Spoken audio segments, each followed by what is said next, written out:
Dolores, a forgotten world, hidden in the stars from its own existence, yet saved by its own weakness. A place where the creator Pandora exists amongst her creations. Little do they know that it's all a lie. Their creator, their sanctuary, even the guarantee of tomorrow. An impending doom called the Judicator comes closer by the day. Will the chosen women foreseen in the stars be enough to save the last world in existence? Stay a while and witness the words I set to page, for we are all mere spectators to the Chronicles of Dolores.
All right. I am your DM, Rune Rook, and I am officially DMing the last session of this campaign, The Promises of Pandora. We're on session 62, which I mixed up on saying session 92 last session, but that's because I tend to combine the number of sessions for the Chronicles of Dolores, but we are on session 62. And before I do roll call and, we get into it, I just wanted to say, for those who've been listening, for those who've been watching, for those who've been supporting, you are everything to me and to the players, I imagine. Thank you so much for the support. And honestly, I'm kind of emotional, but I'm excited at the same time. These stories have gone so far, and it's just such a beautiful thing to me that we're able to bring about stories that were developed between myself and the players, and they've managed to grow so far. And I can't speak for them, but for me personally, these stories they feel like a different reality, a different life. Like it feels so real, and it's almost impossible not to like just relate to the story that you made. Anyway, all that being said, I do want to move forward and start. We have a lot planned for today, so let's do roll call as always. Let's start off. Alice Solnir, are you there? Alice Solnir is here. That is divine news. Gwendolyn Wonder, are you there? Gwendolyn Wonder is present. That is wonderful news. Caleb Ironvein, are you there? Aelith Ironvein is here. I'm sad. That is devilish news. Lorelei Winoria, are you there? Lorelei Winoria is here. That is ghostly news. Oh, wait. Yeah, no, that is ghostly news. Deathly. Deathly. Oh my goodness. Yes, that is deathly news. I don't know why I mixed it up. Now you already forgetting. That's crazy. No, I mixed it up. That's my bad. Lyra Maris, are you there? Lyra Maris is here. That is chilling news. And Naren Phantom, are you there? Naren Phantom is here. That is ghostly news. I mixed up your line. I'm so sorry about that. I mixed it up between you and the deaf cleric over here. My bad. Anyway. Okay, so everyone is here. Roll calls have been called. We are now beginning session 92. Give me one moment as I get the music ready. Also, I forgot to ask, but does my mic sound good? You guys can understand me? Yeah. Mm-hmm. Yeah. Awesome. Yeah, I guess. Awesome. I'm adjusting sensitivity a little bit.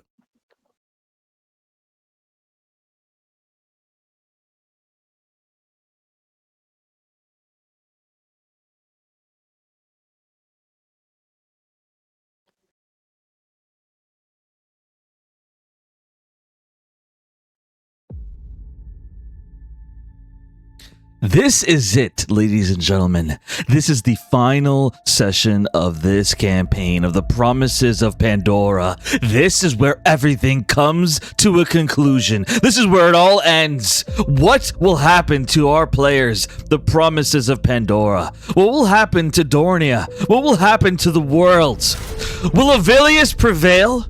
Will she consume the souls of all the innocents and oversee the world as her new domain? Or will our players triumph? And even if they do, will that just result in the future that Kadros described, where Gwendolyn rules it all in a dystopian environment? Or will something else happen? I mean, hell, half the players could have beat the one who ends up becoming the new baddie.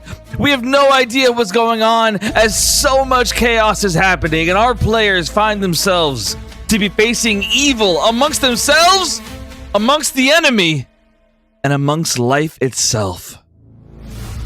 We are now going to begin. I'm not even going to bother recapping last session, because if you want to know what happened, then you're going to have to just watch it, because I am just too excited to do a recap. I want to get right into things. All right, everyone. So just like last session, I'm going to be doing scenes that are going on outside of our players' purview. Their characters do not know what's going on. This is going to be dramatic irony. One moment.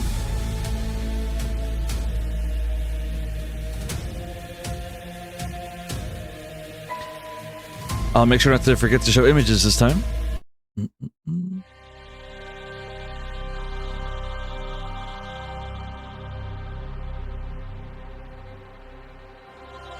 We start things off with a scene of the past. A scene that not even Gwendolyn knows about. A scene about the god of pain. I'm pulling up the image now. I'm going to read it first and then show the image. Well, actually, I'll just do both.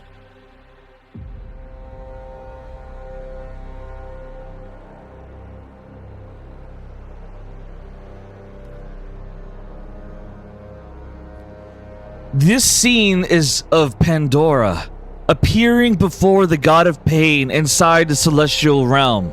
She appears before him as a spirit, for at this time, Pandora is already dead, killed by Dolores and Zareth long ago. You are the first god I have ever made, the first feeling I ever had, pain. I know. The world is full of pain, and that is why it needs order. It needs your will to be obeyed. The pain I felt wasn't from what others did. It was from being all alone. The god of pain looks at Pandora with shock behind his mask. As he looks at her, as she begins to shed tears, Pandora continues to look at Void.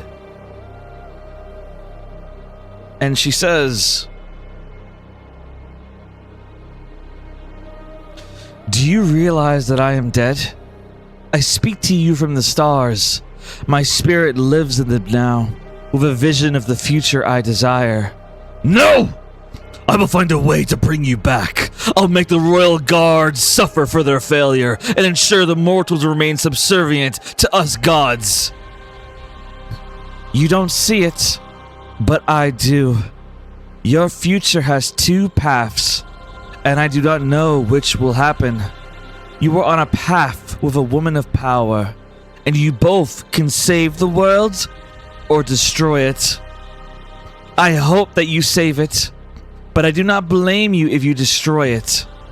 I failed as your creator, and I failed as this world's protector. All I can do now is lend my strength through the stars that surround this world. Void continues to look at her in confusion and shock at her words.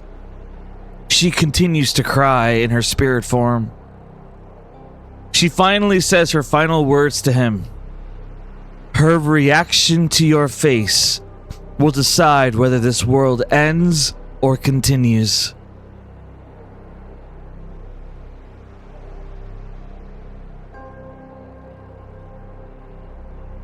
What? Stream can't see it. Oh, my goodness. I wish I knew that sooner. I swear I thought... Mike, sorry about that.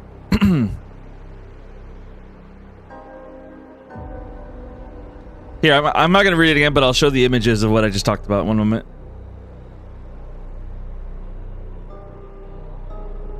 That is so embarrassing. I just said I would make the mistake too. Ugh. Okay, here we go.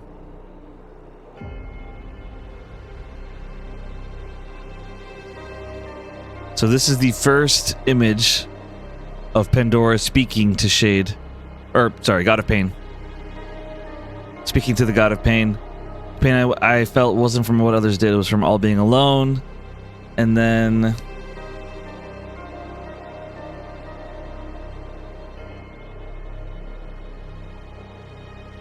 And then Pandora is speaking to the God of Pain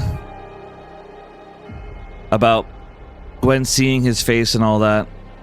How she'll react. All right, awesome. Sorry about that. You guys know me. I mixed up names. It's my bad. Okay, so that is the first scene, the first event of what goes on between the God of Pain and Pandora. All right, guys.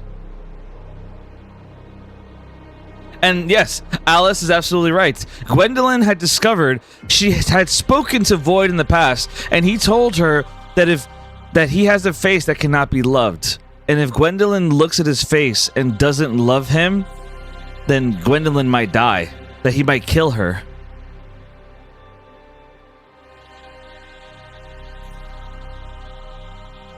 Alright, so let's see here.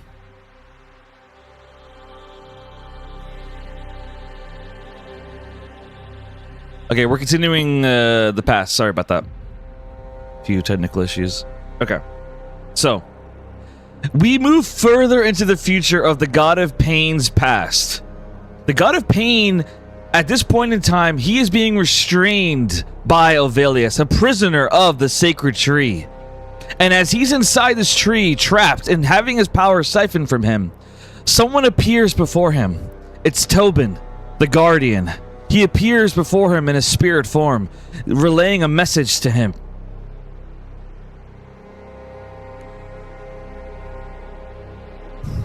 The God of Pain, he says, "This girl, you want me to save her? For what?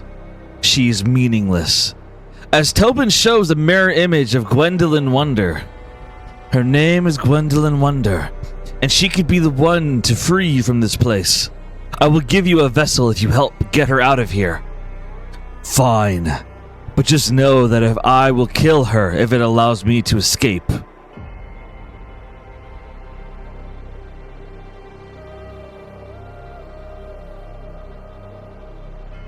Next image. We cut to the God of Pain taking his new vessel, a vessel named Void, a clone copy of Tobin, as he proceeds to carry Gwendolyn, who at this time is about 18, carrying her outside of the abyss. This is pointless. Why am I helping this pointless woman? He thinks to himself as he carries her outside of the abyss. Perhaps I should give her to Ovelius. Bargain for my freedom, he says as he continues carrying Gwendolyn away.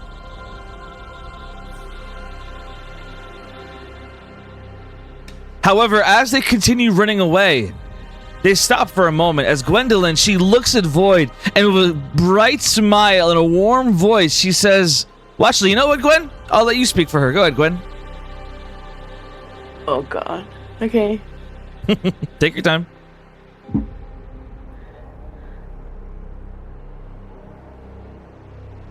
Okay. Thank you. He looks at her with surprise. He sees the warmth on her face. It's nothing. Oh. What is your name? I'm Gwen. My name is Void. And as he says this, he hears his thoughts echo in his mind. The same place that should be where my heart is. Yet I felt something when she smiled at me. I felt human. These two share this exchange, and Gwen didn't know it at the time, but that simple thank you and smile saved her from Void giving her to Avilius for his own sake.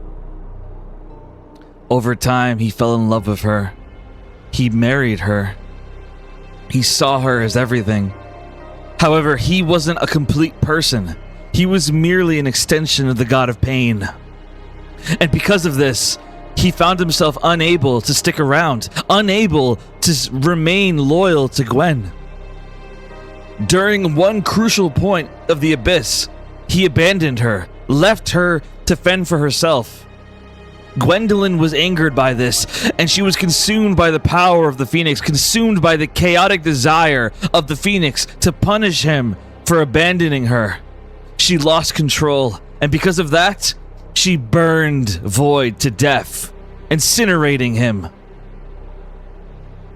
She yells at him that he abandoned her, while she internally thinks that she can't control the Phoenix, that she doesn't know what's happening. Void disappears. He returns to his original body, the god of pain. And when he does, he gets all the memories of the life that Void lived with Gwen. And as he does, he wakes up and he yells, he says, I am going to kill Gwendolyn Wonder for making me love her!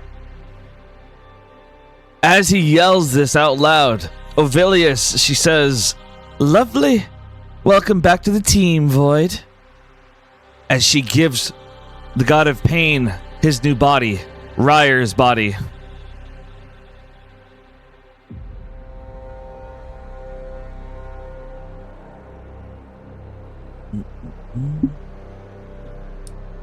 And that is the end of the first scene.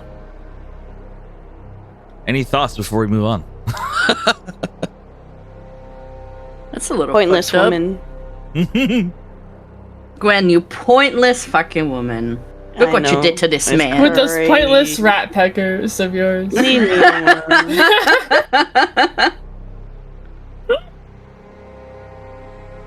Wait, she says welcome back to the team. Oh, yeah, Void. Getcha. Because that part of him. Getcha. I know, okay. I know. All right. We now jump to the second scene of what's going on, the second event. We jump to the remainder of the people that are currently where Jericho and the others were before they teleported away. Are you guys on the map now?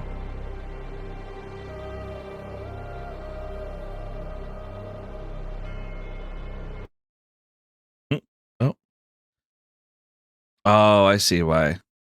Okay, let me fix that.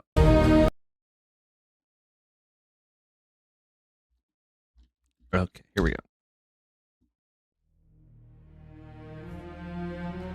So, Jericho, Tazriel, Calyx, and even Nedwin, they teleport away to help the Promises.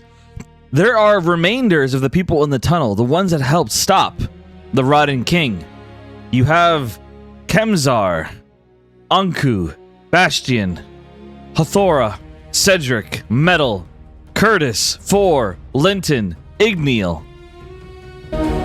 Oh, there we go. And basically, barbarians of the Republic of Kavar, the Hellfire troops, Divine Union troops, Westfond troops, and the Wonder troops, as they all appear behind them, and they all begin to argue with each other. As they argue, Anku, he whispers, he says, "This is your chance, Cedric. I remember the history.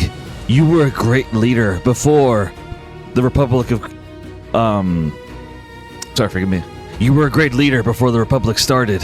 This is your chance to take power again, your chance to be in charge." Anku whispers this to Cedric, as Cedric kind of just ignores him, and arguing continues amongst those in the tunnel. People are fighting each other, saying, "We should go back to the battle, help! We should go back to our homes, we've done our duty! We stopped the rotting king! We risked our lives, many of us died, I just want to go home! We'll go home after we save the Pharaoh! The Pharaoh needs us, we have to get to him! I don't care about the Pharaoh, all I want is to get back to my wife! What really is important is that we get back to the dragons, we get back to Caliph. No, like just, what about the princes, Darian and Arius? We have to get to them! Everyone's arguing, everyone is yelling at each other, a whole battle's going down in the tunnel between the different armies. Excuse me. And as they continue to battle each other,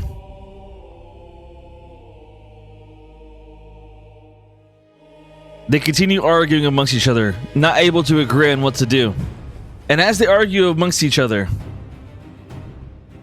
suddenly Cedric yells out. He steps forward and he says, "Everyone shut up and heed my words.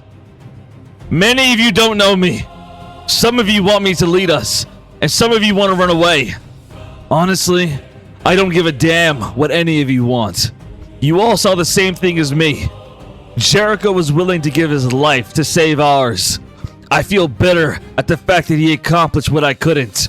But more than that, I feel inspired to be more. Together we are more. And damn your feelings, they need us." Everyone looks at him in shock. "I'm going to fight. And if you value the love between the Iron Genius and the Winter Huntress, then march with me. Let's go win this damned war. Let's end this." Everyone yells and cheers as Cedric leads the way, everyone following behind as they manage to get unified once again, getting their priorities straight. They continue marching back up to the surface to help in finishing this war against Ovilius. Cedric marches forward, not even for a moment considering keeping this power. He felt good. He owed his life to the Promises for sparing him, and now he was returning the favor as they continued marching behind him. He only had one goal in mind, to ensure that Jericho was okay. And as the scene goes on, Kemzar is laughing to himself. I knew it was a good idea to show him the leaked pages I got on the book. Oh, I cannot wait to get the book signed! Surely the Pharaoh would do me that honor. I'm going to get the first edition of The Iron Genius and Winter Huntress. Oh, I love the spicy books.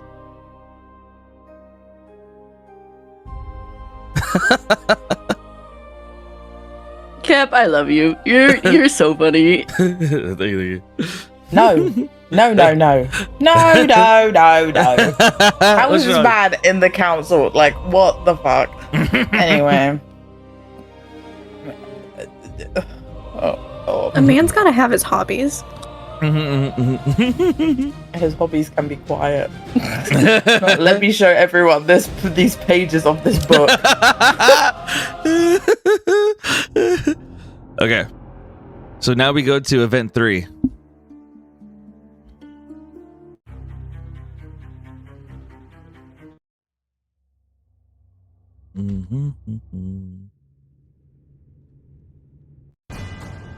Okay, perfect.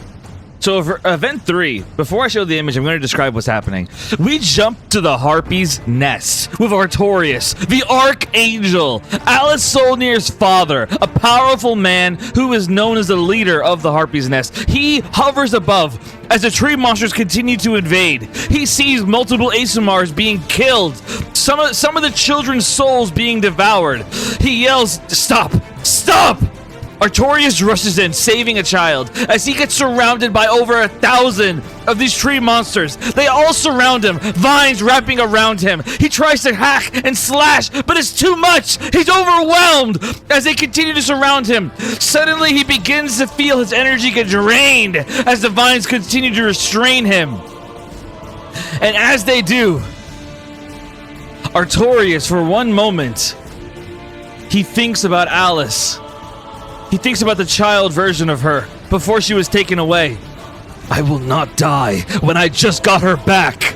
Artorias tries to fight against the tree monsters, tries to fight against the vines, and suddenly he summons forth his divine power as he yells out, "This ends now!" Suddenly, his archangel power comes out. He uses the last reserve of it as he blasts a huge celestial beam, wiping out every single tree monster in Harpy's Nest. All of them obliterated.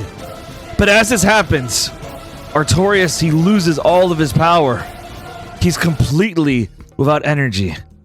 And as he begins to fall, none of the other ASMRs are able to see what happened.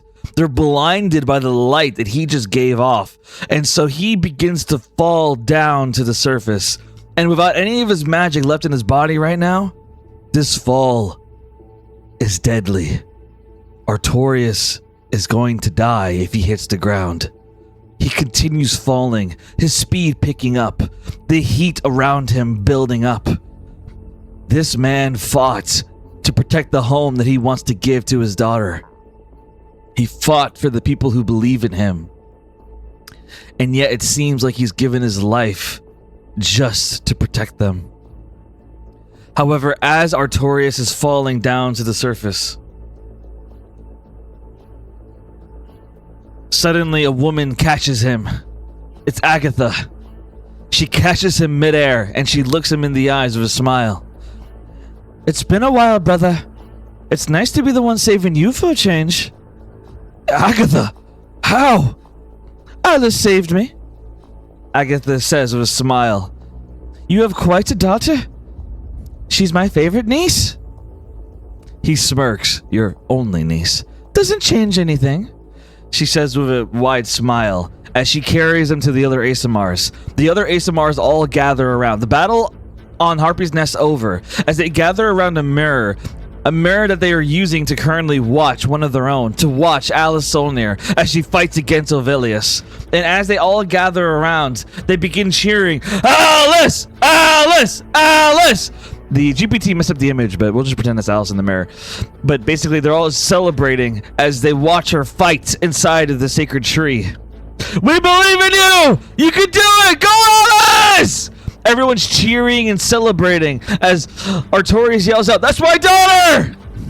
Alice, you've got this! Everyone's cheering for her as the battle continues. All of Harpy's Nest cheering and supporting her, saying that she can do this.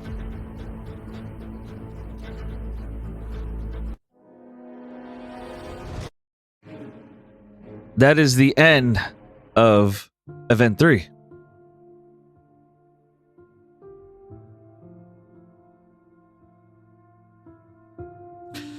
So to answer your question, when it comes to the rescues and all that, they are there as well. They were transported to...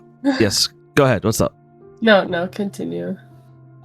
Listen, if there's any kind of plot error, then we can fix it later. It's not a big deal. What do you want to happen? No, I told her to take them to Divine Union because Okay, I knew Harpy's Nest was being attacked. Okay, cool. Yes, so that's what I mean. So thank you for reminding me because I forgot about that. So yes, she took them to Divine Union and then she went to Harpy's Nest to check on her brother. Okay. Right. So the rescues are taken to Divine Union and she goes up to Harpy's Nest and she goes there. And I do want to say thank you for informing me. This goes for the rest of the session, by the way. Not just Alice, but anyone else. If I make any kind of plot error or plot mistake, please don't be shy to let me know. I would rather you tell me than I find out later because, like I said, this is the last session and I do want to make sure everything is wrapped up properly. So please let me know if I make any mistakes. Anyway, thank you, Alice. Okay, so... the rescues go to Divine Union. Agatha, she gets to her brother Artorias, and they watch together as Alice fights inside the sacred tree. We now get to the next event of what's going on. Now, I want to warn the players. This next event, I'm going to give a trigger warning. It gets graphic.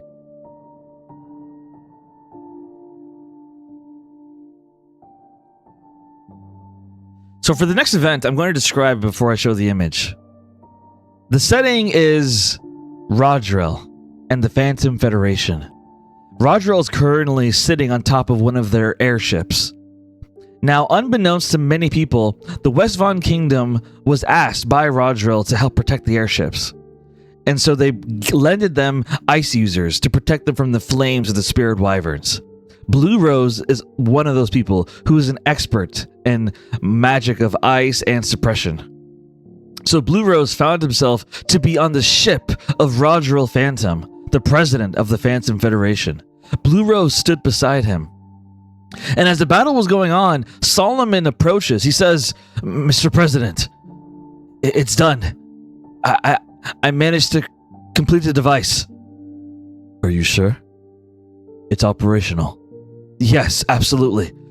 The only caveat is that it will detonate upon impact. If it hits anything, it will trigger, no matter what." "I see. And how can we fire it?" "It has to be fired in a straight line.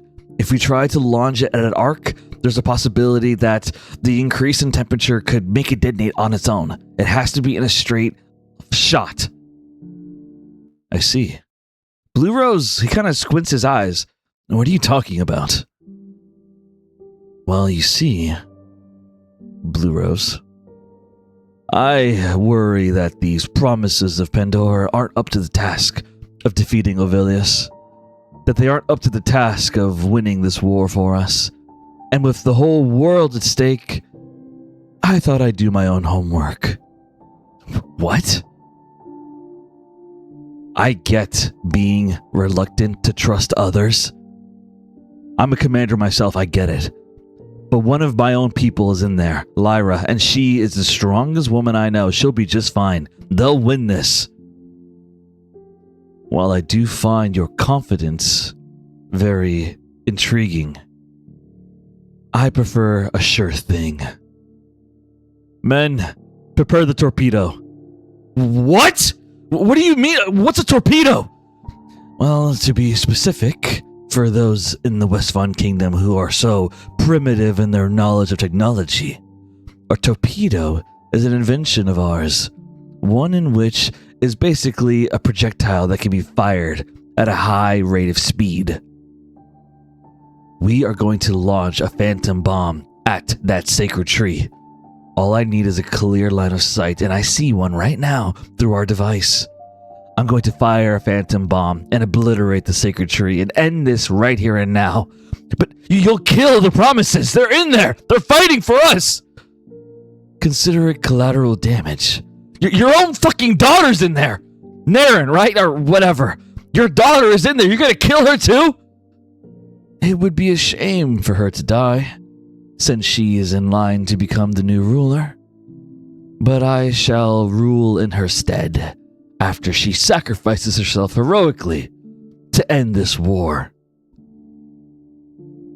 I'm showing the image of what's going on right now.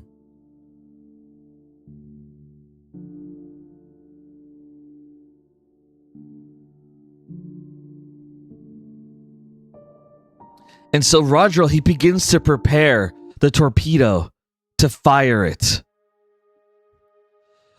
Blue Rose, he tries to stop him as he gets in his way, says, "You have to stop this! You can't do this!" Blue Rose begins to take his sword out, getting ready to fight, but then suddenly, multiple soldiers begin to surround Blue Rose with their guns out. "Don't move! He's threatening the president!" Multiple guns arm themselves as they aim right at Blue Rose's head. I'm trying to find the... Oh, here we go. So they all load up their guns as they aim them at Blue Rose. Blue Rose raises his hands up, not wanting to get shot.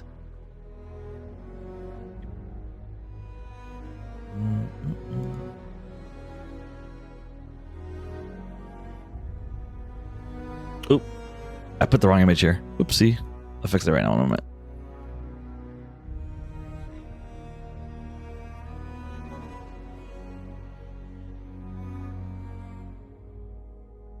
Okay, here we go.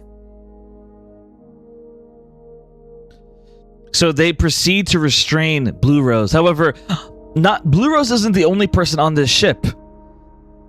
Multiple guilds had agreed to help in this endeavor. And so because of this, Lyra's own guild, the one led by her father, volunteered to help in protecting the airships of the Phantom Federation. And so Lyra's father is right there beside Blue Rose. He begins to pull out a weapon of his own, but the guns aim at him as well. Both Blue Rose and Lyra's father, Bjornik, both of them are restrained now, taken prisoner by the Phantom Federation.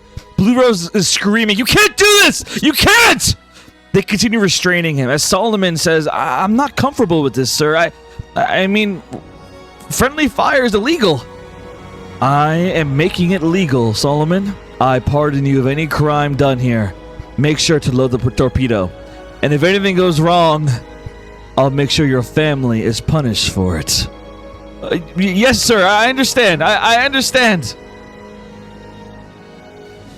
And so as this happens, Rodrill, he becomes a bit of a sick man as he restrains... Actually, I'm gonna... Okay, here we go.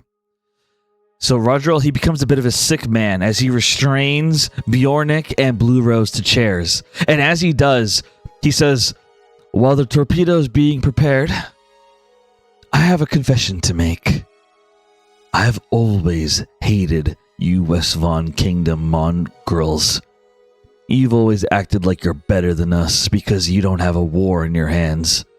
We have had to deal with the Republic of Kovar for decades, while you've been comfortable dealing with nothing more than a couple of frost giants.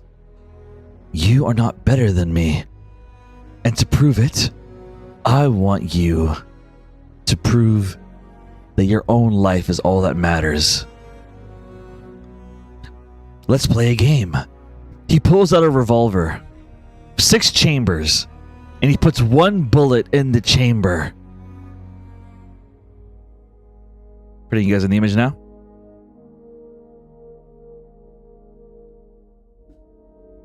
Rodrill, he looks at them and he says,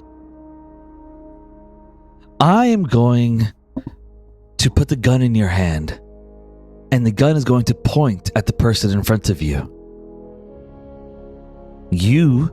All you have to do is squeeze the trigger. If you try to aim the gun at me, my men will fire upon you, and then I'll kill you both. But if you play the game, one of you gets to live." "You're a sick fuck, Rodrill," Blue Rose says with anger. "I'm just having a little bit of fun while I save the world." Rodrill, he basically, so to be clear on how this is happening, he frees one of their hands. So he frees one of their hands and he puts the pistol in their hand. And so he puts it in Bjornik's hand, Lyra's father. And he says, "Point the gun at Blue Rose and pull the trigger. Don't worry, there's only a 1 in 6 chance that he'll die." And so Bjornik, he takes the pistol and he aims it at Blue Rose. The gun loads as he pulls off the safety and he aims it right at Blue Rose.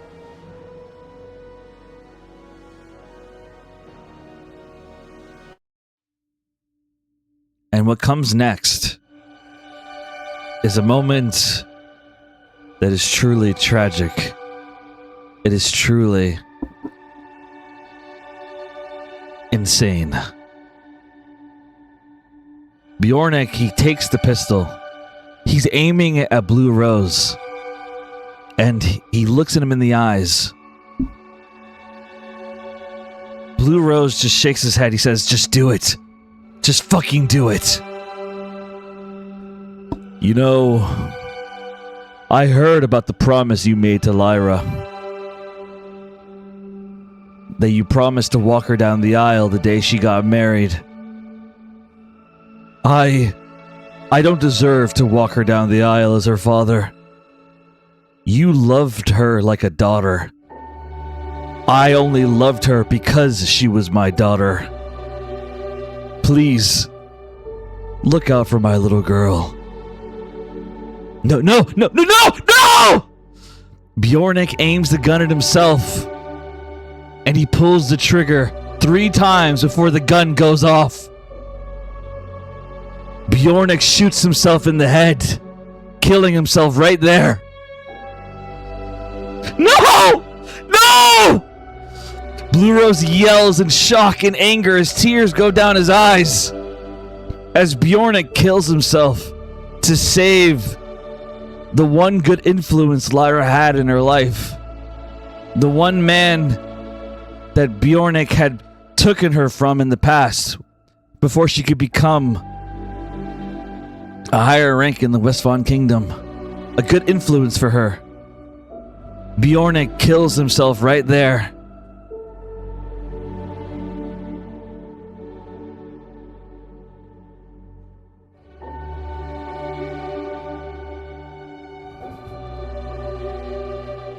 And so, Lyra's father, Bjornik, he dies.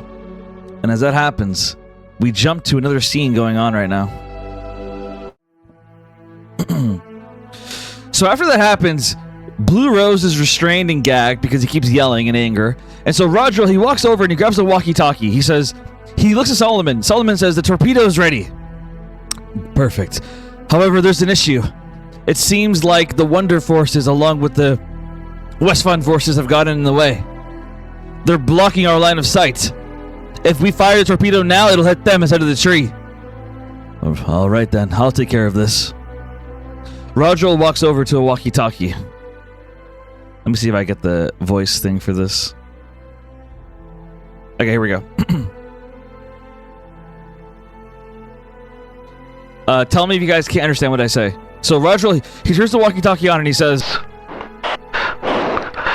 Rodriel, Phantom calling for Quell. Quell, respond to the walkie I gave you. Respond. Quell, he pauses in the battle as he sees others fighting, and he suddenly pulls the walkie-talkie out of his pocket, the one that was given to him by the Phantom Federation, in case they needed air support. Quell looks at it, and then he begins to talk into it. What can I do for you? We have a bit of an issue. I need you to get your troops out of the way. I'm able to see the core of the sacred tree's heart. It's outside of the tree itself. It's in the ground, roughly 1 mile away. We're going to fire a bomb at it. If this works, we could destroy the sacred tree, and we won't be endangering the promises. It'll be just fine. Don't worry. Quell nods. Understood. I'll clear the way. Quell says this, and as he puts the walkie-talkie away, Gawain, he stands next to him, and he says, well, what happened? What's the issue? I'm putting you guys on the map now.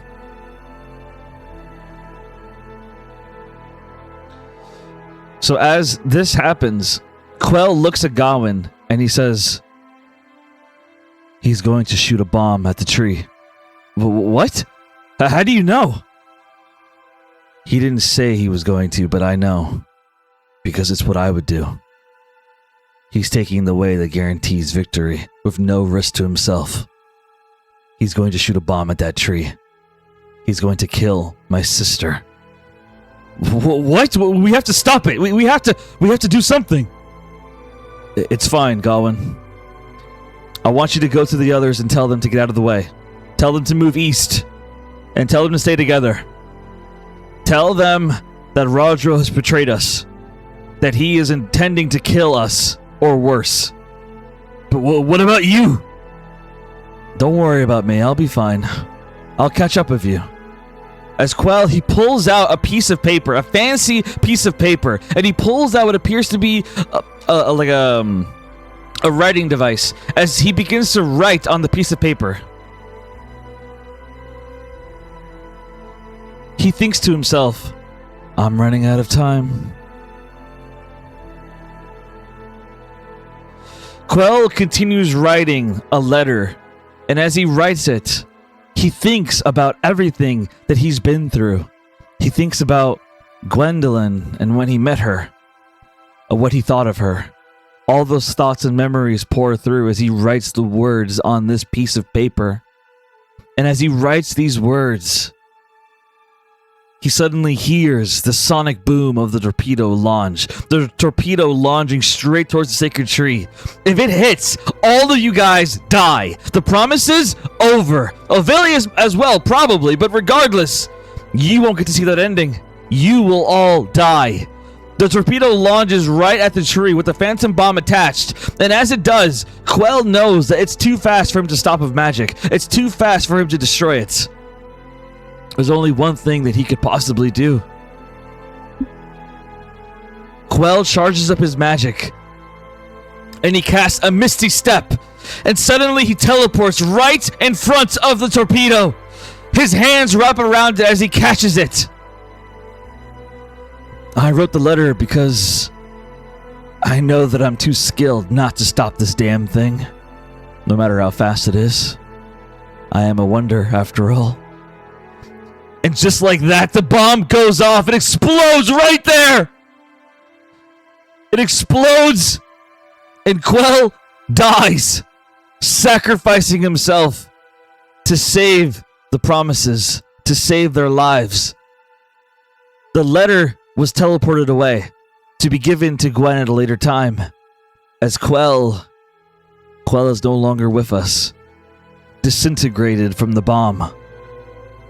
Rodriel curses under his breath, frustrated at someone stopping the bomb from hitting the tree.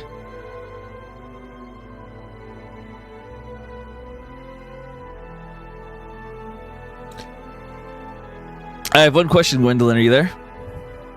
Yeah. Do you want the letter now or later? Oh.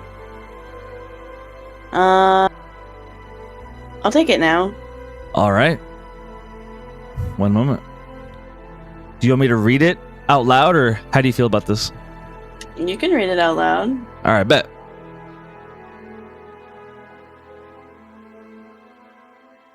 I have an image for it as well. I'll show it.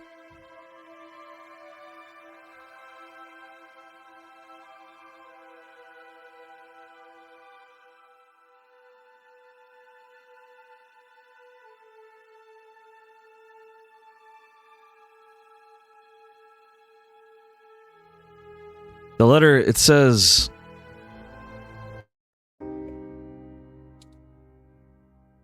these are Quell's last words. Dear Gwendolyn, the annoying and self-righteous sister who wouldn't know what to do with power if she was born of it, which you literally were.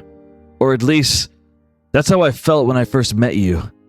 This idea you had of fighting for anyone aside from our family, I thought it was foolish. I thought it was dangerous.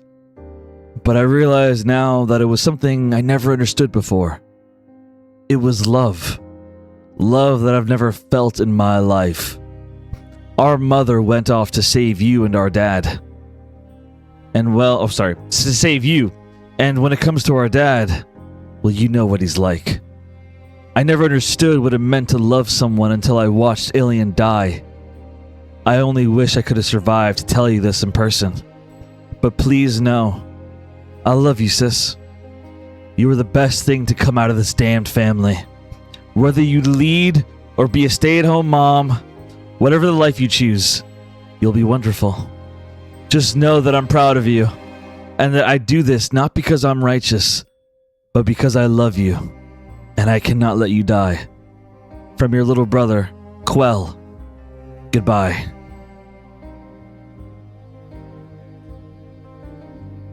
That sucks. Yeah, I'm sad. I know. Me too. You've already rendered one of the pictures I sent you. I wrong. know. I know. You can't see the future. I know. This is so sad. Well, we love his arc. He had a good arc. Mm-hmm. He died for you, Gwen. Yeah, rubbed it in.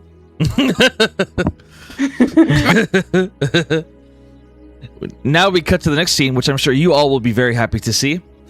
So, Godwin, he gives the message to Arius and Darian, and they both frown with anger as they see the bomb go off. And Arius says, "Fuck this. That fucking pencil dick motherfucker. I knew he was gonna betray us. I knew you can't trust a damn phantom." Darian says, "Arius, calm down."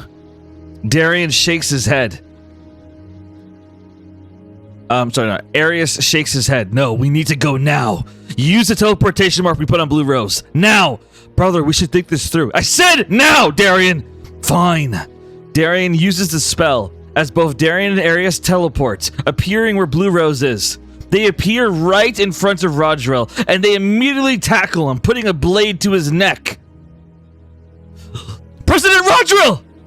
People are like panicking as this is happening. However, they successfully manage to take President Rodrell hostage. As Rodrell values his life, he tells his men to stand down, not to fight back. "Stand down, men. We'll get this sorted out." Arius and Darian both hold President Rodrell prisoner. And as they do, Arius proceeds to beat the shit out of Rodrell, anger consuming him. As he sees Bjorn's dead body on the ground, Lyra's father. Arius looks down at him and he says, "I'll let Lyra decide what to do with you." As they take down Rodrell. And that is the end of Event 4. Any questions, comments, thoughts? Anyone who is ever mean to me shall now be executed.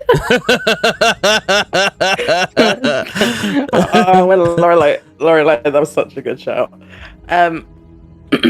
Questions? No. Anyone? You're so chill. Your dad just got killed. You're so chill. That's crazy. Hey. Hey. My dad didn't die. I don't know what you're talking about. Blue Rose is still there. Yeah. I don't know what you're talking about. Blue Rose is still there. My dad is still there. You're so bad. You're so bad. This My one, real fucking dad. drama queen. Like the one good thing he did after what, 25 years? Damn!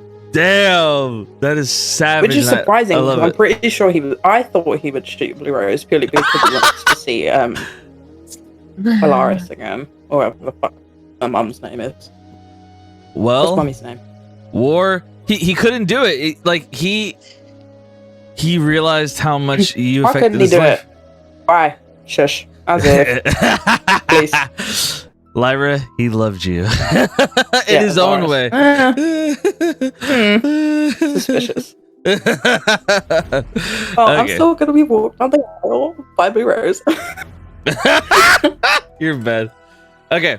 Anyway, last event, I didn't make any images, but basically, the war continues. People are fighting. The dragons and the Divine Union continue to fight together as a lot is going on in the battlefield. And that's basically it. All right, guys, that is the end of the narrated events. Everyone get yourselves ready. We're going to get into your guys' part of session now. The battle. The battle at will. We'll start things off with, well, actually, no, we have a turn order, and we're on round one. Or, what am I saying? We're at the beginning of the round, so everyone get ready. Are all the NPCs that came added to that turn order? I believe so. I'll double check.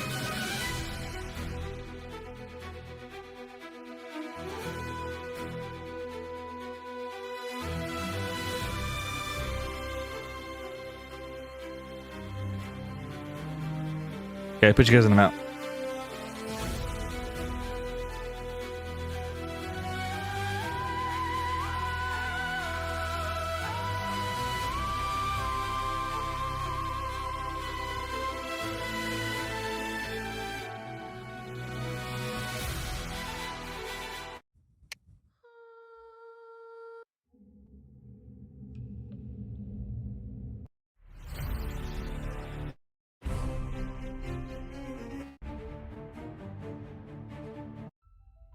All right, so let's start things off. Is everyone ready to begin? Yep. Yeah. So Lyra, you're first, and we're gonna jump to you for something that's happening while you're dead. So Lyra, you suddenly feel a Did gush. you see what I rolled? What'd you roll? Did you see it? Not yet. Oh, I see what you're saying. God. Oh, I get it. No, you're good. You're on death saves right now. Okay. I was just testing that because I was just making sure. Yeah, you're But good. hey. So here's what happens, okay? So Lyra. But that reminds me, by the way, guys. Beyond 20 updated, so make sure to update it so that Roll 20 sees your rolls. Oh, thank you. Mm-hmm. That's good to know.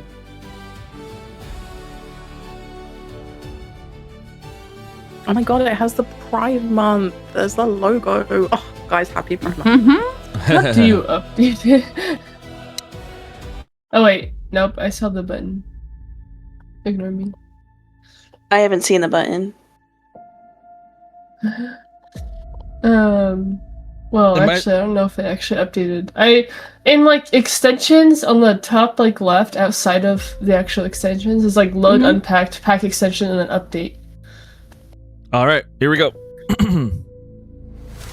Actually, you know what? I don't know if it's because of how crazy things have gotten, but it's kind of hot in here. Let me put the air down a little bit. It's kind of hot. It's because all of the Hot? I'm people you cold fucking back bombed. here. You're hot and you're cold. Yeah, yes and Yeah, no, everything he in does. and Hey, out, Cap, this is a new up attention. and down. You're not on it's right. Okay. Okay. Okay. I don't know. Okay. All right, I'm back. Okay. Let's get into it, shall we? So, Lyra, something happens to you. So, Lyra, What happens to my cold, dead body, Cap? Please. So Lyra, you are on death's door. You're fighting for life. And as you are, Jericho lays next to you. And Lyra, I have a little of a spoiler for you. He's also dead. He's not laying. Yes. Yes. I have a bit of a spoiler for you, Lyra. As of right now, you are going to wake back up. You are on death saves. However, Jericho, he's permanently dead. Jericho is about to be gone forever.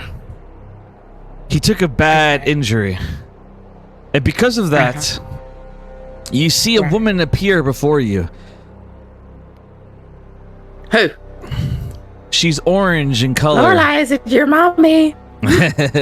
What? She's orange in color. It's a spirit of strength. She hovers above you as she looks down at you. It's you. Our character. It's good. It's Sorry, you. please continue. You're the one that Jericho's in love with.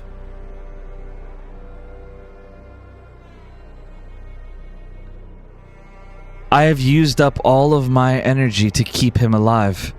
Between me and the one named Hisawa, he is on the verge of death. Her face like deadpans as soon as she hits this one.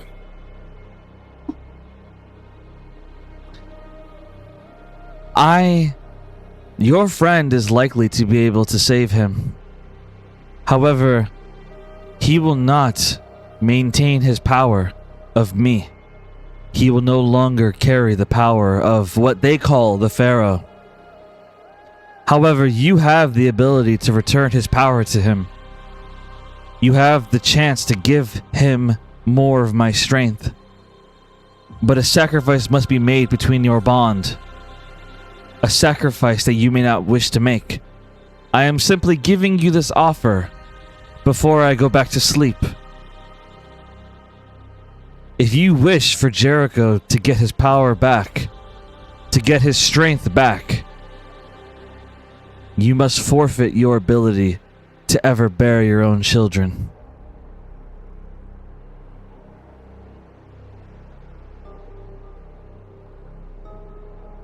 Now, of course, if you choose not to do this, then Jericho will still live, but he won't be strong enough to fight in this battle. He may die. You may die. It will have to be up to you to decide. What is your decision, Lyra?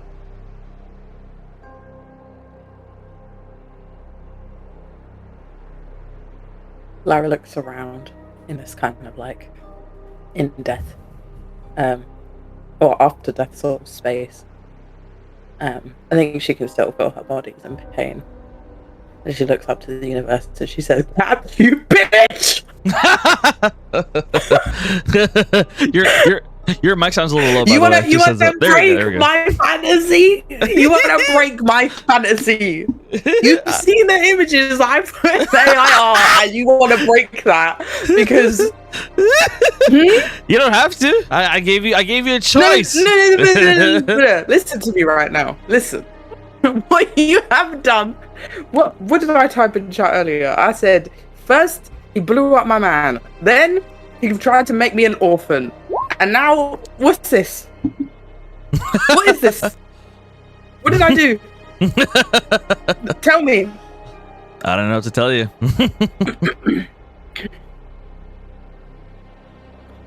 You man. I have a fantasy, and they have twins, and they have a little girl.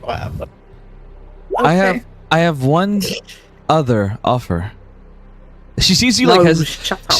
No. So she sees you hesitating, and she says, "There's one other thing." she loves it, but yeah. She's like, "There's one other thing, but I didn't even bring it up because I was so sure that you would say no. But I'll bring it up now. You can have his power given back to him, but you must prove that you're willing to sacrifice something to me. I will draw upon my own power if you do this. You must forfeit the ability to ever kill someone again. You may never kill after anyone. This battle. After this, no, actually, or after this moment. After this moment, you may never kill anyone ever again." That's almost as bad as the children thing. Nothing worse. Oh, can she not like give up her curse mark? Can that be something? Oh, okay. Actually, hold on. There's one more option. Or. Thank you for trying to make this work because this is like a very weird decision space that I'm in, and I'm just a bit like, oh. No. You're good. So she looks at you and she says, "There is one other option. A test of love. Jericho will lose his memories of you. However, all he'll need to remember them is a kiss of true love. If and when you kiss him, if he truly loves you more than anyone else in this world, his memories will come back to him. And if he doesn't, then he'll never remember you for the rest of his life."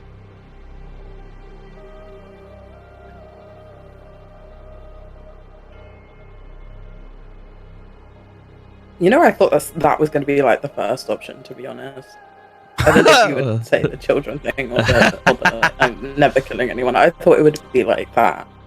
What can I say? I can be a bit savage sometimes.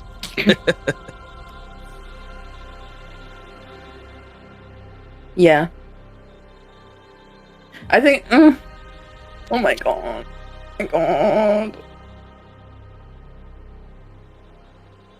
Yeah. I think she would take the risk. I think her ears turned off hearing the other options, and the only option she had was this one. Yeah, I think she looks at this at the spirit of strength. I think she just nods quietly. She goes, "I will." She nods. People moving. Wait. Are you good? What's up?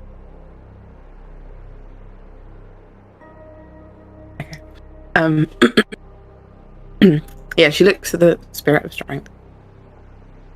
And she pauses for a minute and she thinks about Jericho and she thinks about how even they first kind of came together. That was a very weird way. But despite everything, they still managed to be something.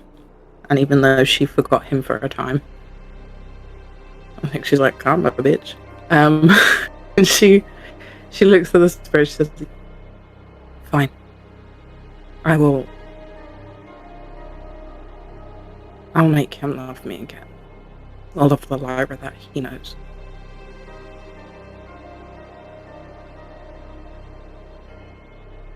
She nods. I wish you luck. As she begins to generate energy, and as she does, Jericho no longer is in a permanent death state. As his body, he heals for about 50 HP. So he gets 50 HP back as he heals, and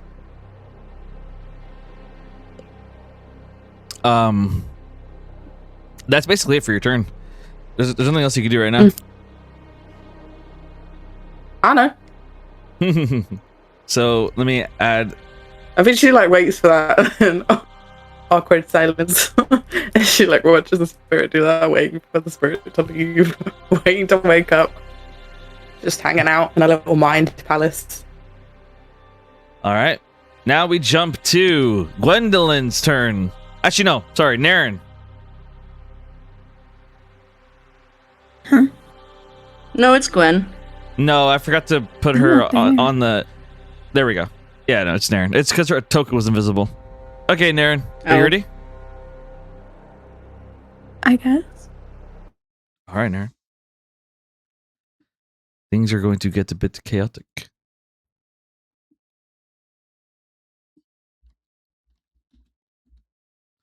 So Naren last session, she was dragged by Dorian into another room.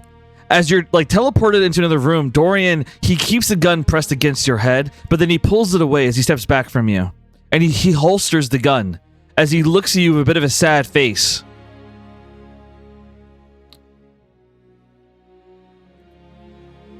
Naren, I can't believe it's you. You're so grown up. Dorian looks at you with a bit of a softer face now. His cold persona gone as he looks at you with a soft face, and you see a lot of scars on his skin. Like you see scars on his hands, on his face, multiple what appears to be like slash wounds all over him. Aged over years.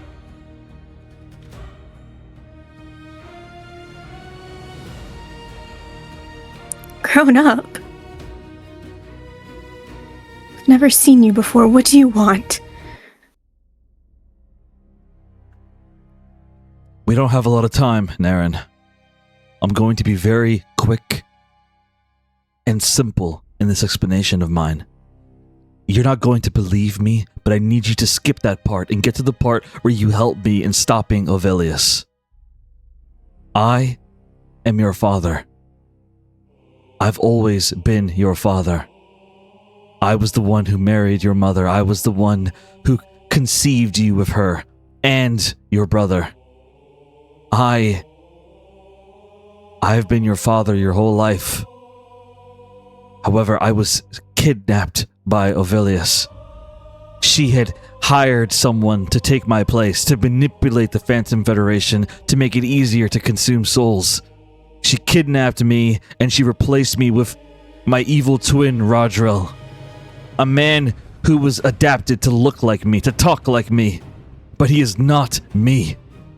I've been held prisoner in this tree for the last 20 years, 20 to 30 years of my life. Or, sorry, he'd say about 20 years, I say. Yeah, 20 years. I've been a prisoner in this tree for the last 20 years. After the last lord died, I was able to convince Ovelius that I could help her in fighting against the Phantom Federation. The person that she had put in my place, luckily for us, his ego got the best of him. he refused to work for Ovelius. He enjoyed the power too much, and so he no longer worked for her.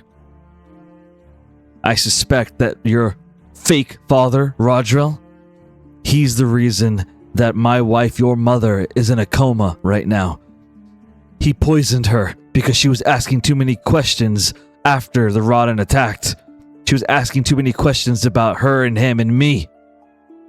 Whatever the reason may be, I am your father, and I know that none of this might make sense to you, but I need your help to stop Ovelius, to win this battle, to save your friends. I have it all planned out. I've been planning it out for over 20 years.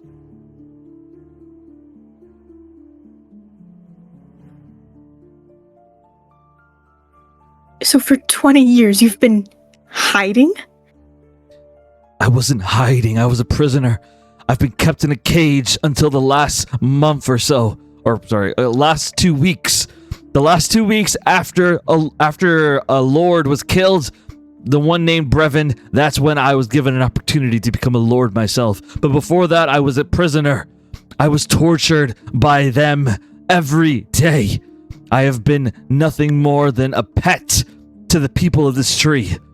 But I'm free now, and I'm free to do the right thing, to give you the life you deserve, a life without this evil in it.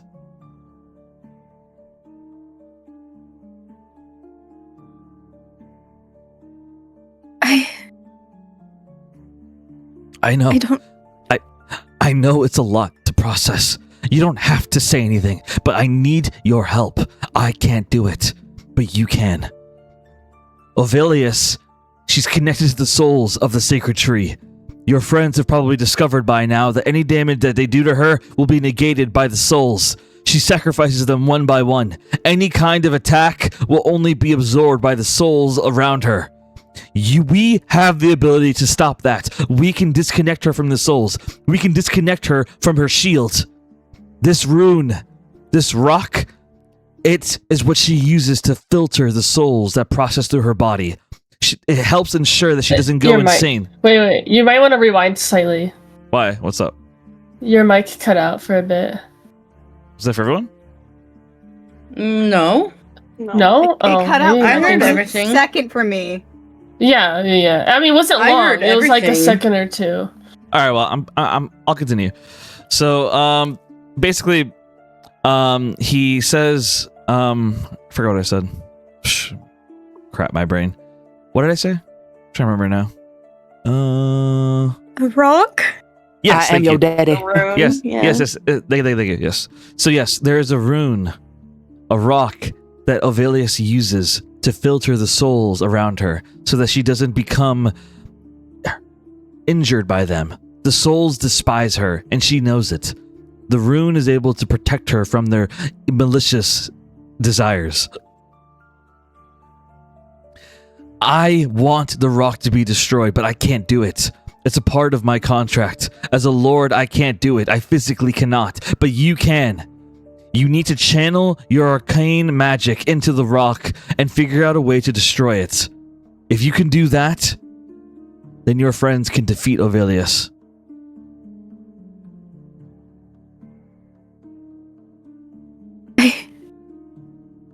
And why should I believe that you're telling me the truth?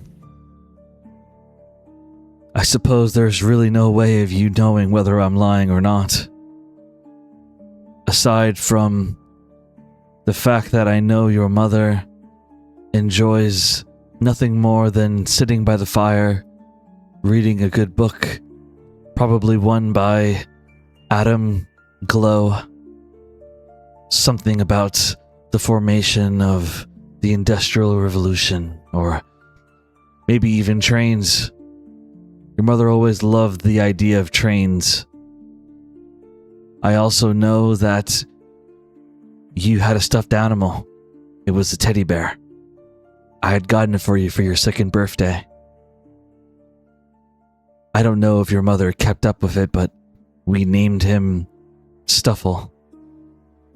You protected Stuffle like he was your best friend.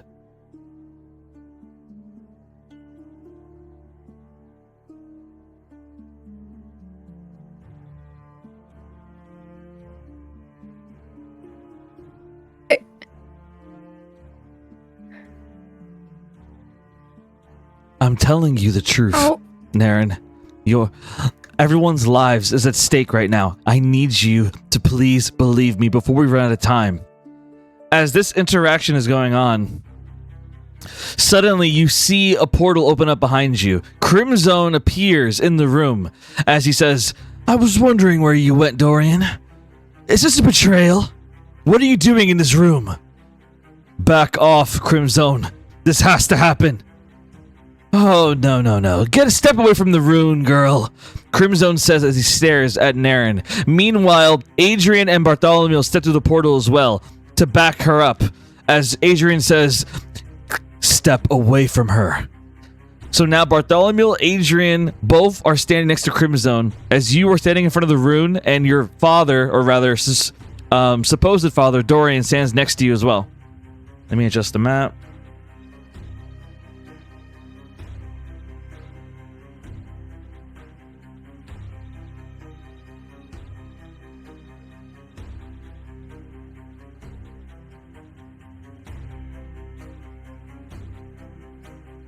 There we go. All right, Naren. It's officially your turn. What do you want to do? Oh, goodness. I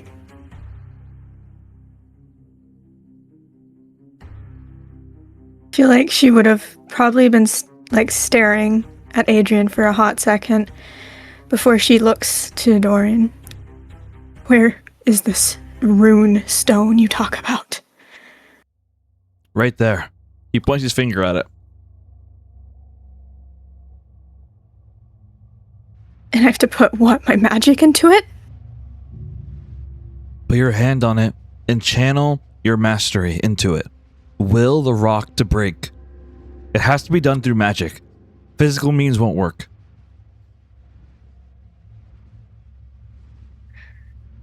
I don't know if I fully trust you. But right now, this is all I can think to do. She'll go up and put her hand on it. You put your hand on it and you hear the crying of souls. Please! I don't want this anymore. Just let me rest, please. Let me rest. Let me rest. You hear like multiple people just crying out, like saying that they want to die. And roll Arcana check.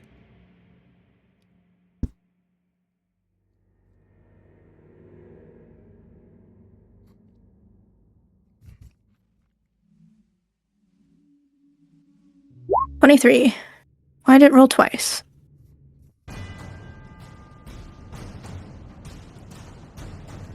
I think it's just the bot being weird. At least it's like the same number. Yeah. So for 23, the rock begins to crack, but isn't break entirely.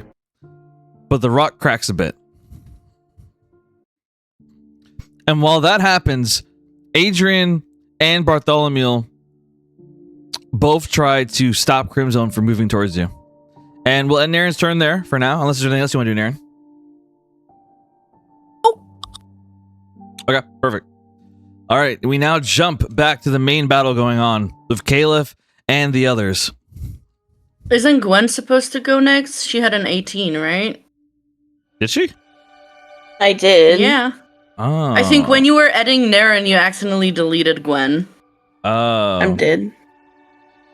I gotta add the others now as well. Whoopsie. Okay, hold on a minute.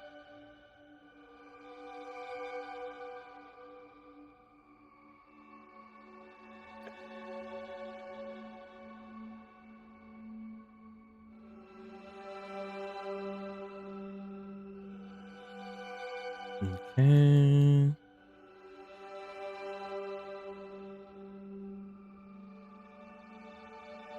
Does anyone remember what the others had? I think it was in chat. Alice took a Yeah, picture. it was in Yeah, chat I at the end did. of session.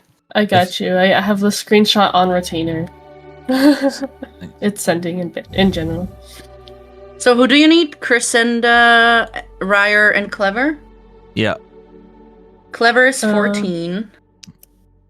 Crescenda is Right. 8. And Okay. Ryer is 5. Got it. Thank you. All right, Gwen, you are up. You appear inside of the room of Avelius and the others. Okay. Interesting music choice for right now. So, you know what? I'm actually gonna do a new playlist because this one has been kind of not working yet, really. Yeah, I'll do my backup playlist. So Gwen appears in here as Ovelius is like coming out of her cocoon. I think I appeared before she came out of her cocoon. Like I think I saw Shade and Asher attack her. Yes, he did. Okay, so she saw that, and Gwen's gonna go Phoenix mode. She's gonna use meta magic to allow herself to have 2 actions this turn. So suddenly, though. you just see a flame spurt out, a purple flame, as suddenly Gwendolyn's Phoenix mode comes out. The fire spirals all around. You guys feel the heat on your skin as Gwendolyn is now in perfect Phoenix mode. Okay, perfect. And so I use meta magic to quicken spell to do that.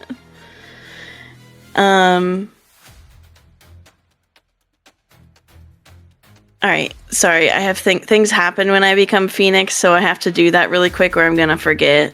You're good. So, all damage applied to... Alright, so anyone who's within 60 feet of me is going to have damage reduced by 6. I'm gonna be moving in a second. Cool. So keep that in mind. It'll be 6 damage anytime you take damage. So if you take damage multiple times in your turn, it's 6 off each. I'm gonna have the ability to communicate telepathically within a 180-foot radius with up to 14 people. Do you think that's basically like all of our allies? Yeah. Yeah, okay, cool. And am I able to keep that just kind of open communication? Yes. Cool. Amplification of Darkness. All spell damage applied by spells from Gwen and 7 chosen allies is multiplied by 2. So, who do we think is going to be doing the most spell damage? Me and Alice have smites, which You is have spells. smites. Also, yeah, I was about to say define spells. like I also makes me Smite is wonder- a spell. Well, I is know a that spell. is a spell. I'm more talking for like Asher and or Shade. Like when Asher does Flame Cross, is that a spell? It's like, or like his. I would choose between you or Caliph. How many- I have Is that 7 two? slots. Yeah, I have 7 I was people. Okay.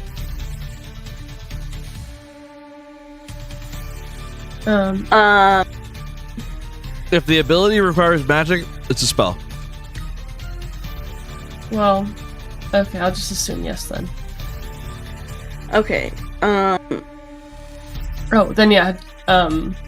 I'd say yeah. Do Asher and Shade. I'm assuming, and then Yeah. is Crescenda helping us? Yes. I don't know what offensive magic she has. It's up to I you. I know Lorelai's not on the map, but can we just assume when Lorelai ends up on the map, it goes to her too? Yes. And Calyx. If they get there. But yes. Well, I'm just gonna reserve 2 for Lorelai and Calyx. Works for me. Because I mean, if you say that they're quote unquote, like, if I can do it now and just have it active for them now, then yeah, but they're kind of not on the same map. That's 1, 2, 3, 4, 5, 6. I have one more. I'll do it on Clever. So anyone that was just called out will have twice damage on spells. All their spells will do double damage. All right. Okay? Wowzers. I'm sorry. okay. Sorry for anyone who feels left out. That's not really a spell user. I'm sorry. Okay. So what is the list again? Alice, Caliph, Gwen, Clever, Lorelai, Calyx. Shade and Asher, boys. right? Yeah. Oh, right? okay. Yep. Just Okay. making sure. I'm so I'll put that sorry. in banter as Housekeeping out of the way. So Gwen is going to rush in. She has no idea. She has no idea what works on Ovelius or not. So, I'm gonna use my movement.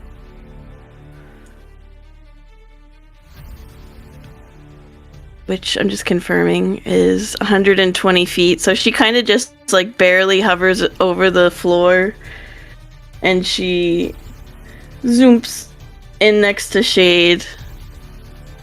And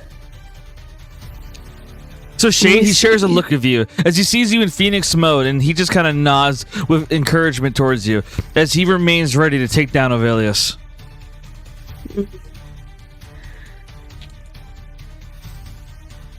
And I suppose, just, you know, for fun and to see how she does with fire damage and to not drag out this turn too much, she's going to use Fireball directly on top of us all, but she's going to use Careful Spell and save the allies from taking damage. So we're all going to be in the Fireball as it hits. So you guys watch as Gwendolyn in the past, she would have a hard time controlling her power from hurting others, but now she has perfect mastery of it, as though she is the Phoenix, as she just sprawls down a giant purple fireball in which it doesn't hurt any of her allies, but it slams against Ovelius. Are you hurting Morven as well, or just Ovelius? I don't think I can reach him. Okay, go. Well, wait, give me 2 seconds. Oh, okay, sorry. So I won't hit myself, I guess. Or, you know, for dramatic effect, maybe I flew here. Well, I don't want to be in everyone else's way. I'll come here. Yes, so I can position it to also hit Morven. Do you want to hit Morven? This poor man who's a now victim? You're making me feel kind of bad. this man who just wants peace. He wants to die anyway. He wants to die. Sorry. I'm sorry, Morven. Like, collateral damage at the moment. Womp womp. Fire, fuego ball here. So to be clear, you want to kill this tree man who has I'm sorry, memories of a wife and child? Yes, because he's asked to die. And while Gwen is flying toward Ovelia, she uses her telepathy, and she says, "I need Ovelius restrained before we kill her." You say that to everyone? I do. Ooh, okay. How do you guys react to that?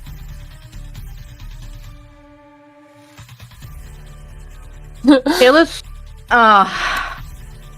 was iffy about Shade, but hearing Gwen say it, she just nods. Yeah. She was like, Since it's coming from Gwen, it's just a nod. Like, sure. Mm-hmm. Bet. Okay. So the fireball is a DC. It's Dex save, I think. I'm doing a level 9 fireball since I can. All right. DC 20 Dex save. Rolling it.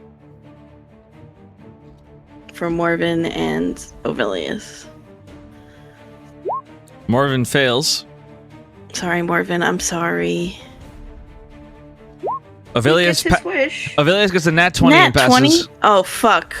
Does anything else happen if she gets a nat 20? Oh, absolutely. I'm glad you asked. So, you see, Ovelius, as the fireball goes off, not only does Ovelius manage to walk through your flames untouched by it, but she manages to grab you by your wrist, Gwendolyn, as she looks you in the eyes.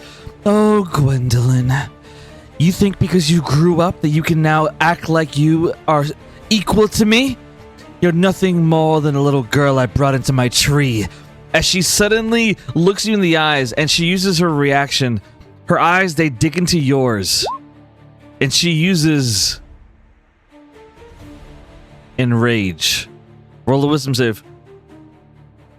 Okay. You get advantage and +4. 1 second. It's 59 fire damage for Morven. Okay. Okay. Rolling a wisdom save, and what do I get, Alice? Advantage and +4. Okay. Advantage. Roll. Oh god. 19 + 4, 23. think it's gonna fail. So of a 23, you manage to pass. As her eyes, they dig into yours as she uses a legendary reaction, and she says, "You are so much stronger now, always resisting me. If you won't get angry for me, then maybe you'll serve me." As she stares you in the eyes. Possession. Roll another wisdom save. Oh my Jesus. Do I still get Can I advantage in counterspell +4? that? Oh yeah, you still get the advantage in +4. Is that something that can be counterspelled? Actually, nah. Just take the advantage in +4. It's okay. It's fine. Let's just do this. I believe in you. You have tokens. Very good. Oh my God! Can I possess her? Wait, what'd you roll? Your roll didn't pop up. A nat 20. Oh. 29 +4. So in 33. nat 20? Okay, here's what happens. So in nat 20, Gwendolyn, she looks you in the eyes. This woman who has controlled you for the majority of your life. Someone who has groomed you to become her vessel. Someone who has manipulated you, hurt you, overall made your life an absolute misery. She looks into your eyes and she tries to take your body once again. She tries to take over. But you look back at her and your eyes are filled with the power of the Phoenix. They're filled with the power of chaos and love. Ovilius's eyes widen in shock as she's taken aback by the look in your eyes. She's taken aback by the power in you. This isn't possible. How did you become like this? This is... It's exactly what I tried to tell you, Ovilius. Shade says as he curls up his fists. You underestimated her for the last time. Ovilius's eyes widen and she says, "No!" As suddenly you guys watch as Ovilius's eyes widen and she shrieks in pain as she suddenly falls onto the ground on her back. Ovilius is currently prone. And as she's prone, you watch as the souls move away from her body for a moment. As of right now, she is not protected by the souls. As she lays on her back, vulnerable, in shock at what Gwen did. And at some point during that, Gwen would just say, "Never again." And now she's gonna kind of hover here, aura farming, and let her team beat the shit out of Ovilius. All right. We now jump to another fight that seems less fortunate right now. We have Calyx, Nedwin, and Lorelei and Tazriel facing off against Reverd and Harashi, the 8th and 7th Lord of the Abyss. Lyra is currently on death saves, while Jericho slowly begins to stand up. He looks down at Lyra with a confused look. His eyes look towards Tazriel. Tazriel, who's this woman on the ground? That's Lyra, Jericho. Lyra. That name, it sounds familiar. But I've never seen her before. She seems familiar, though. She's... Well... Honestly, I don't know if you guys are girlfriend or fiance or whatever. I have no idea, but from what I could tell, she's your love. I see. I don't recognize her. Why don't I remember her? As he's saying that, Revern just says, "Well, as entertaining as this is, I want to have more fun with the deaf cleric girl." As Revern looks at Lorelei, and he casts Circle of Death, which creates a 60-foot radius circle. Let me draw it.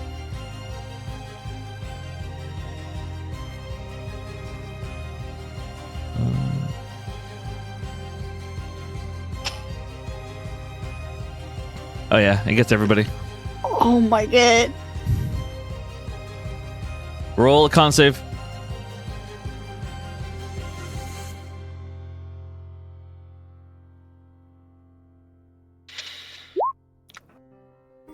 So 21, you take half damage. 21.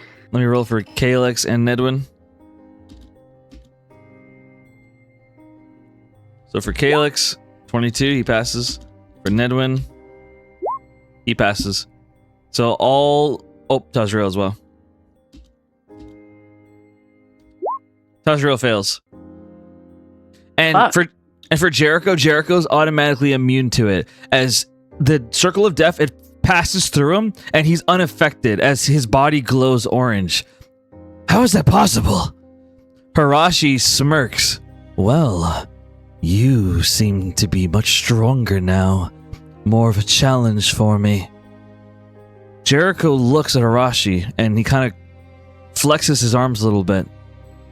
I'm not sure who you are, but I'm assuming you're the one that hurt this woman, which means that you need to go down, and I'm the one who's going to do it. I'd like to see you try, Pharaoh. I'd like to see you try. As the two of them stare each other down. And for damage, I'm rolling it. 55, so you take half of that. Necrotic damage, so that would be 28. So 28 necrotic damage to Lorelei. Calyx is on death saves.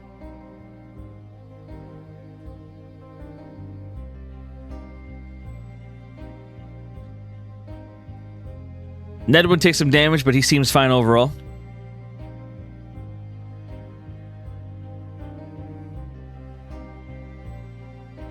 That's the end of Reverend's turn.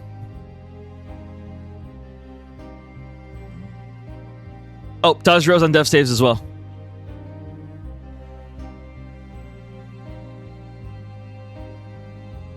So Tazrael and Calyx both on death saves right now. Officially starting right now. Alright, Alice. We're back to you. You're facing off. You see Ovelius laying on her back on the ground. What are you going to do? Wait, am I first or is Kayla? You. It's you. I think I was first as well. I mean, but it doesn't matter. It's fine. Yeah, honestly, it doesn't really matter to me. We could swap it. On the turn order, from what I see, turn order, Alice is first. But we could do Kayla first. I don't care. You know what? I got you. Yeah, it changed for all the I'll go. others. I'm gonna first do Golden Valkyrie. Activate that.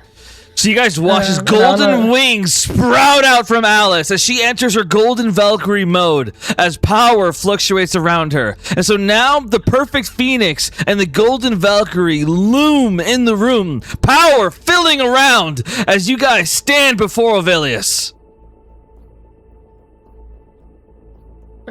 Alice is gonna fly around to this side of Ovelius. Make sure everyone's still in my circle. Yeah. Okay. And I'm going to attack her with my longsword.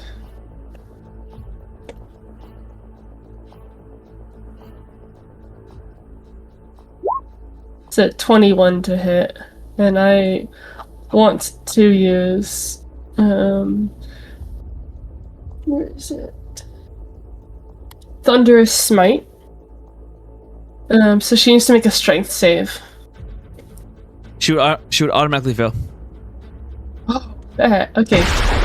So give me a second to calculate that damage real quick. Alright, go ahead. Double for the magic. auto roll for the yes, that's gonna. The So thing is that Alice- also the swords has an extra 2d10, but that's radiant, and she's immune to that, so I'm not gonna calculate that. So the sword Was that damage just the is- souls? Were the souls making her immune to radiant? Ding, I ding, thought ding. she was just immune. No, she is not immune. Gwen is right. Oh, okay. Well, okay. So 2d10, and then that 2d10 is doubled. Why are the 2d10 rolls always ass? Okay. Anyway, Ovelius herself was never really that strong. It's the souls that make her so powerful. Not for long, bitch. And then the Thunderous Slate. 25, which is doubled. And then I want to attack again as well, so just do all the damage at once. So that second attack, I'm gonna token that. Send that one to hit.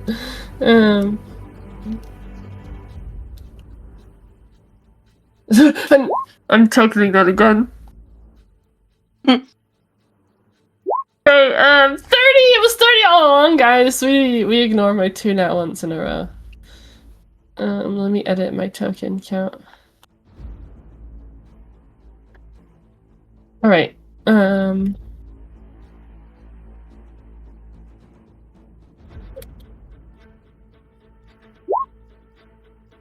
28, and then 2d10, which is doubled. Why are my 2d10 rolls absolutely ass? Okay.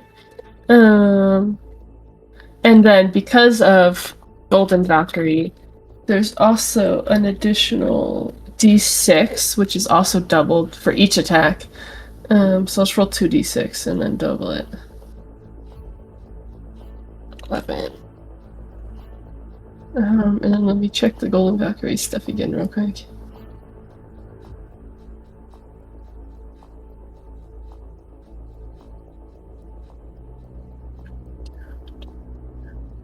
Okay, so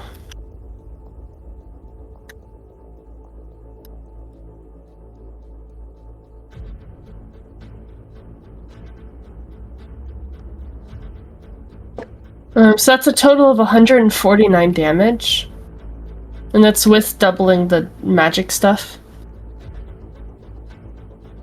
All right. So you deal this explosive damage to Avilius as she screams in pain, and you watch as... Yes, go ahead. And she's pushed back 10 feet, so Gwen and Shade get opportunity attack on her. Awesome. And she's pushed kind of into Caleb a little bit. Alice is like, catch! You got Wait, what direction is she flying? I want on the other end, so I want her going like 10 feet here. Is the goal. I'm pushing her out of your and Shade's range, so you guys could get opportunity attack on her. And into Caleb, so Caleb could line up her attack. I'm gonna battering ram this bitch. Alright, so Alice is just, like, she is slamming into Avilius, and Avilius gets pushed towards Caleb as, like, basically, like, you just see these three women all powering up as they beat Avilius. So Gwendolyn, she did emotional damage to Avilius. Meanwhile, Alice just beat Avilius, and now she's pushed towards Caleb as Avilius she just cries out and screams in pain as all this is going down. Also, when it comes to Morven, you'll notice that when it comes to Morven, Gwen, I forgot to say this earlier, but Morven, he would look at Asher and he would say, "Finally, I get to die." As Asher's eyes narrow, "Why do you want to die?" "I've been a hostage of my wife for centuries, forced to do what she wants. I just want it to end." "Don't you want to make up for the things you've done? All the people that you've gotten killed?" "I am by dying." No, it's not that easy. For a time, I thought death was easier too. But I realized it's not that simple. And so when Gwendolyn uses the fireball, Asher would have asked Gwen not to hurt Morven. Would you still do it, Gwen? It's up to you.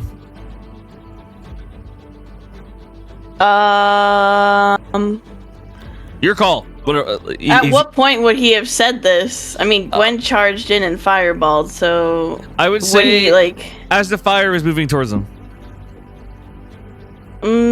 Asher would yell. He'd say, "Yes, she'd extend the careful spell because she trusts Asher." All right, fair enough.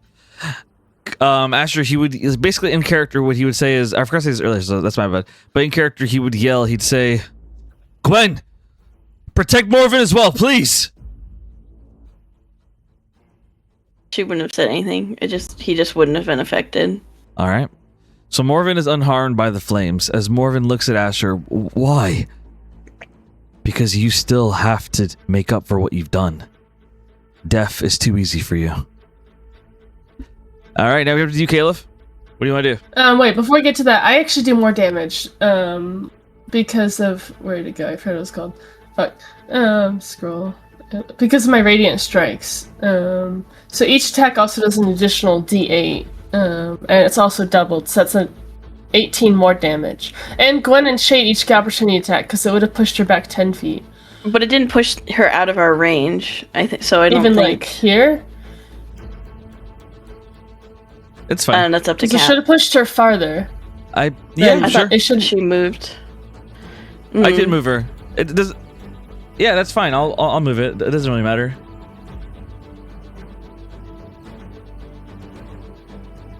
I don't get what the issue is. What's going on? No. If she's- it's fine. I'm confused. Can someone explain, please? I was trying to push her out of Gwen and Shade's range to give them opportunity attack. Was why specifically had her push back 10 feet. No, I pushed her back. Like, sure, okay, that's fine. I don't know. Like, in terms of where her token was, she's still in range. There wouldn't be an opportunity attack. Okay, let's move forward. Oh, So her no, token. Okay. no. I it's okay. Official ruling is no opportunity attack. Apologies. Okay, so continuing forward. Is there anything else you want to do? No, that's it. Okay, awesome. Like I said, I appreciate the energy, but I was keeping track of where her token was at the beginning, and she would not have been put or in an opportunity attack thing. If that's wrong, then apologies, but that's my ruling. Okay, so Caleb, what do you want to do? She's also prone now. Well, she was prone to begin with. prone? She was prone to begin Oh. with. But yes, Caleb, go ahead. What's up? What do you want to do? Okay, well, as she's pushed over to Caliph would have her daggers in her hands, so she would just stab her in the back, basically. Prone means I have advantage, right? To hit. I think it's auto hit. I think. Is it? For physical? I believe so. Like Cap officially. Okay, I was reading. I'm Confirm sorry. that. What's the question? If she's prone, do I have advantage or is it auto hit? It's auto hit. Okay, does it... My thing is it basically a nat 20? Because I have a thing on my talons that I need to know if I rolled a 19 or a 20. You still have to roll that. You still have to roll that 20. Wait, what? Okay, okay, repeat the question. What's up? Okay, my thing is, I have a extra damage on my talents that only occurs if I roll a 19 or a 20 on a hit. Yeah, so that's what I was saying. Yeah, I was saying it. So that's what... Yeah, it still applies. That will only apply if you roll 19 or 20. So you can still roll. Okay, I'll roll then. Yeah, that's what my answer meant. That you have to roll that 20 or 19 for it to go. Why is it not rolling? Hello? Oh, thank God. Okay, 14. I'm hitting 3 times. A 20. And a 17. Okay. So. Right. I'm gonna roll the damage now. So it is I'm gonna do it. Magic damage is One doubled. again. I don't know if it's magic. If you apply smite, that would be magic. Yeah, I'll do that after, yeah. Or if there's any magic. Oh, it's not showing up on roll 20. Fuck. It's okay. Okay, so it's 9 plus 6 is 15 plus 6 is 21. Then 66 is 24. Okay, but it is a magic weapon and it is necrotic damage. So is it considered magic? It's up to Cap if magic weapons are amplified as well. Yes, they are. Yes. Okay. Oh, this is gonna be a lot of math, guys. I believe. Okay. So that was 21 and double 24. That's 48. So that's 69. Nice. 69 I also get sneak attack because you guys are within 5 feet, right? Mm-hmm. Sneak attack is once per turn, so it's just once. So it's 69, 79, 80. Now I'm gonna bonus action Divine Smite on the 3rd level. I don't want to kill her, but I might. So that was That would 80. be unfortunate. It was 80, and this is 32. So 112 is the damage. 112 cap, please. So you deal 112 damage. And as you do, Caliph, you keep hitting her over and over. You feel the rage in you come out as you continue attacking her. Ovelius has never done anything to you personally, but you have discovered that she's been the root of many problems. And even deeper than that, she has caused a lot of hurt to the people you care about. You continue attacking her over and over. Ringing goes on in your ears as your attack continues ruthlessly. And as it continues ruthlessly, you slam it into Avelius' chest, and she stops breathing.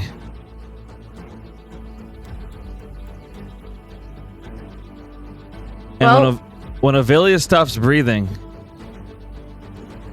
Shade collapses onto the ground next to her. And before he collapses, he looks at Gwendolyn and he says, "I love you." And Shade collapses on the ground next to Avelius. Now, mind you, Avelius is not permadead. She can be revived if you guys make the right steps.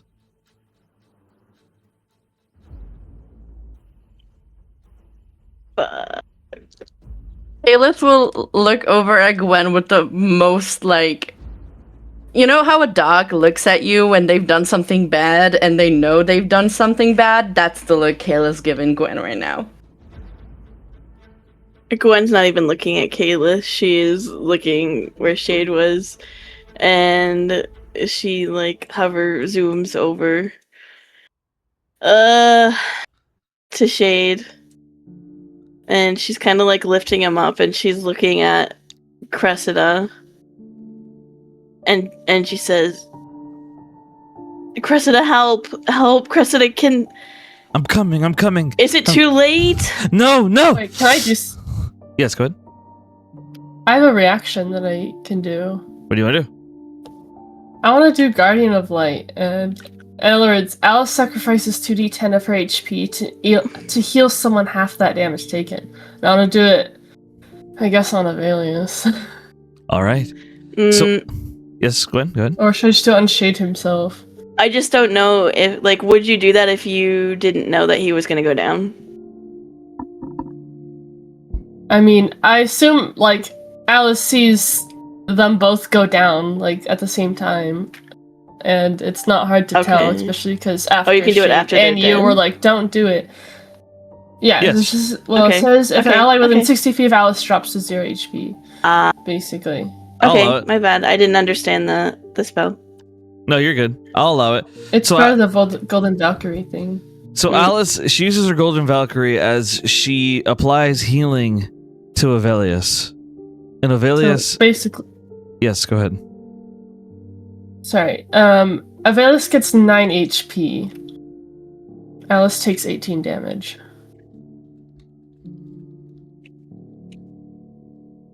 Nice. And so you guys watch as healing begins to fill the air as Avelius is revived.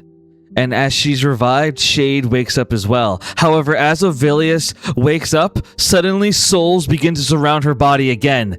And a circle of death surrounds you guys. All of you make a con save. With advantage and plus 4. Advantage plus 4. You said con save, right? Yes. Okay. Oh, nat 20. Hell yeah, baby. 27, 31. 28. 20. Okay. But It happens If- for everyone. I got to roll for the others as well.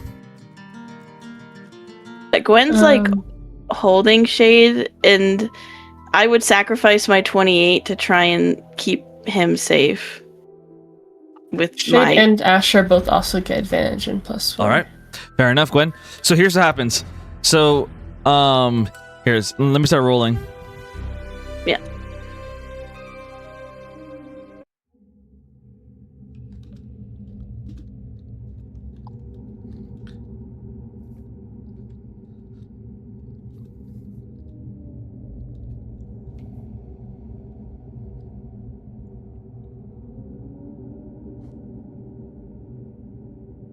Okay. So, let me start rolling. So it's a con save. Let me roll.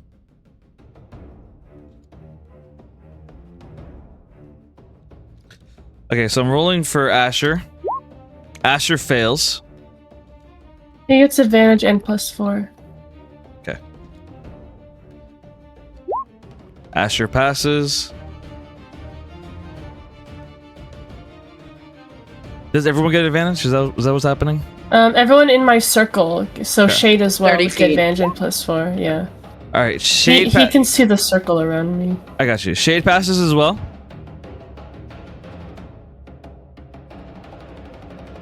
So Gwendolyn, you get into a protective stance over Shade, like your arms are wrapped around him as you want to protect him.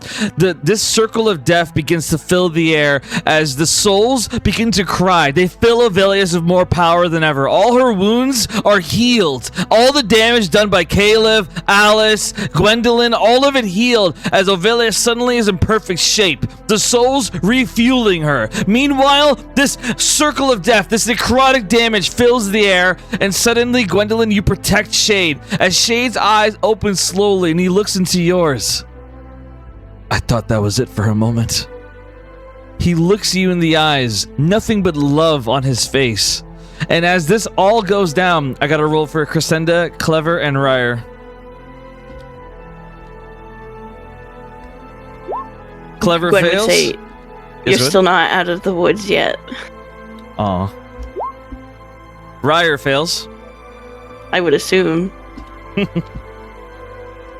Crescenda fails. All three fail. No. I gotta roll damage. Do you want me to roll for Aglaya? Yes. Oh, not a Glea.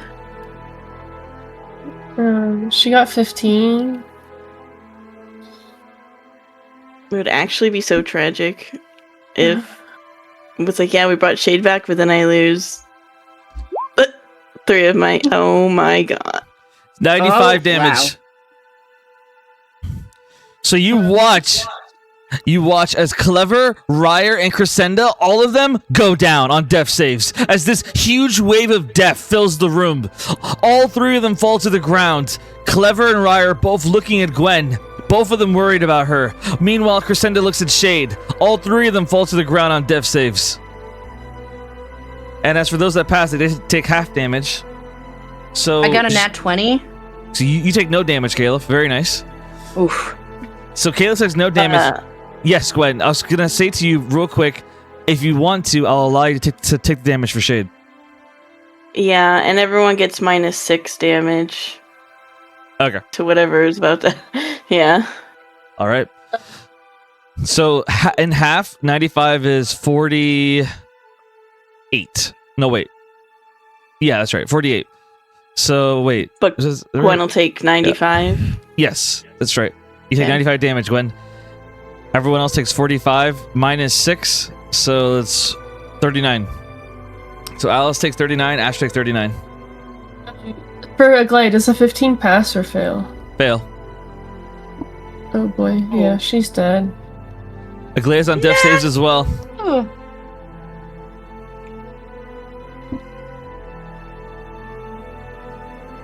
All right. So Avelius, she just Like, she's standing with a smirk as she says, "Fools, you really brought me back. What a foolish decision." She smiles with power flowing around her as she stares at you guys. The souls flowing around her. And just like that, you guys watch Crescenda, Clever, Ryer, Aglaya all go into death saves. Meanwhile, Gwen took the hit for Shade. Asher is hurt as well. Morven is still okay. We now jump to the next fight.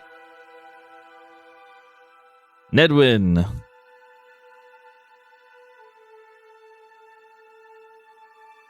Nedwin steps forward. I'm not sure what happened to your head, big brother, but that woman on the ground, her name is Lyra. She's the love of your life. And my future sister-in-law. What, Nedwin? What are you talking about? I don't have time to explain everything to you. Just help me defeat this man. Nedwin says as he takes his blade out and he moves into attack against Hirashi. He swings his celestial-coated sword.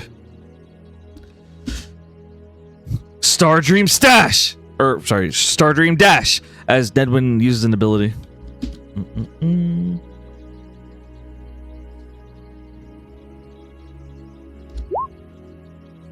So he hits.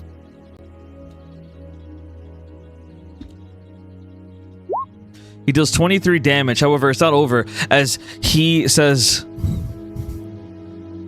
I think it's time for you to go away. As he casts banishment. However, Hirashi smirks and says, finally, I was hoping you'd do that. As he uses a reaction to counter.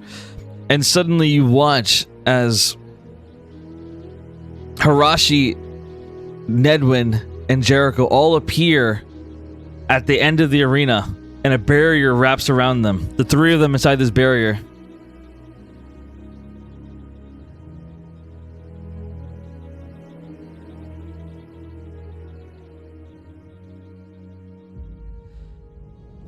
And so barrier wraps around them as they are get ready to fight each other. Meanwhile, we get to Tazriel. Tazriel's on death saves. Let me roll one for Tazriel. A 7. Tazriel fails his first death save. And so as he fails his first death save, he thinks about a memory of him and Caliph going through boot camp together. About how one time Caliph had forgotten to properly clean her uniform. And so Tazriel had lent her a pair of his, a shirt of his. But the shirt was too big for her, and he laughed at how big his shirt was on her as he laughed about it. He thinks about that memory as he thinks about them being together, about how he hopes that she wears more of his shirts.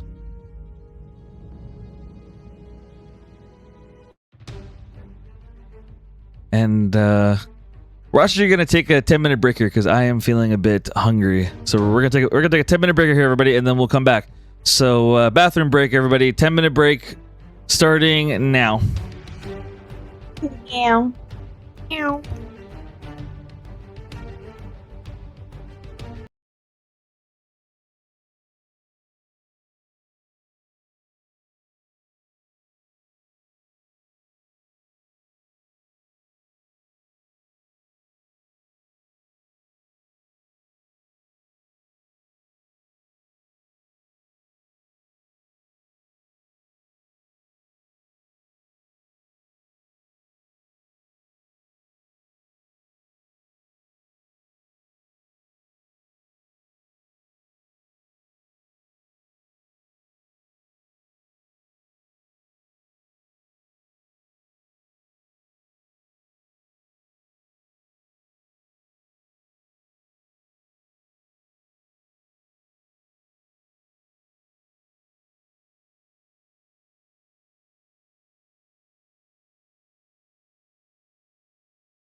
All right, we are back as we resume session 90. Oh my goodness, I keep doing that. Session 62 of the Promises of Pandora. All right, the battle continues as Tazrael failed his first death save. Let me make sure I write that down. How about you don't? Just a suggestion. Let's see here. Tazrael. 01. Okay. So perfect. Tazrael fails his first death save. No, we get to Clever.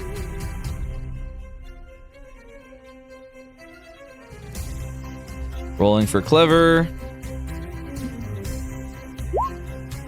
Clever fails the death save as well. And so Clever, he sees a memory of when he was a kid. Of him playing in the, like, he'd play in the park. And the other kids would have a good time with him.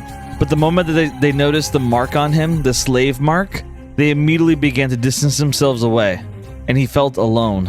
So that memory flashes through his mind as he's dying. Alright, Lorelei, you're up. Here's the situation. Tazrael, Calyx, and Lyra, all on the brink of death. Meanwhile, Revern is hovering with, like, just malice. Nedwin, Jericho, and Hirashi are inside some kind of barrier as they prepare to fight. What do you do, Lorelei? First thing I'm gonna do is cast heal on Lyra, so she gets 70 hit points. Ooh, and Lyra, you get 70 hit points. You're back up, Lyra. And then I am going to use my bonus action to use Mass Healing Word, which at 4th level, which does...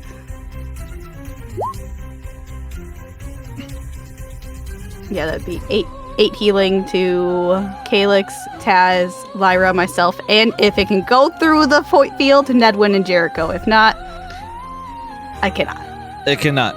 But Tazrael does get the healing. So Tazrael and Calyx, they are both currently like they're alive and they're on the ground right now. They're slowly getting back up as they're on the ground right now. They're technically prone right now.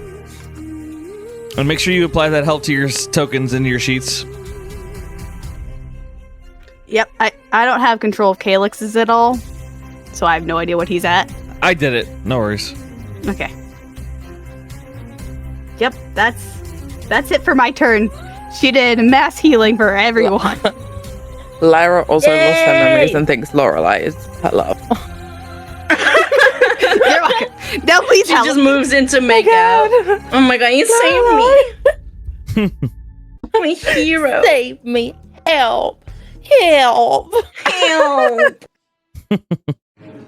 So That's Lorelei's turn. all right, so it is now Jericho's turn. Jericho, he stands next to Nedwin as he says, "What are you doing here, Nedwin? I thought I killed you. I made you see what I wanted you to see, Jericho. I'm here to help you in winning this battle." Why? Because I want to let go of the past. I want to be your brother. You're the reason that our family's dead in the first place. I know what I've done, and I regret my decisions. If you cannot forgive me, then that's fine. But please allow me to help you in protecting the person you love. You keep saying that. I don't know who you're talking about. That woman on the ground, the one standing back up, she is the love of your life. Someone who has helped make you stronger than I've ever seen it before. The Jericho that I knew, he would have ran away the moment that monster attacked us. He would have saved his own life. But when that rotten king started blasting off, you jumped into the blast. You stopped him. You acted like someone I've never met before. And I think that part of you was always there, that she brought it out in you. I don't know who I am or what I'm doing, but I know that I want to be in your life. So please, let's win this. Jericho nods as he looks at Hirashi. And he moves in.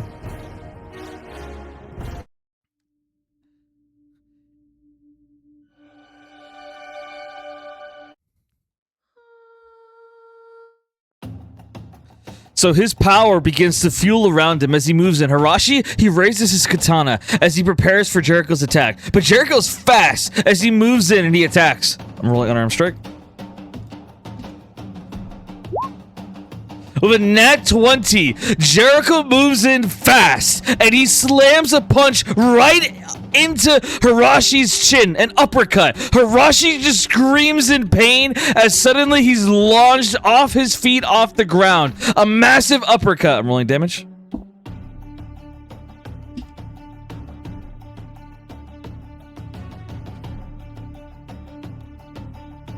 So this is a nat 20, it'll be doubled.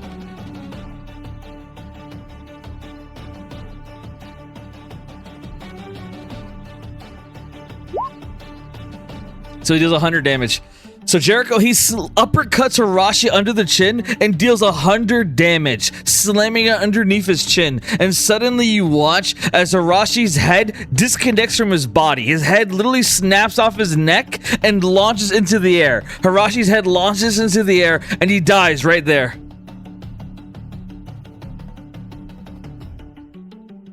Jericho looks surprised at his hands, like he's shocked by his own strength, as Nedwin's eyes just widen. You really are a monster now. And that's the end of his turn. Are we sure the spirit of strength really isn't in him anymore? Like, are we sure? No, it is in him now. It went back in because of Lyra. Oh, okay. Yeah. Sorry, my bad. I got confused. No, you're good, you're good. The field disappears.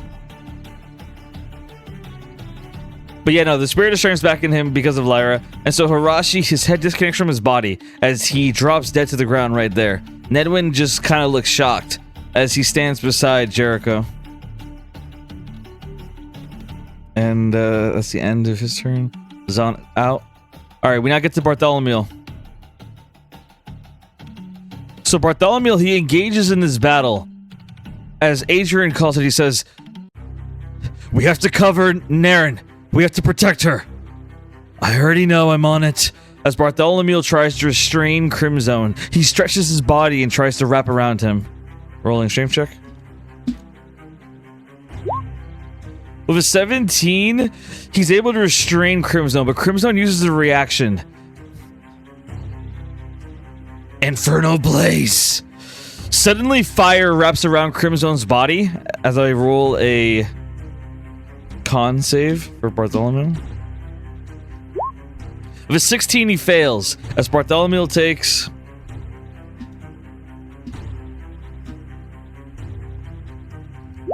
70 damage. So a flame goes off as Bartholomew takes 70 damage, and he is in bad shape.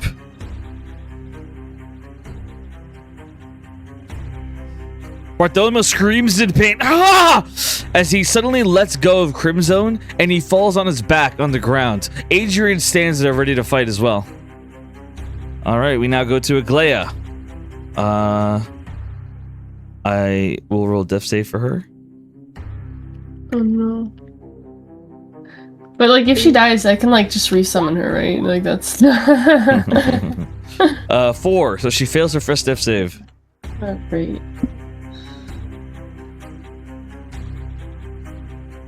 Alright.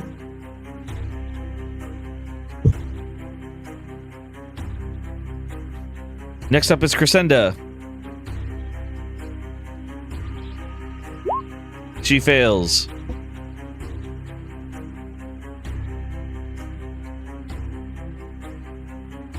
Next up is Ovelius. It's Ovelius' turn. Ovelius looks at you guys, and let me see what she would do.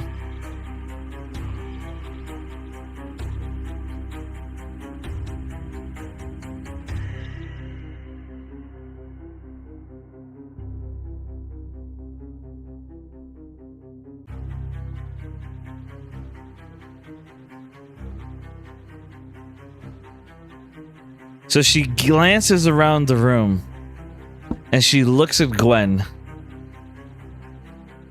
And she just wants to hurt her. She casts harm. Bro. Roll a con save, Gwen. Do I have advantage in +4? Yes, you do. Okay. 26. You pass, you take half damage. Let me roll damage. Okay. Yeah. Take 32 damage under necrotic. Oh, jeez. Okay. Okay, I want to use Rebuke the Violent, and so Avelius, it's a reaction. Avelius has to make a wisdom save. Oh, you can't do that. You already used a reaction. No, I didn't. Yeah, you did. Use the guardian wings.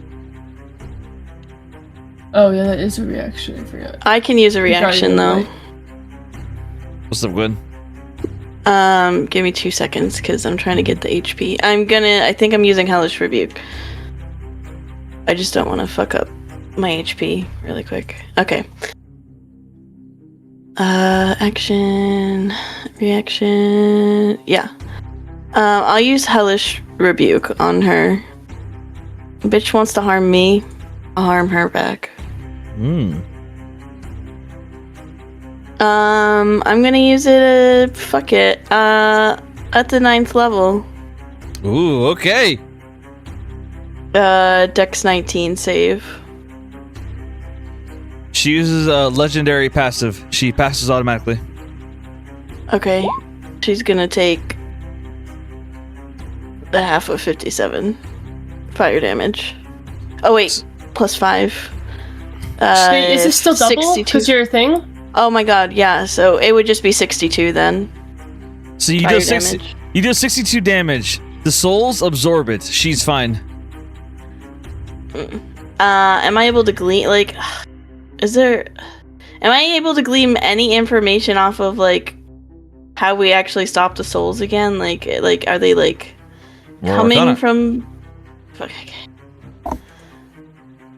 If I'm not gonna do any damage, it'd be nice to get some information. No, of course, I got it. I know that's a good roll, but I'm actually gonna use an inspiration because I have the inspirations. Okay. The inspiration begins. I guess I'm doing it again because I rolled the exact same thing. Gwen's like, I've been waiting for this whole time. Are you kidding me? Yeah, I'm gonna use another one. I really want to know. I'd like to get above a 10, please. Okay. How about a 34 Arcana? Minus 3 inspiration. So you want to know, like, everything. Like, you want, like, FBI knowledge. Okay. Yeah, let's just say that Gwen did this spell back, and she really didn't even care about the damage, although she did do big spell, but she's trying to see, like, where the spell, like, the ghosties are coming from. Like, how is this happening? Like, how can she stop this? So Gwendolyn, she fires off a magic blast, and it slams into Avelius. However, Gwendolyn, she's smart. She learned in the THA. She has been combat-oriented, and she knows that it isn't just about how much you can hurt someone, it's about how much you can understand about what they can do. And so Gwendolyn, she keeps her eyes focused. She focuses her Arcana Mastery to see what exactly is going on. Why can Avelius just tank hits like it's nothing? And so you watch, Gwendolyn, as souls pour out of the tree into the line of fire. You watch as souls literally jump in front. And so it's not like your damage is doing nothing at all. You're obliterating souls. And the more damage you do, the more souls you obliterate. With that last spell, you obliterated over 1,000 souls. 1,000 souls are now completely destroyed as Avelius stands there unharmed. The souls are taking the hits for her at Avelius' command. Okay. And you're able to see that the souls seem to be coming from some kind of source. It's coming from what appears to be under the ground. Okay. And as coming from under the ground, you're able to notice, last thing I'll say for the 34, you're able to notice that exactly where it's coming from. There's a trail of souls that are coming from under the ground at a secret trapdoor. I'm drawing it for you. A trapdoor? Yep. Sorry. It kills me. Right It's here. not a box. It is a box, unfortunately. So a trap cellar door. Fuck. Yeah, we're fucked. Our arch nemesis, the box. Pandora's box. Well, Ovelius's. Yeah, Okay,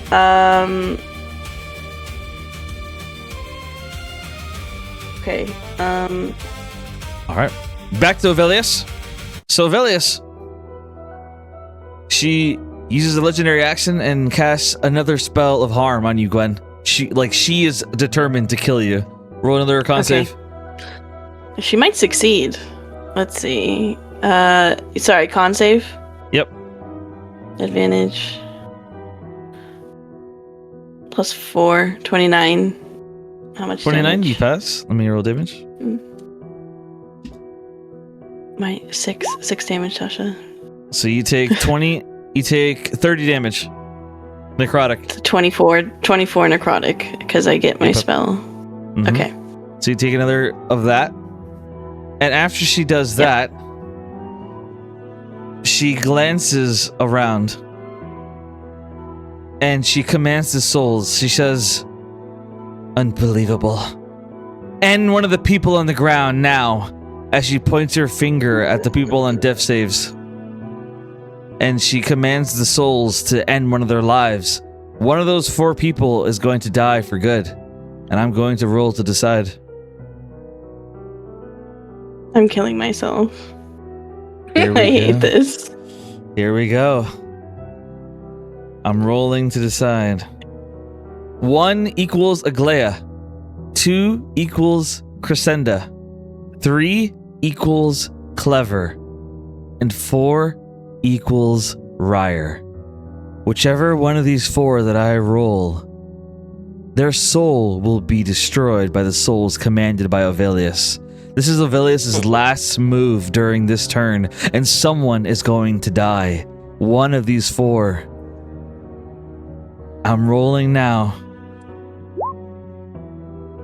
It's Ryer.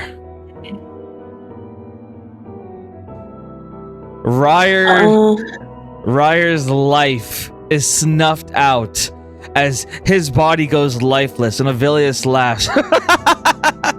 My, you made a great choice! As you see, Gwendolyn, you see Ryer's body go pale, his skin dry like an old man, as he lays there dead. Ovelius laughs in your face. Well, look at that, Shade! At least you won't have any competition anymore! Bro. Shade frowns of pure anger. I'm going to kill you. Oh, well, we both know you can't do that. Not if you want your happy ending. I don't care about that anymore. Everyone, forget about me. Forget about anything I said. Just kill her. Shade says with pure determination. He no longer cares about trying to preserve his life. At this time, he just wants Ovelius dead for the monster that she is. Shade stares her down, ready to kill her himself. How would you react, Gwen?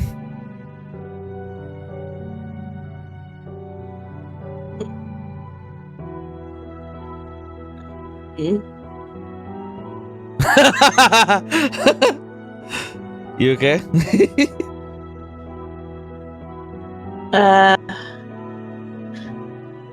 She would just be like fist clenched, angry, crying a little bit. Not like sobbing uncontrollably or anything, but... No, you're good. Listen, I get it. So as that happens, we cut to Morven. And Morven, he sees what Ovelius has done. And he shakes his head. No. No, no. Ovelius, you have to stop this. Oh, hush, husband. Allow me to do the work. We'll speak after this is over. Just be a good husband and watch me do the work. No. What? I said no! Suddenly, Morven puts his hand out. And you watch as the souls that were hovering over Ryer's body, they suddenly bring his soul back inside of his body. And just like that, Ryer breathes again. Ryer's unconscious but still alive. His skin returned back to normal. His body laying on the ground but still alive. Marvin, what are you doing? No one else is going to die if I can help it. This has to stop. Marvin, his stares at Ovelius as souls begin to fill the room, souls battling each other. Ovelius' souls and Morven's souls, they begin clashing back and forth, the two of them staring each other down. Ovelius stares at Morven. You don't want to do this, Morven. You don't want to play this game. Stop! I said no. For the first time in centuries, I'm saying no! Then you give me no choice. I loved you. Suddenly the souls continue combating each other, and Ovelius stares Morven down. As the souls, they bite back at Morven. Morven's overwhelmed as the souls begin to rip him apart. Please! You have to stop her! You have to stop her! Ovelius just frowns as Morven is torn apart by the very souls he tried to command. And as Morven is torn apart, he says one final thing to all of you.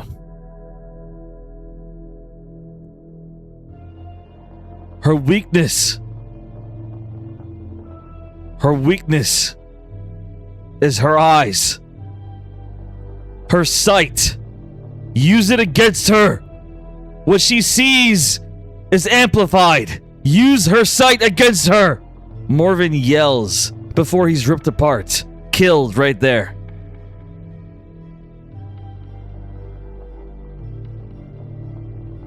As Morven dies, the sacred tree begins to shake. It begins to rumble. The whole thing falling apart. The whole tree, it's not like literally falling, but it's shaking right now. As Ovelius says, can we speed this up now? I need to regain control of the tree so it doesn't fall. Come at me, all of you, so I can kill you all at the same time. Ovelius says as she stares you all down. Morven laying on the ground, lifeless, dead, by her own hands. We now get to Calyx. What does Calyx do, Lorelei? He would do his biggest spell that I was given access to of Lightning Bolt. All right. Which means that Revern has to do, I think, 17 dex save, going off of the sheet. Yeah, his damage will be doubled. Or will it? He's on a different map. No, he wouldn't. So he fires off a lightning bolt right at Revern. And let me roll dex save.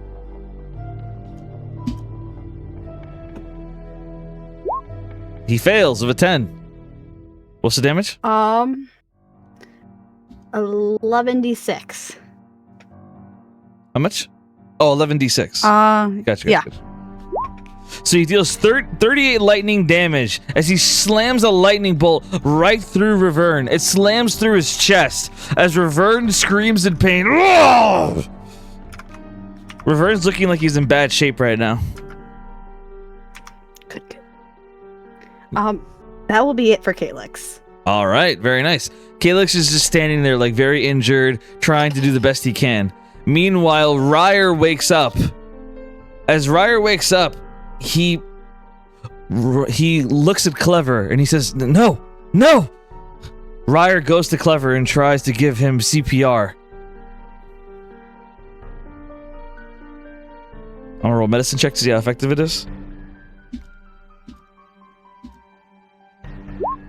A nat 1. So Ryer tries giving CPR to Clever, but is really bad at it, and he unfortunately cracks one of Clever's ribs, making it. Can I give him an inspiration? Please? Absolutely. For the love of God. Actually, cracking his ribs would be correct CPR, but anyway. Is actually shit. Okay, he cracks his lung. I don't know. No, because correct CPR is so deep that cracking the person's ribs is very common. I guess I'm using 2 inspiration. This is rigged. I'm actually pissed right now. Are you before. kidding me? You suck. At least it's not a nat 1. I'll donate a token for the cause. Girl, like, what the fuck? I still need a few of these. I have 6 left. This is roll crazy. Again. Roll again, Cap. I'm This using is a crazy. token. 6 left. I never thought I'd see the day we're going out to single digits on tokens. This is crazy. I never thought I'd see this day. Okay. So, I'm using one. Roll again. all right. Fair enough. I swear I to think God. it's rigged. It's like a carnival game, Alice. Look at this shit! What the? Cap, will you be nice to us and roll again? We literally gained 5 tokens of inspiration. With a token, I'd be happy to roll again. I'll if you give want one. with a token. I'll give one. All That's right. disgusting. All right. Caleb's giving a token as well. We got the token. Fucking Ah! what the? I'll give one. Okay, no, what the fuck are you doing, Cap? You are that's no. Get your token. No. Get your token. Extra. Get your token. I'll do one. Oh All my right. goodness. Literally. All We're right. all pitching it. Naren is donating a token as well. All right, Naren, token for you to make sure you guys are discounting this. Oh, another one. This is. Can someone else roll? Can we just not have Cap roll? Absolutely not. You are rigging this. I do not trust you, Anna. You want him dead. Any other tokens, or does Clever die? I'll use Bro, another one. This Roll is again. crazy. Alright. This cannot All right. be real. I'm rolling right another now. one. Why doesn't he roll like this with Ovelius? Is the That's thing. what I'm Like, saying. Okay. No, for real. I'm assuming no more tokens. I'm You don't assuming want to no like give more. us a freebie after all this? That's 7 So tokens. benevolent DM. That's 7. Absolutely not. I am not being biased. I'm not being biased. Like I said, this is, you guys could all win, you could all die. I don't know. All right, so Okay, yes. is good? everyone? another one. Should I just give one more? I'll give one more. All right. Yeah, I have more than you, Alice. One more. All right. One last one from The Caleb. gambler Let's in see. me says we roll until we get high. A 10. Oh my Well- god, he finally fucking passed. So with a 10, he manages. With a 10, Ryer is very clumsy in his CPR. It's like he's very clumsy in it. He puts his arm against Clever's neck, like kind of roughly, but not enough to hurt him. And so Clever remains on death saves, but Ryer does not make it worse. By the way, if you guys did not do that last token, I would have made him fail death save because all of those are very low. I would have made him fail. With the nat 1, I would have made him like make Clever fail 2 death saves. Yeah, I know. Yeah. Bruh. So that's the end of Ryer's Ryer- You turn. are evil. Ryer was clutching. He literally just had his soul taken from his body and put back, and he's trying to do CPR. He's a good boy. He's trying. Ugh. That was exhausting. That was a lot. Thank you, everyone. I mean, we have to use the token somehow, huh? I know. Oh boy.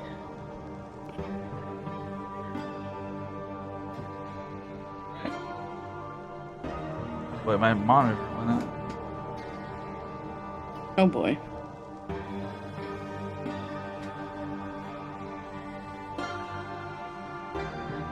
The bad rolls made the monitor go out.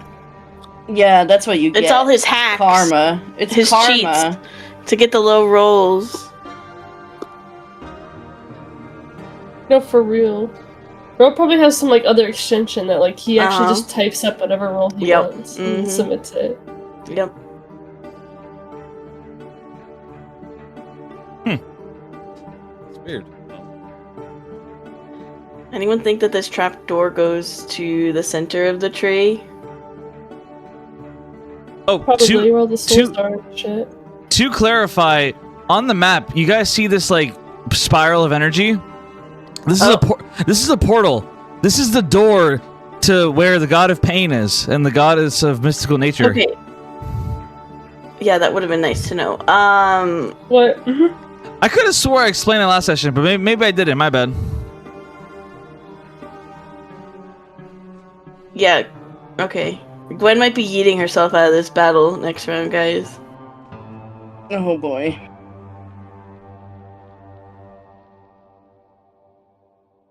Cap, did you change the NPC images on stream?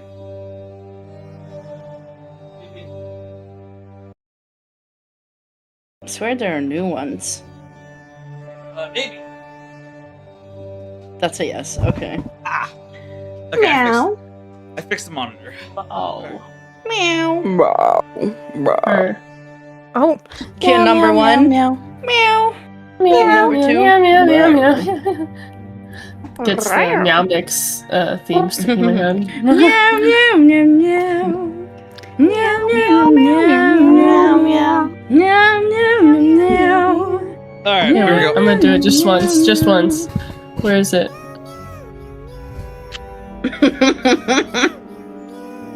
Okay. All right, let's start. Okay.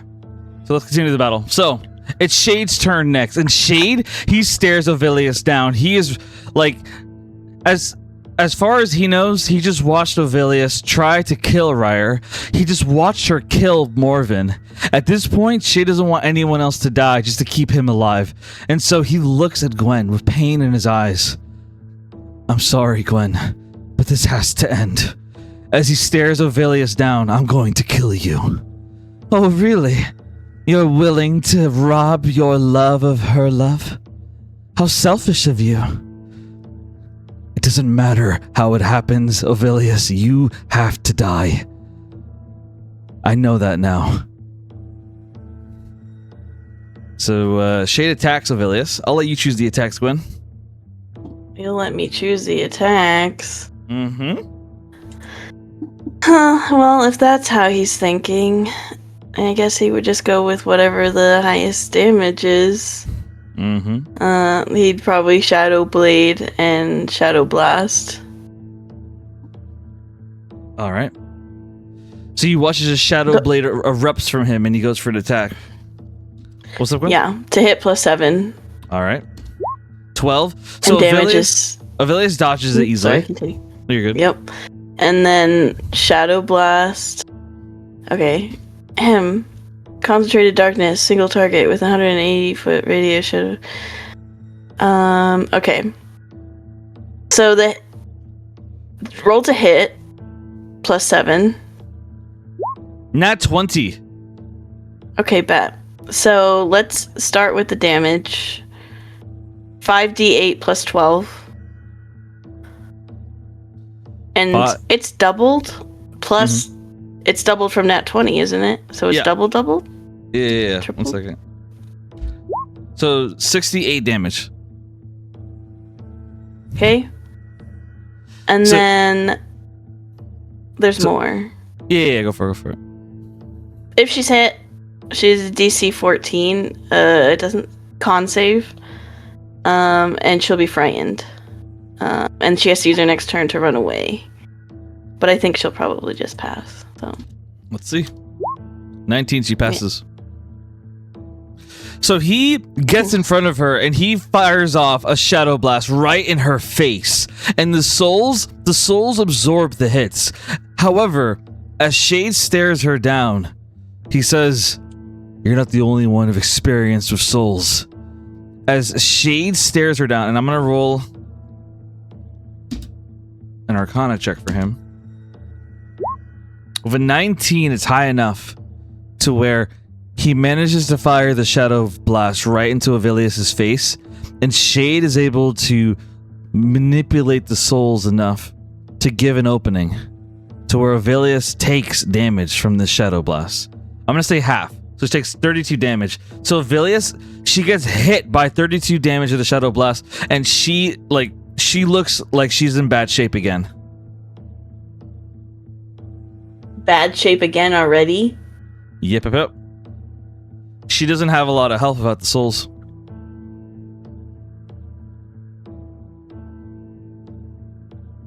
And so she's in bad shape as she stands there and Shade just stares her down. Go ahead, Gwen. Gwen would be saying telepathically, probably to everyone, say, please, I can try one more thing. Don't kill her yet. Just hold her off. Asher would say telepathically, I've got an idea. I'll restrain her. As Asher would try to move in on Ovelius to grapple her.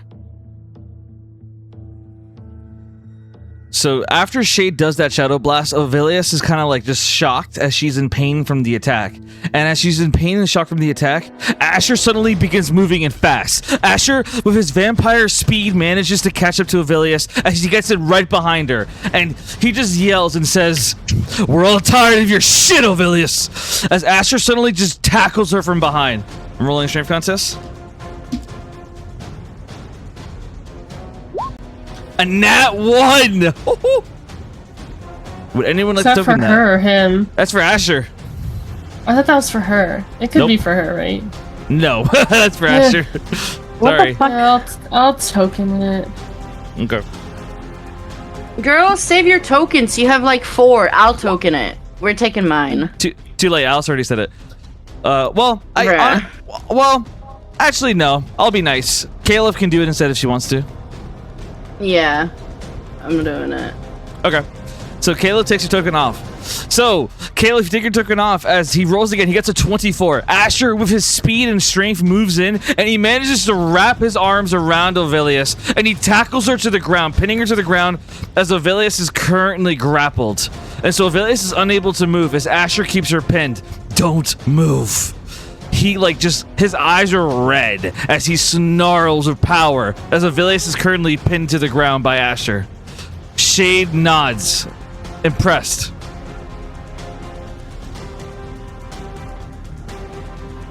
And that's the end of Asher's turn. Oh, yes, Alice, go ahead. Was that his action Yes. to do it? Can he also tie her with that same action or no? Yes, I'll allow it. So, Okay. he proceeds to bind her hands behind her back, as well as her legs together. As Ovelius is now tied, she kind of she seems angry, as Asher just keeps her restrained. And he says, consider yourself lucky I don't just kill you. As she says, you're all fools. Once I get my extra round of souls, this rope will disintegrate. As you guys I all want him to bonus action lay on hands and heal himself. All right. So he bonus action lay on hands himself. So Asher heals himself. How much? All of it, which is 35. I just updated this to 35? Okay, cool. Mm-hmm. All right, so after that, we now jump to the others. Are you ready, Naren? Yep. The battle gets intense as Adrian is up next. And Adrian, he begins combating against Crimzone. He moves in fast against him as he does an unarmed strike with his claws.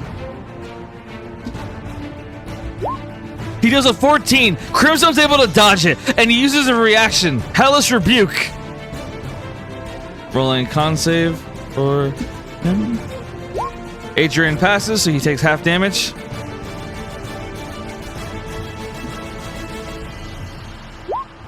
$88. So Adrian takes 44 damage. As Adrian yells, "Roar!" And suddenly Adrian falls on his back.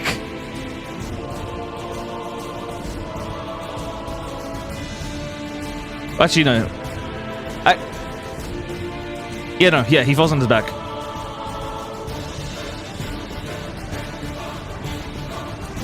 So Adrian takes severe damage as he falls on his back, and he's currently on death saves. As Crimzone just stares him down, Bartholomew yells, "No!" Crimzone just stares him down as he sees Naren what she's doing. Adrian's on death saves as we now get to Crimzone's turn. And Crimzone, he's not playing around. As he aims, he looks at Bartholomew and Adrian, and he casts Fireball. Fireball! Suddenly fire erupts around them. Bartholomew, I'm roll dex save for him. With a 21, Bartholomew passes. However, despite the fact that Bartholomew passes, he knows that Adrian will die. And so Bartholomew runs over to Adrian, and he puts his body over his, shielding him as the fire erupts. Ah! I'm dealing damage.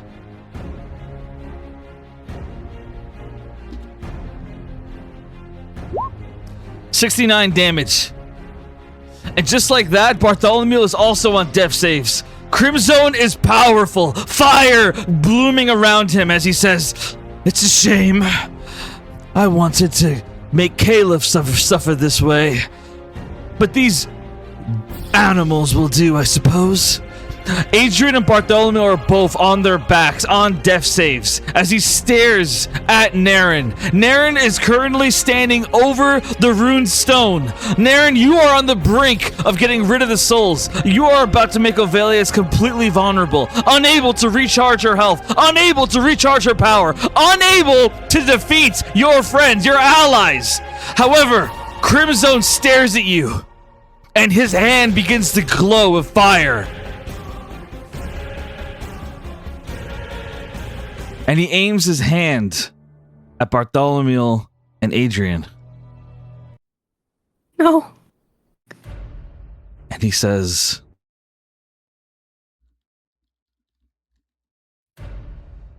"Listen well, girl. I don't know what your name is, and I don't really care enough to know. All I know is that you are a promise, and you need to step away from that stone. Step away now, or one of these animals die." He aims his hand, a fire blast prepared in it. He has one last spell ready to launch as he aims it at Adrian, and he aims it at Bartholomew. One of them is about to be burned to a crisp. Killed. Step away from the stone, or one of them dies. This is your last chance. Do you step away, Naren? She probably would stare for a minute. She's shocked after watching not one but two people just fall. And for a second, she would look back at Dorian. How's that his name? Dorian, yep. Dorian. And she would give a small look and say, "I can't. Yes, you can. You're a phantom. You have a strong mind, a strong will. You have to do what's necessary.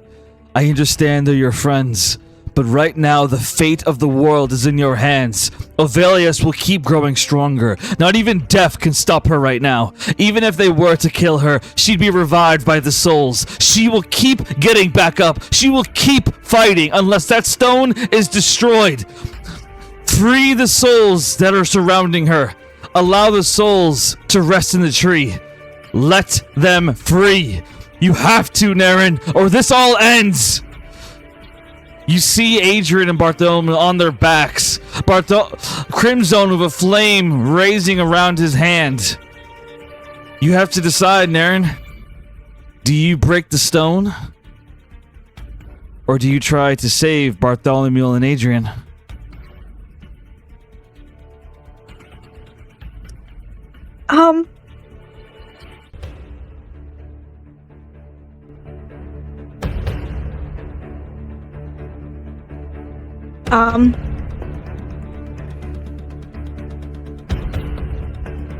She would look to Dorian and say, "I can't.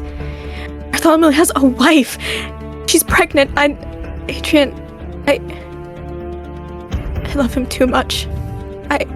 I'll make it easy for you." Dorian steps forward, and he places a hand on your shoulder. "I will do the duty of a father and make this easier for you." His eye begins to glow as he casts command on you. Roll a wisdom save. Oh.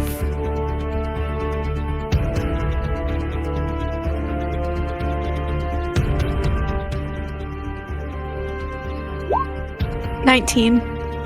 With a 19, you fail. As his eye glows, you realize that he has what appears to be some kind of device over his left eye. It glows as it amplifies his magic, and he looks you right in the eye as you fail the command spell. And as you do, he says,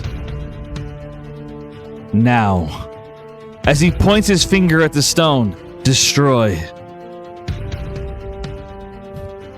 Naren, you are now possessed as you put your hand over the stone, your arcana mastery working. And as you do, your hand wraps around it and you crush the stone. But as you do this, Naren, Crimson in anger fulfills his promise. He fires off a fire blast, which will permanently kill Bartholomew or Adrian. And I'm going to roll to make this fair.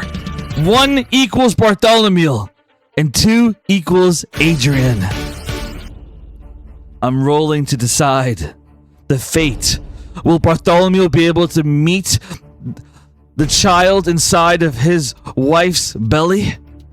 Or will Adrian be able to go back to being human, to stand beside his future wife, the future ruler of the Federation? Which of these two men will get to enjoy the life they always wanted? Which of them will get to see past this day? I'm rolling to decide. 1 equals Bartholomew, and 2 equals Adrian. In terms of who's getting killed. I rolled a 2. Crimson aims his hand at Adrian's body. And right before Adrian meets his end, he thinks about Naren, the first time they met, the first time they kissed, the first time he looked into her eyes and realized that she was the love of his life. The one woman who accepted him for who he was, accepted him for everything between them. He thinks about her warmly for one final moment before Crimson burns Adrian to ashes. Killed right in front of her eyes. Adrian Drakemere is dead.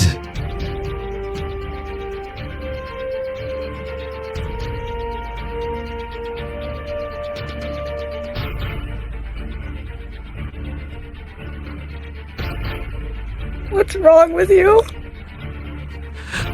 I'm sorry, Naren. Truly, I am. Dorian, he hugs you as he says, "I'm sorry, but you just saved the world." As the stone breaks, all the souls around Avelius are gone. Avelius, as of right now, is powerless, unable to do anything. Naren is the reason that Avelius is powerless, and yet despite that, she just lost her future.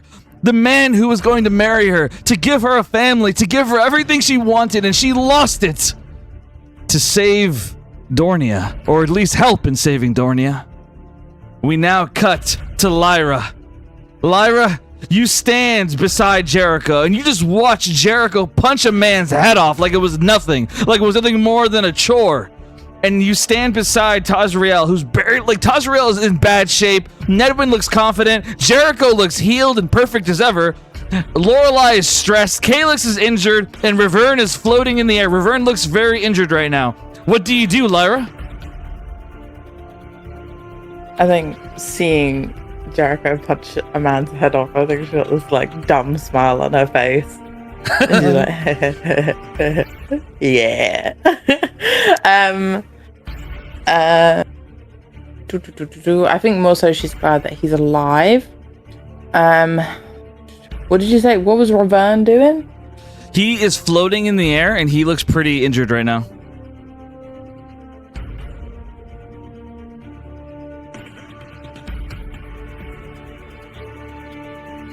Okay.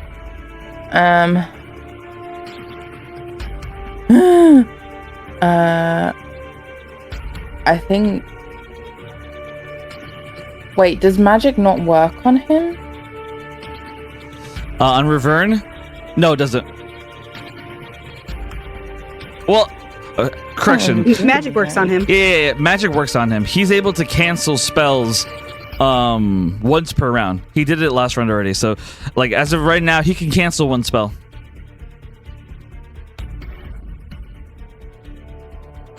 Okay, but like if I attacked him So with magic my damage? bow, So, no, he'd be, you would hurt him. It's just spells. Like, if you try to use a spell on him, he can cancel it.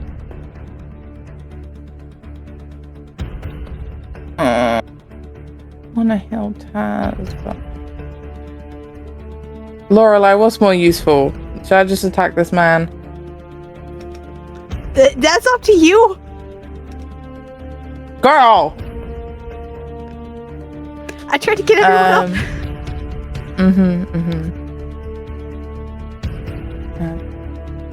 Yeah, okay. I'm just gonna attack Ravern with my bow. Yeah. Sorry. I'm just like...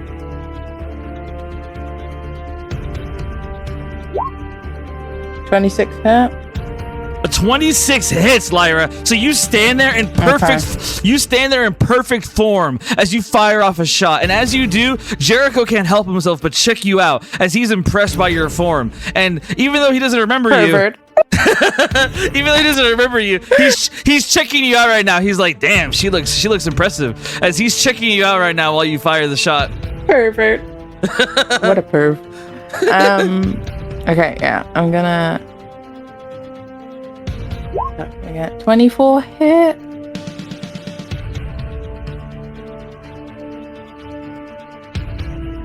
Cap. Yes, sorry, repeat the question. Cap. Yes. Does a 24 hit? Oh yeah, it hits. Is it worth using my action surge?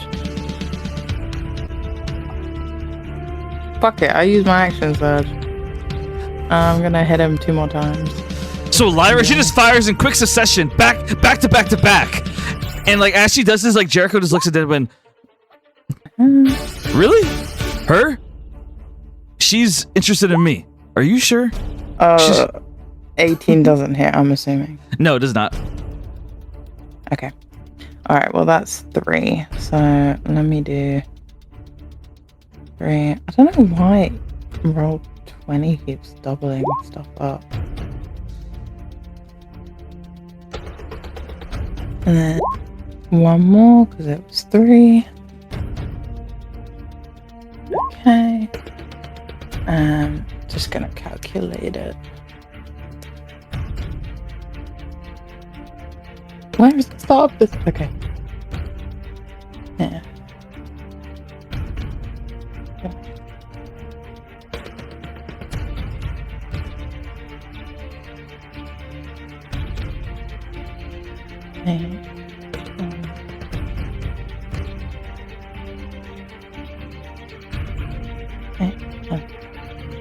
Oh, it's so weak.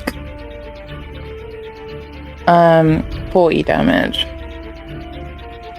Because I didn't put Hunter's Mark or anything on him. Lyra, how would you like to kill him? Oh, thank God that we can get out of here and just be free. Yeah, I think so. Lyra, yeah, like you said, in quick succession, she's just like shooting her Bow and arrow. her arrows, like. Huh? Oh no. Continue. Okay, yeah, she's shooting her arrows, and I think I want to like. I think as she shoots it, she goes for like one shoulder, and then she hits the other shoulder, and then she like. I'm going to say her third hit miss, and then her fourth was like the final one that hit, even though it's the wrong way around. But anyway, so she aims for his head, but then misses the third time, and then the fourth time she aims and she gets him square in the throat this time. And she just, I think she just grits her teeth. She's looking okay thanks to Laura like healing her, but she's just like very a little bit worn down. It's just a bit like, you would notice Finally. Jericho staring you right now. Like he's staring you in fascination right now. You would notice.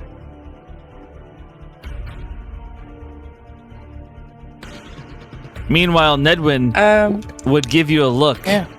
And Nedwin, he would look at you. He'd say, "You know, I'm better than him." He says as he points at Jericho. And Jericho says, "What the fuck, man? You just told me that her and I are together. Now you're trying to steal her?" I think Lara like deadpans looks at that when she's like, and I have a baby with him. Nedwin shrugs. "I think I'd be a better dad." Who you've met, by the way. Nedwin shrugs. "I think I'd be a better dad. Give me a chance."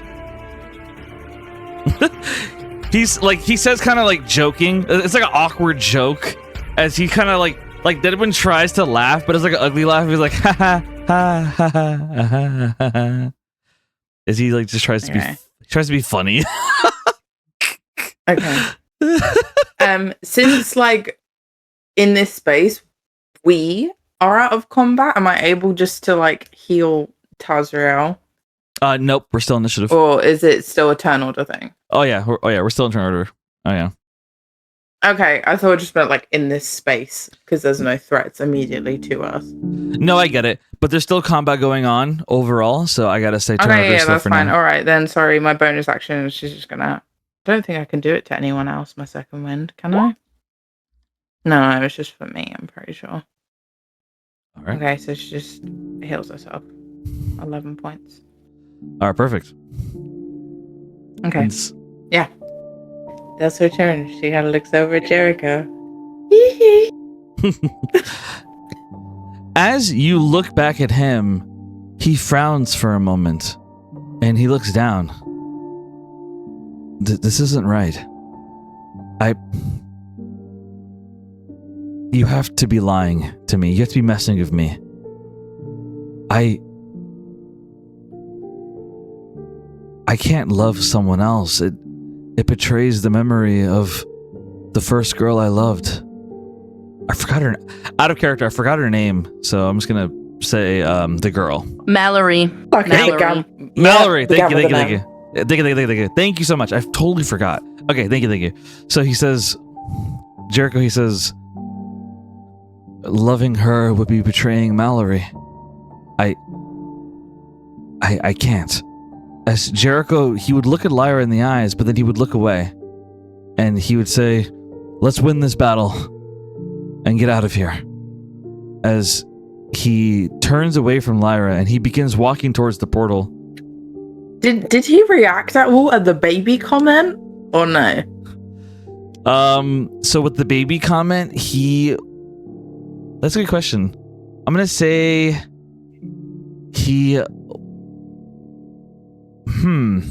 that's a good question. I didn't even hear that part. Let me think. When you say because that's what she said to Nedwin. She was like, we have a baby together and you've met that baby. You are an uncle. What do you mean? So when you, like, okay, so here, rewind.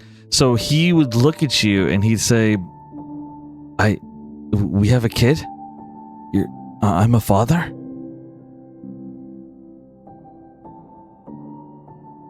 Yeah. It didn't happen the normal way, but it is our child. I don't know. It's a lot. He nods. I guess we can talk after this is over. He guesses. Wow. Larry looks to the sky again. The universe, you've done me dirty again. Doing everyone dirty in this fucking last session. Okay. All right. Whatever. Alright, that's the end of Lyra's turn. He's so skeptical. To be fair, he's so skeptical. He's like, what the fuck? Like, what? Like, he's like I don't know any of this. He's very skeptical. Okay, so end of Lyra's turn. We basically did Naren's turn. Well, actually, Naren, I'll let you do what you want. So Naren, yeah, okay, let's do Naren. So Naren, you come out of the command as your father. He was hugging you to try to comfort you as he feels guilty for what he's done. And Crimzone, he stands there in front of Adrian and Bartholomew. Bartholomew's on death saves. Adrian has been turned to ashes. What do you do, Naren?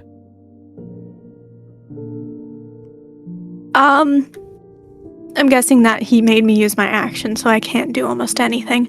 I'm gonna say no. You have full. You have your actions. You're good to go. You got everything. Oh, okay. So once she comes out, she probably is just, she's shocked. But with him trying to comfort her, she is pissed at the world at this point. She pushes him away and says, "Get off of me, you! What the hell is wrong with you? What the hell is..." It's okay, Naren. You did it. You saved the world.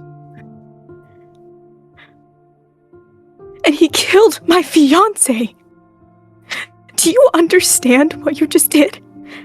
Yes, more than you know. I lost my wife when I was kidnapped. I have lost all the years I could have spent with you as your father. I understand the pain you have. You feel like you've been robbed of love. You feel like you've been robbed of your life. But I'm telling you, it was for the greater good. I hate myself that I had to make you do that. But I made you do it so that you didn't have to bear the weight of getting the one you love killed. It's all on me. You can hate me if you want. You can despise me. You can even kill me. But at least you'll be alive to do it. I'm sorry, but it had to be done. Are you two done arguing? Because I want to burn your pretty face off next, Blondie, Crimzone says as he smirks at Naren. At his comment, she's gonna whip around and I'm gonna have her use Disintegrate at 9th level. He's gonna make a dex save, Crimson. All right. With a 19, he passes. Roll the damage. Yep.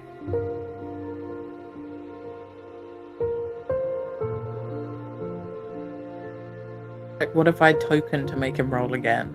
Is that allowed? Honestly, Holy shit, Aaron. Honestly, I would have 107. Honestly, I'd have to think about it, but luckily for you, Naren, since you rolled so much damage, even with half of that, I have one question for you. How do you want to kill the man who killed your future? Well, I'm not complaining. She's probably just gonna turn around and say, "Get rid of me. The only person here who deserves to fully die is you."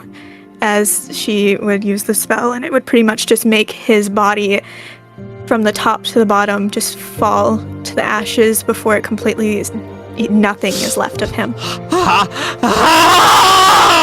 As he falls to the ground, dead, disintegrated. And all that you see next to him is the ashes of Adrian. Bartholomew lays on his back on death saves. And as you look at where Adrian was, I want you to roll a perception check. Let's see if there's anything left. You know, I'm glad you said it, because I was going to ask anyways. I'm tokening this, I'm tokening this. Alright, it's up to you. I'm going to token it for one. Please do better. Token again? Fucking A! No. One more. 2 so far. What the fuck? 3 tokens. Do you want to use any more? How many do I have? Can we donate to the cause? Yes, you can. I will allow donations. I donate too. All right. Oh. All right. Go ahead, Naren. Roll one more time. Please. Yo. Thank you, Lyra. I love you. Big one. Hell yeah! Yeah, I'm not gonna lie, I was gonna keep going. I think all of us would have completed our shit. So of a nat 20. Yeah, we would get you there. So I want to be clear on something. With a nat 20, this does not determine, or correction, this does not guarantee that there's anything. Well, okay, how do I word this? With a nat 20 on perception, Yes, it does. the only thing this guarantees is whether or not you see or whether there is remains of Adrian. So the answer I give you is 100% certain as to whether or not Adrian can be revived, whether he is able to survive this ordeal. His entire body was burned badly, turned into ashes. And as his body was turned to ashes,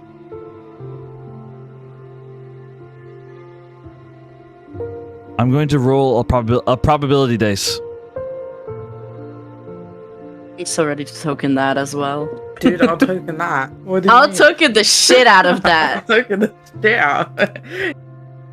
For his odds, I'm going to say it's a 50-50.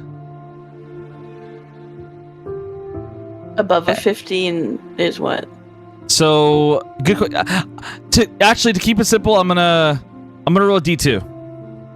1 equals he is dead, and 2 equals he is not.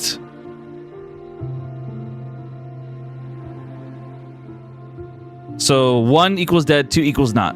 I'm rolling. I rolled a 1. No. Token. All right. I token that. All right. Make sure you guys are marking off your tokens. I roll again. A 2. Okay, there we go. Who wants to give the token? I'll do it. I'll do it. Okay. I'm Are gonna you just. sure? Yes, shut up. I'm going to describe how this happens. So, Naren, you look at where Adrian's ashes are, and as you do, you see only one part of him that remains. You see his finger. The finger with a ring around it. The engagement ring. The one that was worn for the ceremony at the Federation, for when you gave your big announcement. He wanted to get you a better ring, but that's the one he had for now. And you see his finger with the ring on it laying on the ground. The rest of him turned to ashes. And as you glance at it, you hear his voice for a moment.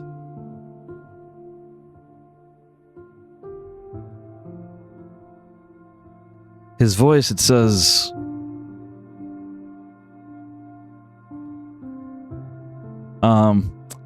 damn, I can't think of anything. My brain glitched. Forget the voice part. He doesn't say anything, actually. Let's just leave it at the symbolic ring and the finger on the ground, as that's all you have left. And I'll allow you to pick it up. Oh yeah, she's bolting over there. She doesn't care how much of his ashes are on her. She gets down on her knees and grabs that finger, bringing it to her chest, and she's just sobbing. Very well done. And so you hold it to your chest as you cry, tears rolling down, and you feel the engagement ring. And on the ring, inside of it, there's an engraving, a quote on it. To my Naren, always. And you hold it to yourself. As Dorian, he shakes his head. And he says, I'll leave you alone for now. I'll find you when the time is right. As your real father, Dorian, he walks away. What? This bitch.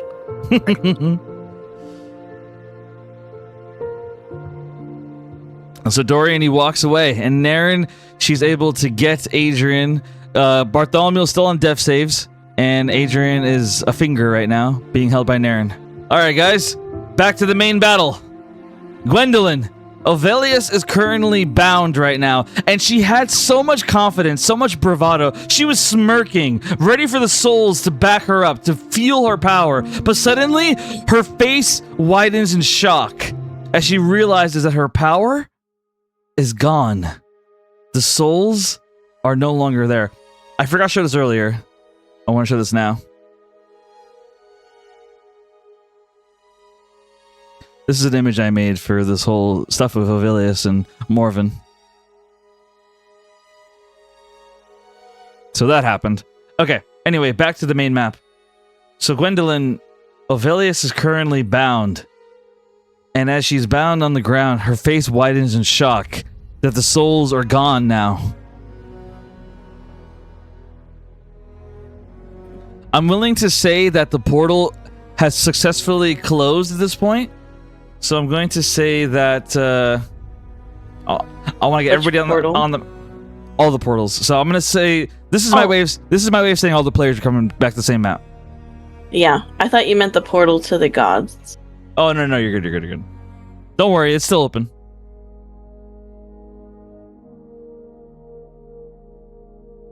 I'm bringing everyone down.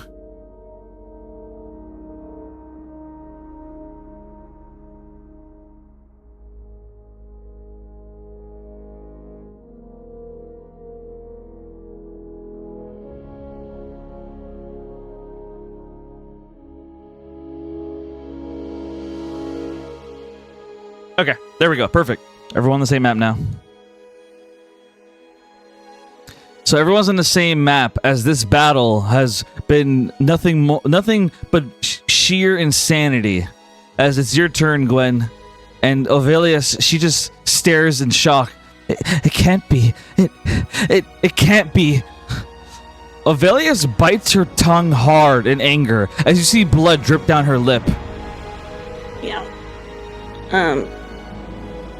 Gwen is gonna step up. And she's going to say, "Your suffering for what you have done is not concluded." And she's going to put a finger on Ovelius's forehead. And she's going to cast Mental Prison. Which... Can I send it? Does it... Oh, I didn't actually mean to... Don't ignore that, please. It's okay. You're good. I'm not doing damage to her. It's a intelligence 20 save. All right, let me roll. I really hope she fails, because I'm not trying to do damage. I just want to fuck her up. 16. Yeah. She fails. Okay, bet. So I'm gonna let me talk out of character for a second. Yeah, I'm going to be having Gwen jump into the portal. I'm going to have Shade hold on to this spell and concentrate on it while he's here with her. While I have everyone telepathically linked, am I able to bring them into the prison, into her mental prison? Yes. So that they can do whatever the fuck they want to her without actually killing her? Absolutely. Okay. So Gwen puts a finger on Ovelius's forehead. And she says, "Your suffering, it's not enough for what you have done." And everything kind of goes black. And using Gwen's telepathy, she's able to kind of bring everyone's soul here, at least the promises and maybe the love interest, into Ovelius's mind. And Gwen's not there, and she's gonna her voice is gonna be in everyone's head and say, "Make her pay, make her suffer. She won't die in here, and I'll be back." And so that was my action, and I would like to. Can I have Shade use his action now to concentrate on this spell? Absolutely. Okay. So it lasts for a minute, technically. But Gwen was never in the mind. She's gonna zoom into the portal to try and talk to the gods. All right. And that's her turn. And whether you want to start that now or not, it's up to you. We can start it now. Okay. Oh, shit. This meeting... I forgot to heal my friends. It's okay. Oops. You can do that first. I'll allow it. Okay, can I use Quicken Spell then, and I'll use I'm willing to say Mass Cure Wounds or something. I'm willing to say that as of right now, initiative is over. Turn order is over. Okay. Then I'll use Mass Cure on my and I have 7. 1, 2,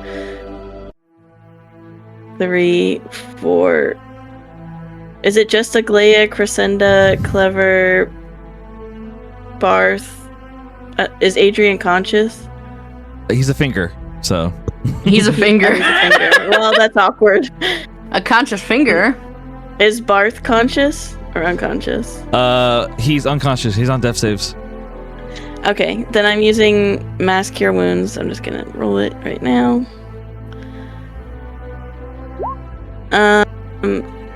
30 HP to everyone that is down, that is our ally, and is not a finger. I'm sorry. And it's not a finger. It's crazy. All right. I can't, like, it wouldn't do anything. Like, yeah, heal the finger. That's one nice looking finger right now. That is a It's pristine. finger. Cuticles are cut It's for fine. you. You can heal the For finger. a lot of things. I'm dead. I know, I'm not, like, he has his uses as a finger. All right. So you heal. You heal all of them as they are all healed, and they're all alive, thanks to your healing, Gwen. And as you begin approaching the portal, the door to the souls of this tree, Shade looks at you, and he says, "Just a moment." He steps up to you and he places a hand on your cheek. "I want you to know that I love you, and that you complete me in every way. And if it comes down between me or the world, I want you to choose the world. Because you deserve the world, Gwen. More than anything else, you deserve to live. I've had my time. And I'm content loving you in this life or the next. Because I am lucky to have just met you." Gwen would bring a hand up and cover his hand that's on her cheek. And she would look up at him and she'd say, "Shade, I love you too. And I'm not giving up. I have one more option. And it's maybe the hardest thing I'll ever have to do. But I'm not giving up on you, and I'm not giving up on us. And you may have had your time, but we haven't had our time. And I'm going to fight for that." He smiles. "You really are the best fortune I've ever had. And I know that whatever you set your mind to, you'll do. If you can convince someone like me to change, then you can do anything. I believe in you, and I'll be waiting right here for you. Miss Wonder," he says with a smile, and gives you a light kiss on the lips. She'd kiss his lips back, and she'd take a step back and go into the portal. All right. While everyone gets to beat up Ovelius in her mental prison. I think So the I hope we get a taste of what everyone gets to do in there. Is Well- what I'm hoping. Well, Asher would want to, but Alice would not be okay with that, so Asher wouldn't. What? I'm just in terms of like hurting Ovelius, like torture.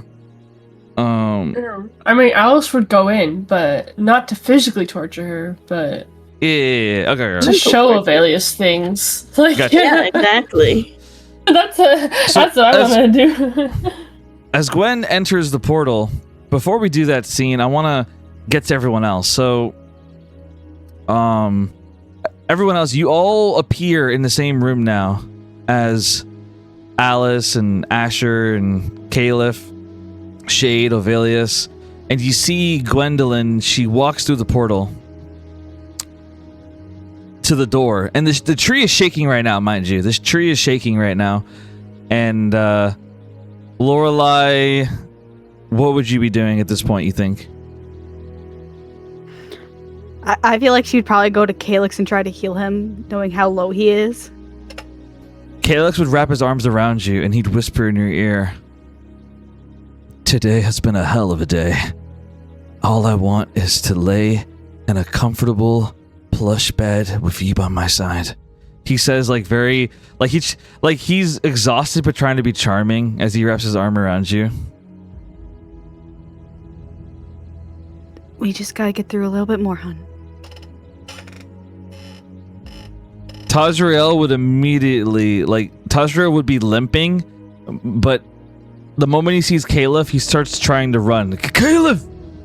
As Tazrael runs to Caliph. Caliph, I'm gonna move him back. She would run to him, meet him like halfway when she sees him limping. Like, there's no way he's making it that far before she makes it to him. Tazrael would definitely be dramatic as he would wrap his arms around you and lift you off the ground a bit, hugging you tightly, happy to see you. Caliph hugs him tight as well, but she's like, put me down. You look like absolute shit. Then she would, I'm gonna use, lay on hands on him. How much does he have? Okay, I'm gonna just fill him up. So that's what, 68 am I giving him to fill him up? Mm-hmm. Okay. Alright. So I'm doing that. And okay. And then just gonna hug him super, super tight. What happened? I saw you and Kadros, and you were yelling for Jericho. I was so scared.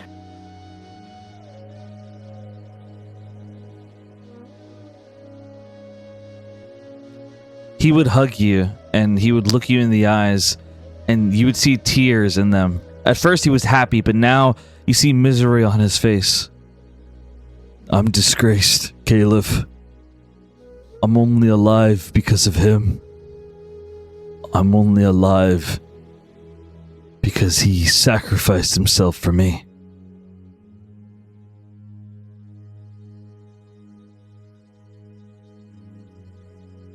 Can I roll perception to see if I see Jericho, or do I just see him? I'm gonna say you see Jericho. Okay. In that case, Caliph furrows her eyebrows and then looks over at Jericho. He's right there. Do you mean he died? He's there. No, Caliph. It wasn't Jericho.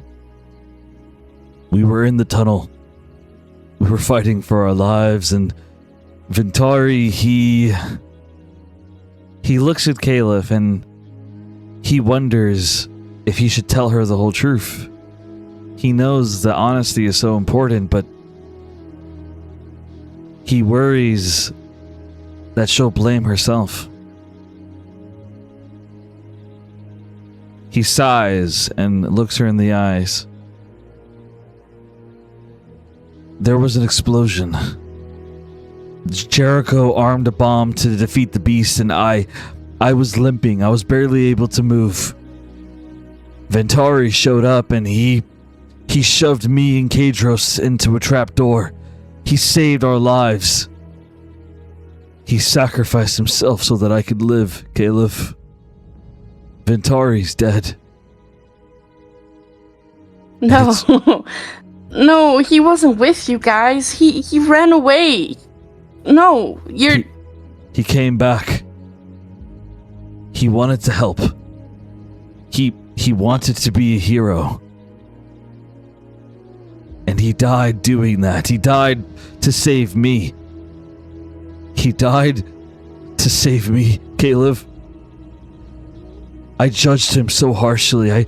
I never liked him, but he died for me. He died for me, and I'm a disgrace. He looks down. What kind of man am I to allow a soon-to-be father to die for me?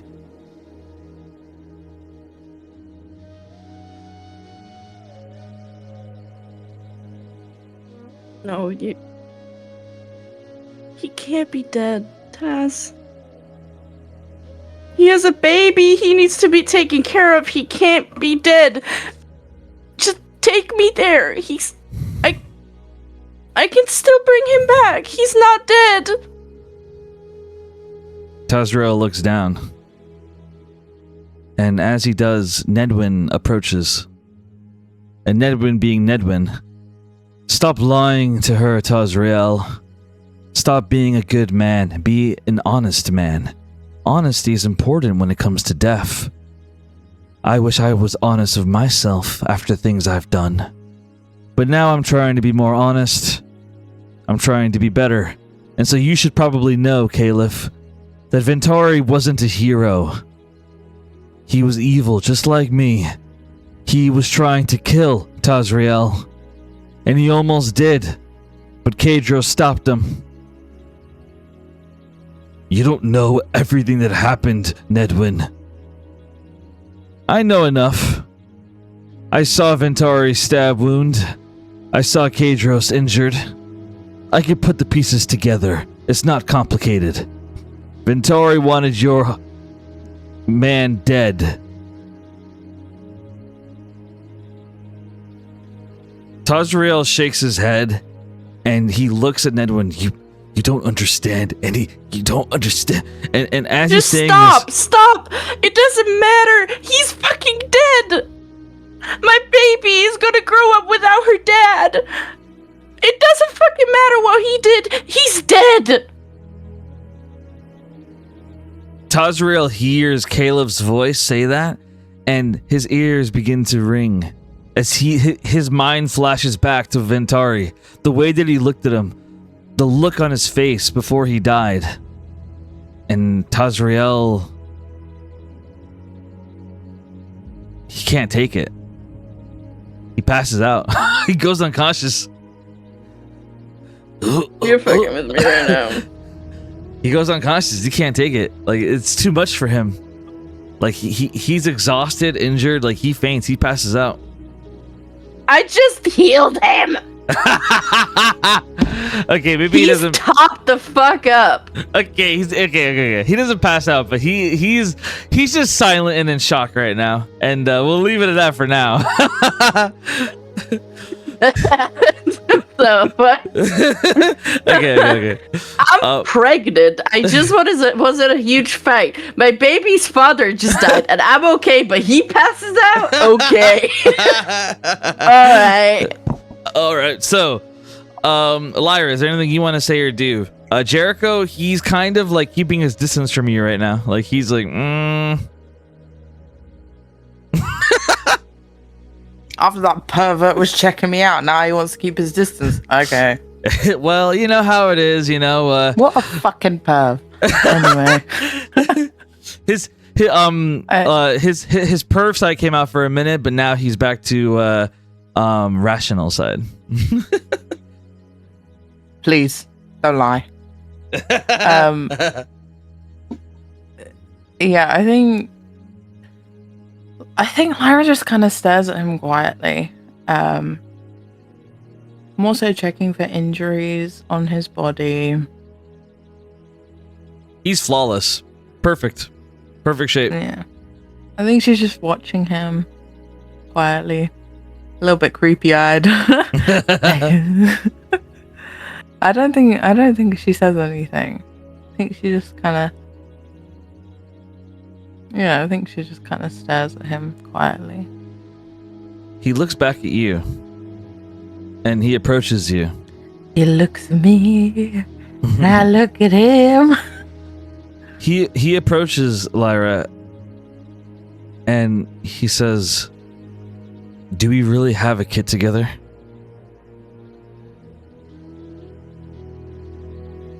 We do. Why don't I remember you? But it was like the universe made it, but it's still part of us. I don't know. You were there. You brought me the child. I was not present when this child came to you. I don't. Jericho, I don't know. Why don't I remember you?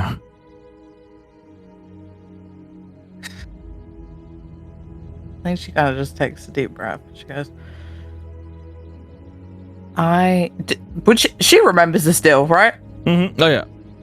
Okay, good. He's like, I don't know, you weirdo. I made a deal with the spirit of strength to heal you. And it came at a cost, and I said Well, yes. How can I remember?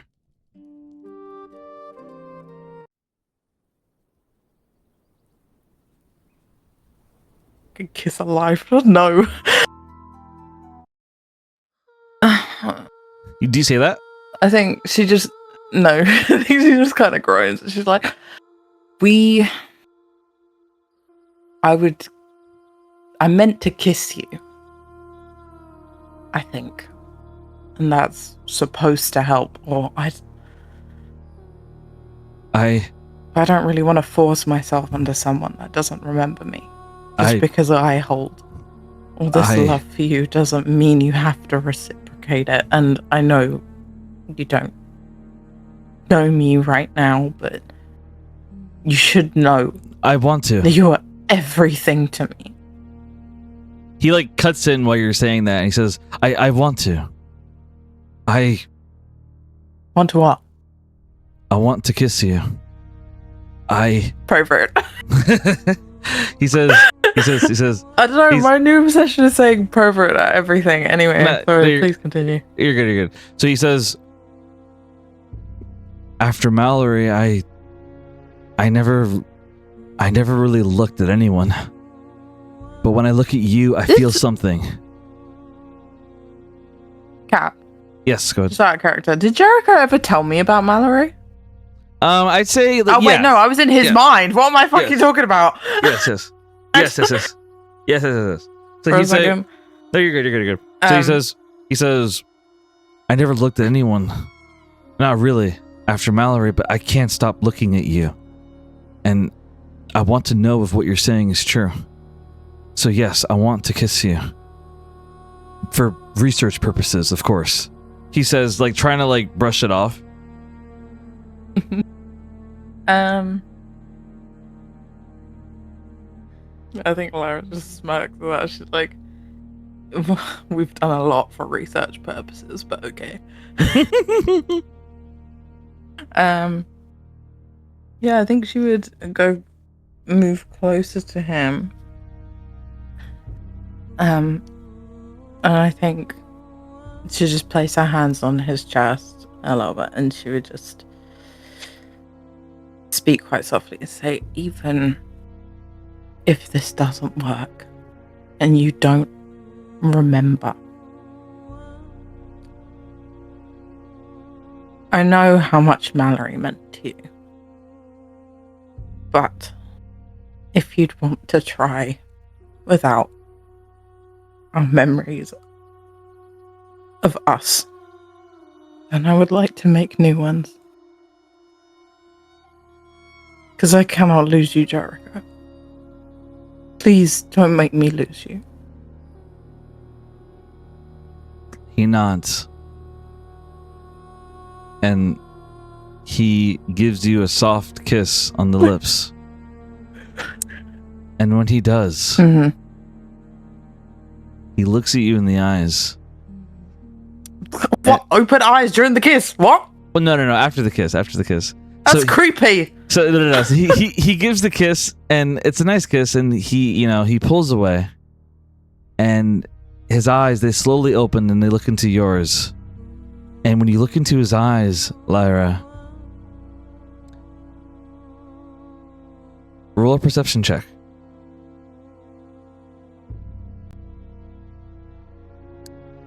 I think she's like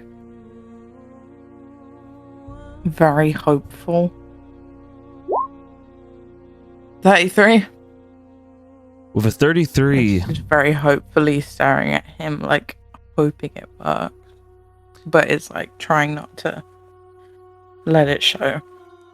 with 33, you're able to see that there's something in his eyes.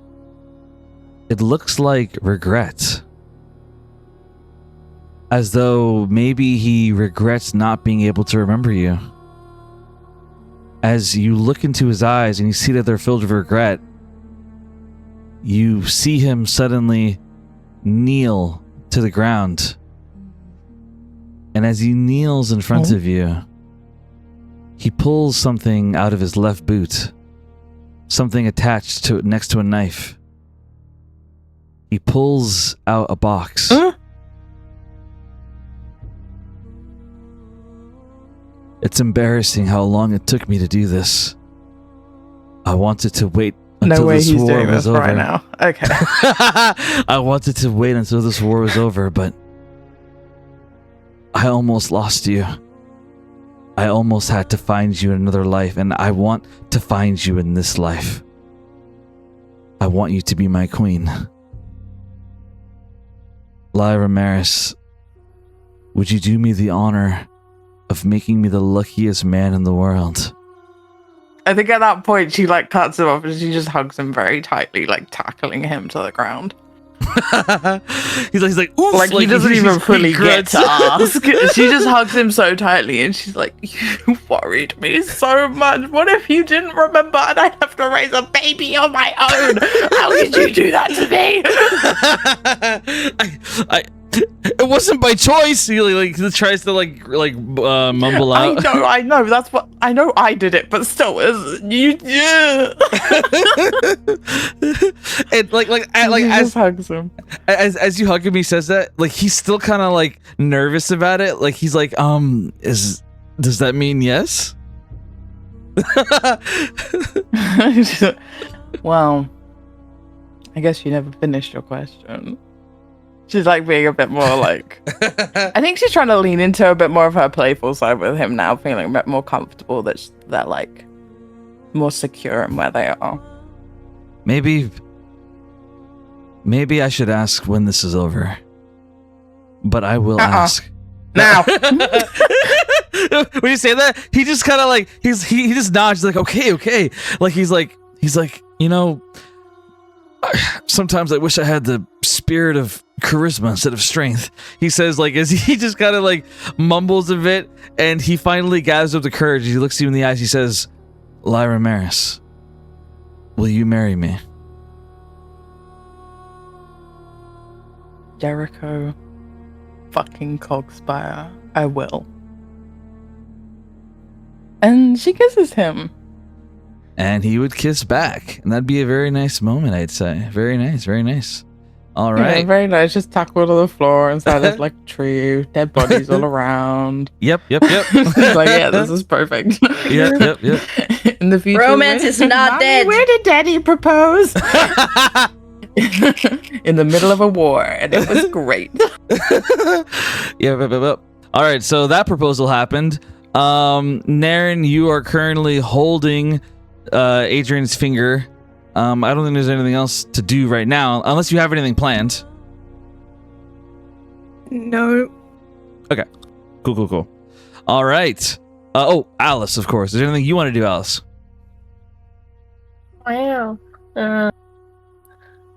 My mind fucking blanked. Yeah, I want to use my staff of healing to cast Mass Cure Wounds. All right. Basically healing Aglaia, Calyx, Shade, Asher, Lorelei, and Lyra. And then let me roll for I'm gonna just do it manually in the dice channel because I'm upcasting it. Very nice.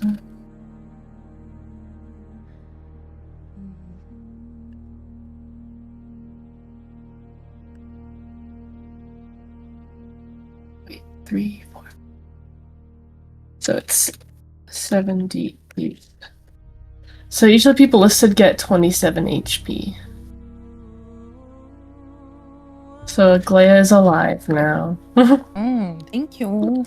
Wow. And then so Calyx, Shade, Asher, Lorelei, and Lyra each get 27 HP. I can Very do nice. shades. Okay. Very nice.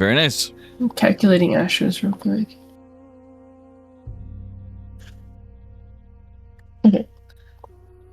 And then also, I just auto did it because I didn't want to roll for it. But Alice has a passive that each round of combat she gets a little bit of HP until basically it reaches at least 72. And so I just put hers at 72 since we're not in combat right now. Very nice. Well done.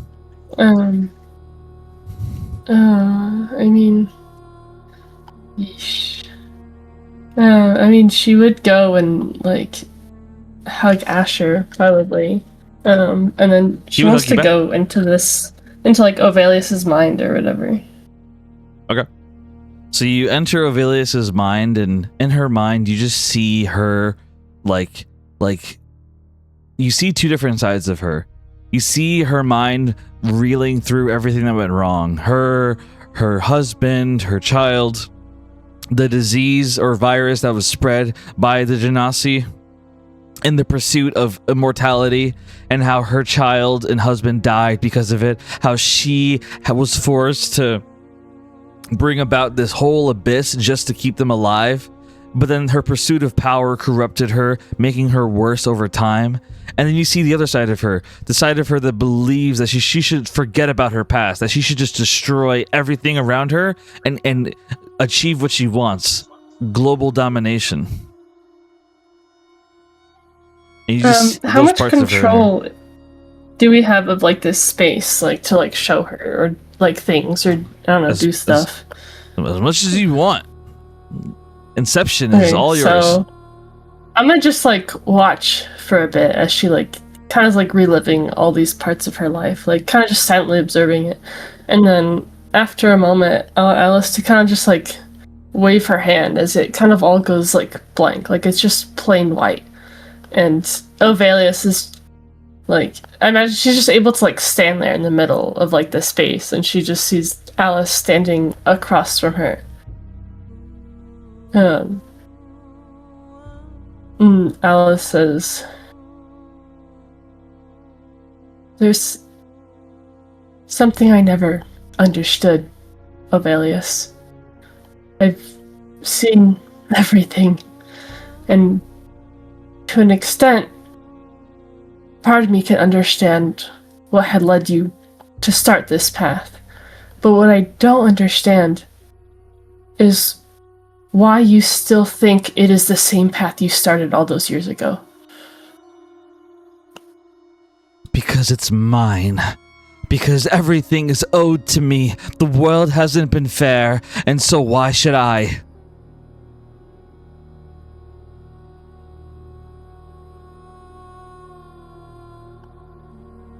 And so you'd be unfair to others, to people who never mistreated you? They don't I matter. understand revenge. All that matters is me. They don't matter. Not my husband, not my ungrateful child. None of them. None of them matter. All that matters is me. Because power is all that matters. I discovered that the day that my children, my son and husband died. You think they don't matter? Then why'd you do this? If not to keep them alive, to save your husband. You start all of this for him, to save your family. Yes, And in yes, the process, I did. you lost them. Yes, I did. And look how it turned out. My son betrayed me, becoming the guardian. And then Morven, the man that I protected, my husband, the only one that I stood beside. Even when fucking Lord Zero tried taking him from me, I protected him. But did that mean anything to him? No. Because at the end of it all, he turned on me, tried defeating me with my own souls. You saw what he did. Everyone turns on me. So why bother? This world is either mine or no one's. How can you look at what you've done and call that protection? You think making your husband your own slave is protection? Forcing him to kill and consume the souls of children after having witnessed his own die for your cause? You call that protection? She shakes her head. It doesn't matter anymore. It's over anyway. I only hope that Gwendolyn fails so that she doesn't get her happy ending either.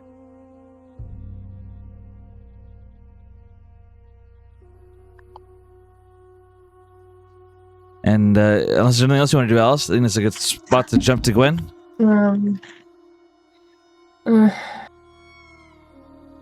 Is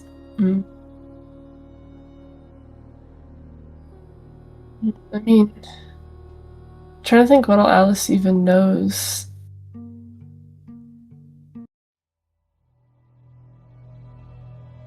Because she doesn't know about like the curse thing or anything. Yeah.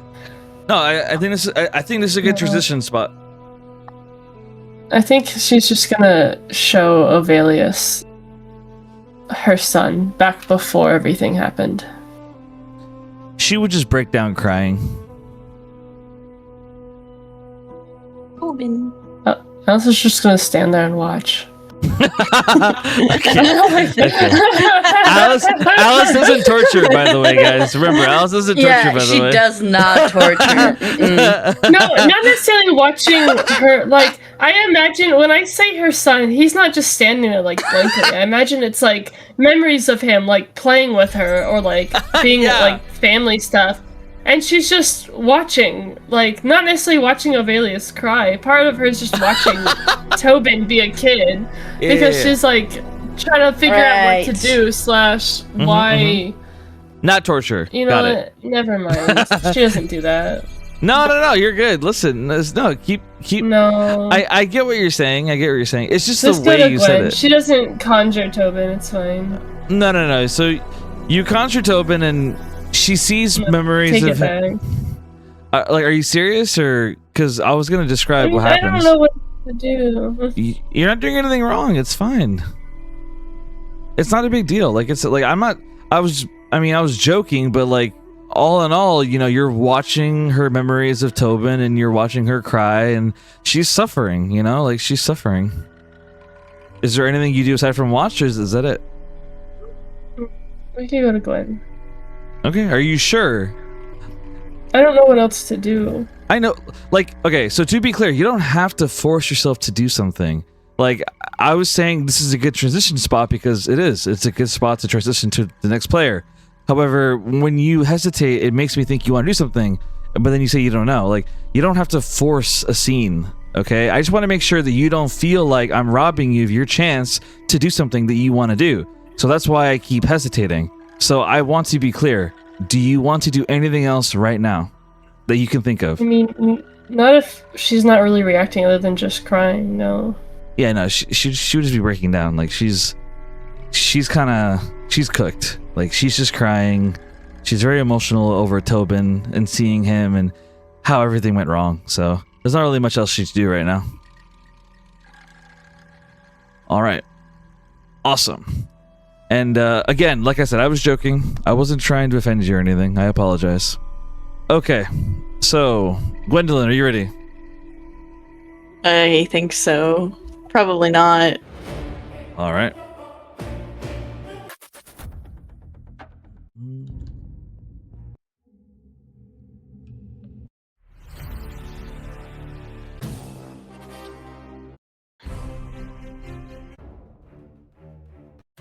I think I need to shuffle. I keep getting fight music.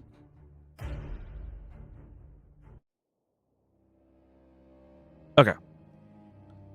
So, Gwendolyn, you step through the portal. And as you step through the portal, you enter a room with vines all over.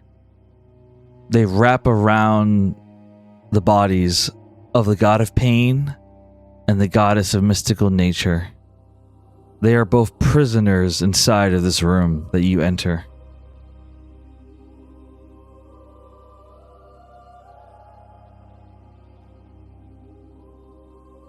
Gwendolyn, you're here. I'm actually seeing you with my own eyes, he says through his mask. While the goddess of nature, she just kind of mystical nature, she just looks at you and tears roll down her eyes as she says, "Finally, Finally, my suffering will end. Finally. Boy. Oh, Jesus. Sorry. Gwen would kind of take stock of what is happening here. And she's kind of just like floating in this space. And she'll float closer to the two of them. Like, how are they, like, do I see a way to, like, free them? Like, if I touch the vines, does something happen? So when you touch the vines, they turn black and brittle. They disappear. And now they are both standing in front of you, no longer restrained. Oh, God. As they both stand in front of you, the God of Pain, he says, "Do not be fooled by the illusion of freedom. We are both still bound to this room. We may only leave if you allow us to leave. Whoever enters this room owns the room. You are the owner of this room now, Gwendolyn. You decide whether we leave or not. The same way you decide our fate. Tell me, how did it feel killing Void?"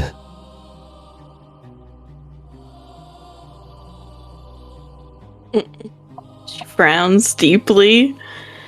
And she says, "I admit that I was angry and some part of me wanted it. But it didn't feel good. Because I loved him." And I love you. I love you, Gwendolyn Wonder. I am not the same person I was when I first met you. I am complete. I have the memories of the Void you knew. I've seen everything he has seen, and my body is complete because of it. Free me from this room, and I will be a god again. I can use my power to break the barrier created by the God of Fate. I know how to do it. Our creator, Pandora, taught me. I can break the barrier, I can free the gods, and even more better than that, I can make you a god. You and me. We can have the world together. I am the love of your life, Gwendolyn. I've always been the love of your life. I didn't know it at the time, but my mother, she spoke of this day long ago. She said that you and I were meant together. We're on the same path. We can destroy the world or we can save it, but regardless, we own the world. Your love of Shade, it means nothing. He's just a mortal. But you and me, we can eliminate pain. All pain can be gone if you and I are together. Don't you want to get rid of all pain? Isn't that what you wanted with Void? He steps closer to you, and he places his hand on your cheek. Take off my mask. Take it off. And if you look at my face and you love what you see, then that means that you and I can be gods together. And if you don't love what you see, then you will die. Remember what I said to you long ago? I know that you've come here for a favor. Remove my mask, and I will give you whatever you desire.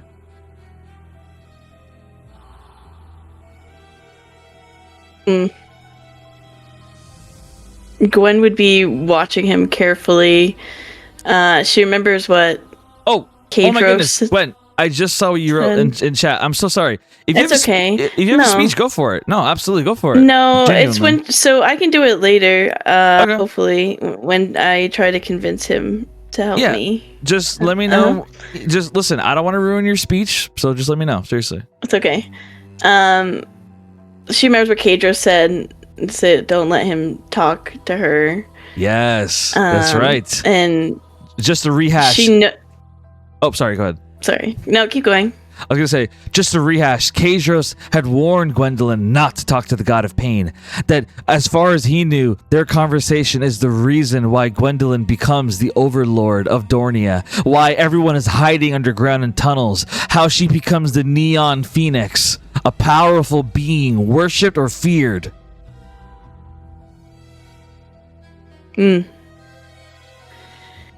So Gwen's kind of still. She's incredibly nervous about how to conduct herself here, and she looks over at mystical nature, and she would say, "You're free to leave. I do ask that when we beseech you in the future, that you would come to us, the promises." So she's letting nature go.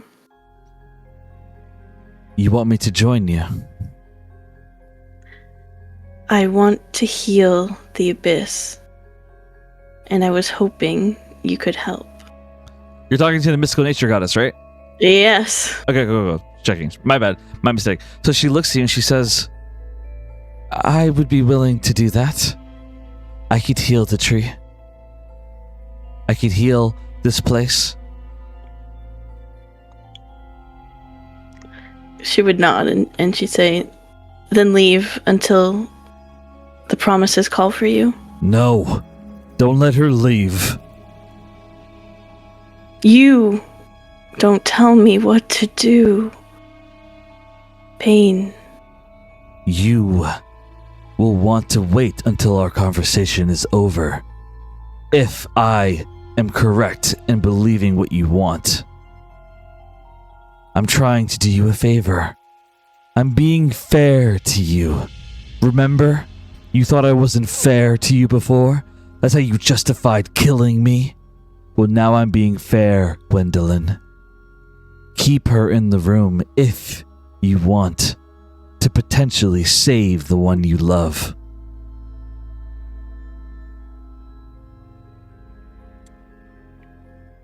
She doesn't tell nature to stay or go. She's gonna let her decide Gwen's fate on that. And Gwen's just gonna move to his mask, and her fingers are kind of like edging the lip of it. And she's pretty nervous, pretty scared. Like her heart is beating. Like it's one of the I bet IRL scaredest as well. moments she's been. I bet IRL as well. Oh yeah.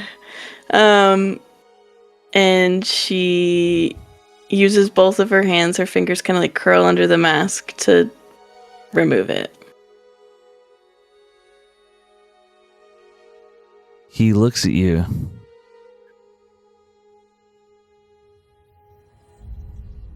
And the mask comes off. And he smiles at you. Fate is rather cruel, isn't it? This is the face that I was born with. I'm gonna post this image in Keynotes.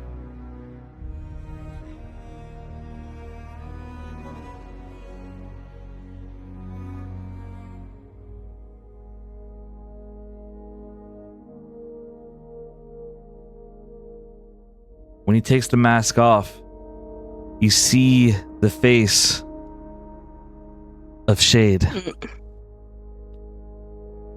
Mm-hmm. You see Shade's face on the god of pain, and he smiles at you as he moves closer to you. Don't you see? You're still alive. That means that you love the face that you see. Isn't it perfect? I have the face of the man that you love, and unlike him, I cannot die. I'm immortal, and I can make you immortal as well. You and I, we can rule it all together. Your phoenix and my power, we could be perfect together. All you have to do is let me connect my lips of yours. The moment that we kiss, we will be connected. You will never feel pain again. You will be my goddess, and me your god. We will rule over it all together. A neon perfection. All you have to do is kiss me.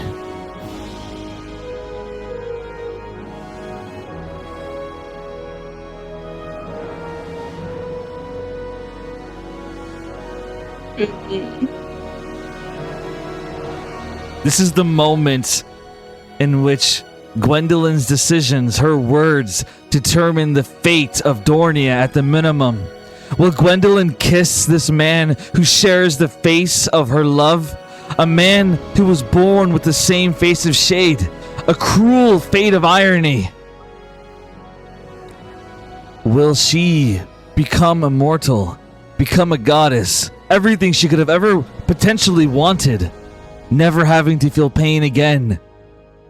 Never having to worry about dying. As she glances at Shade, she can't help but feel the embers of love that she feels for the mortal Shadow Lord that she fell in love with. The man who told her to choose the world over him, while the god of pain is telling her to choose him over the world. What do you do, Gwendolyn wonder?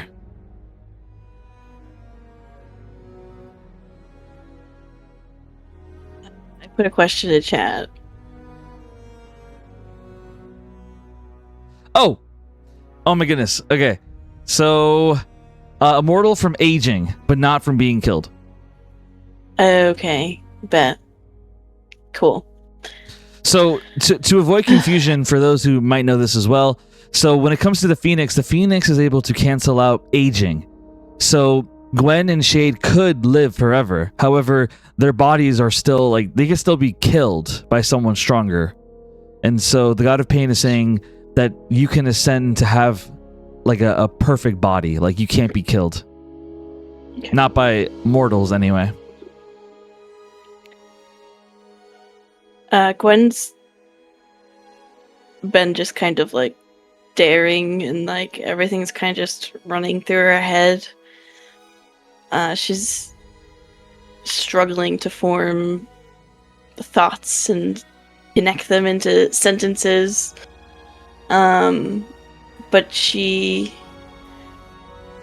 would lean in closer, and her hand would kind of run over his cheek as if, like, inspecting, like, oh, this is real, like, this is not an illusion. And her eyes would catch on his eyes, but her eyes would start to water, and she would push back from him, and she would shake her head, and she would say, That's not my dream, Pain. I have no desire to be a god, to rule over this world. I don't even want to rule the Empire. I'm just bound by duty there. And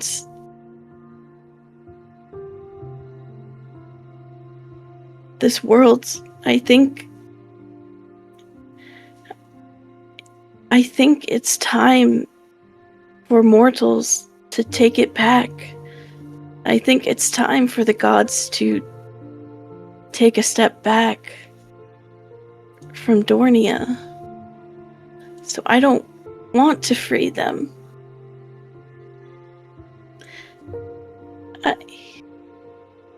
don't want to free them I don't want to become them. I just want to complete my duty to my people. And I want to live a free life. And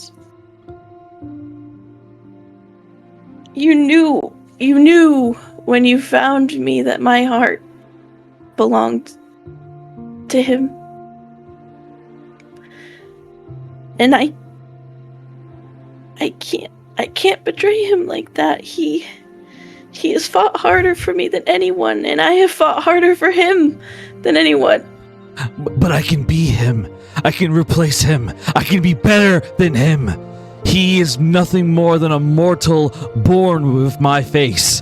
A mortal version of me. You can have more. I am a god. He is flesh. I am perfection. I can be more than him. I can be shade, but the shade who gives you no pain.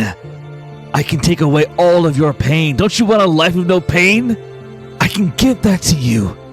Let me be him, but better. Don't want a life with no pain. There would be nothing. I would learn nothing. I lived a life with no pain with you. And I was confident, yes, but I learned nothing. And nothing meant nothing. All the things that I did meant nothing because there was no pain. And I never felt pain before until the day that you walked away from me. That was the first time I felt pain. And I'm convinced that I'll always feel pain until I get you back. What can I do to make you realize that we are meant for each other? Don't choose the lesser version of me. He's nothing. He's a coincidence of fate. He never gave up on me.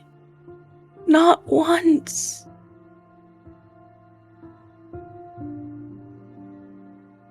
Shade is a man, and he is full of flaws.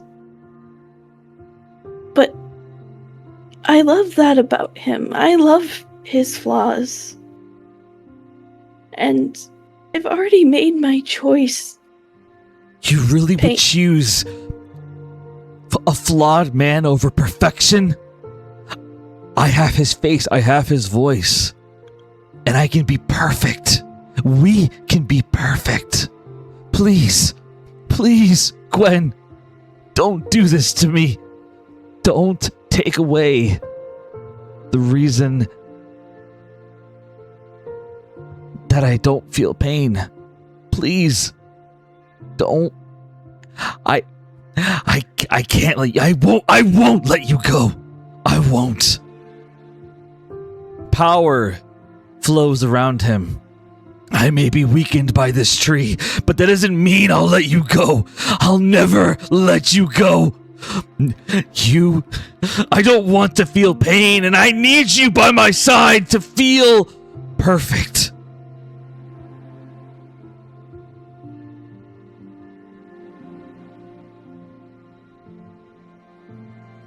I don't believe in taking away your free will. I will free you of this place, and I will grant you the choice. But you cannot force me to be yours. Yes. You said, as Void, that I can break the curse. The curse that's on Shade. The one that will end his life. I can break it with no sacrifice needed. Crescenda's knowledge is limited, but mine, I am the first god ever made. I have the power near of the level of Pandora, even after centuries of being siphoned off. With a snap of my fingers, I can make it to where when Ovelius dies, Shade lives. And I can make that Then do happen, it. right? No! For free? That's not the way the world works. If you And that's why I could never choose you. Because Shade would do it because he is a good man. Why do you want good when you can have perfect? You can have perfect. Your life can be perfect. That's what I wanted to achieve for my mother. I wanted to make the world perfect for her. But she died. And so I was burdened with trying to preserve it for her. And I realized why I couldn't do it, why I couldn't keep things perfect. Because I didn't have a perfect partner, a perfect wife, a perfect goddess. With you by my side, we could be Pandora. We could be the ultimate promise, you and me. The ultimate promise to the world. A promise of no pain, a promise of perfection. You and me, we can make it all amazing. Great. You don't need a good man. You need a perfect God. If you agree to marry me, if you agree to become a goddess, then I will remove his curse and I'll allow him to live. I'll allow Shade to walk around with my face as a mortal.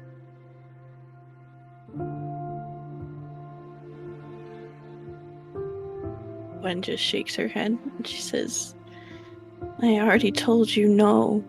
Because a life that is just perfect with no pain and no inconvenience, no little fights, it's not worth living to me.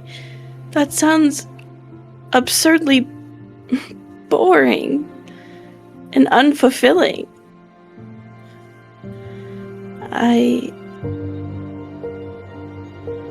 I think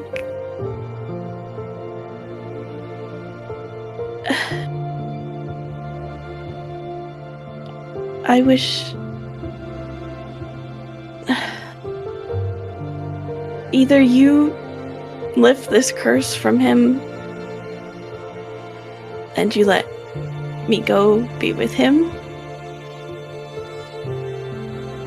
or you let him die and you will be forced to live through me, as you said before, and I will only know pain.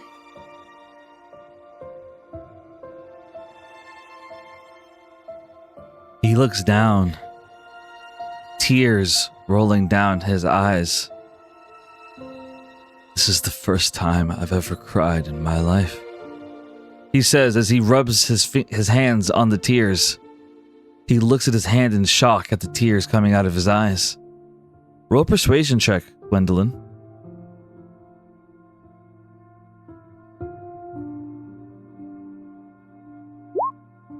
A 30. With a 30, he looks at you. And he shakes his head.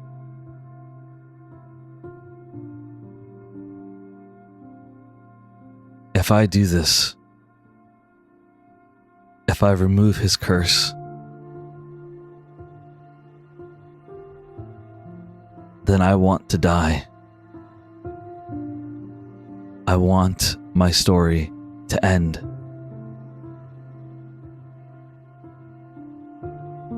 But before that happens, because if I can't have you, then what is the point of being alive anymore?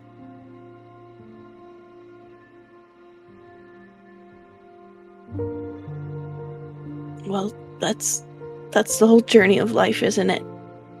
For a mortal. To find meaning in all of this. Why am I here? Why am I suffering? Why am I happy?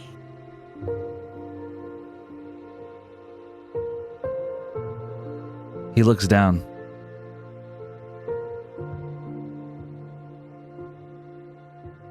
Do you truly love this man named Shade? I do. enough to die for him?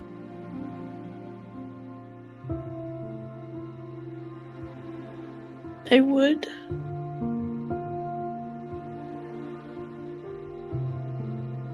That sounds painful.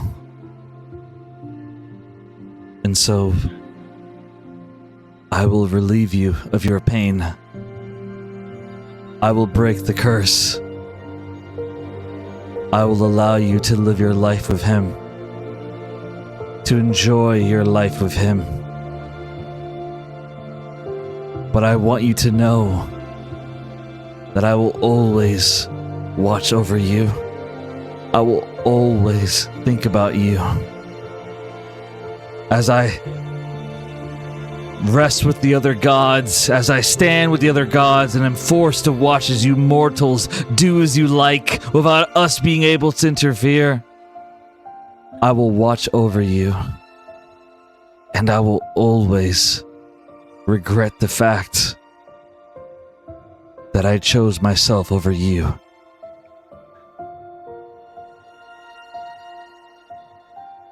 I love you, Gwendolyn Wonder. And my final gift to you for granting me the gift of love is to remove the pain of losing the one that you love. He raises his hand, and his hand begins to glow. The curse of the god of the ocean is gone. Shade is no longer connected to Avelius. And you are gifted an eternity of living the life that you've earned. Can I just say one little thing? Absolutely, go for it. She'll kind of wipe some tears from her eyes. And she'll say, I'll carry this. I'll carry your sacrifice to let me go with me. And I will remember that pain. And I will spend the rest of my life making sure that your sacrifice means something. Showing you what it means to be mortal. What it means to love. And I hope that that burden of pain can be transformed into love. And that you will still feel that love.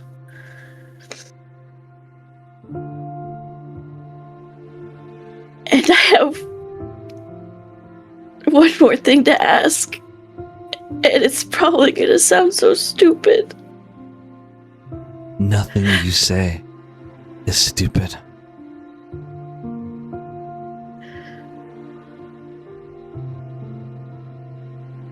If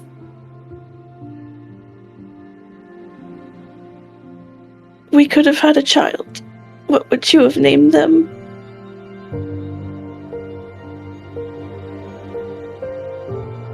His eyes, they widen, and he looks at you with tears in his eyes. He brings his face closer to you. You can tell that he wants to kiss you, but he doesn't. He just keeps his gaze level of your eyes. The moment that void returned to me, I had a dream once. A dream of you and me flying together through the stars, carrying a baby boy in your arms. And we named him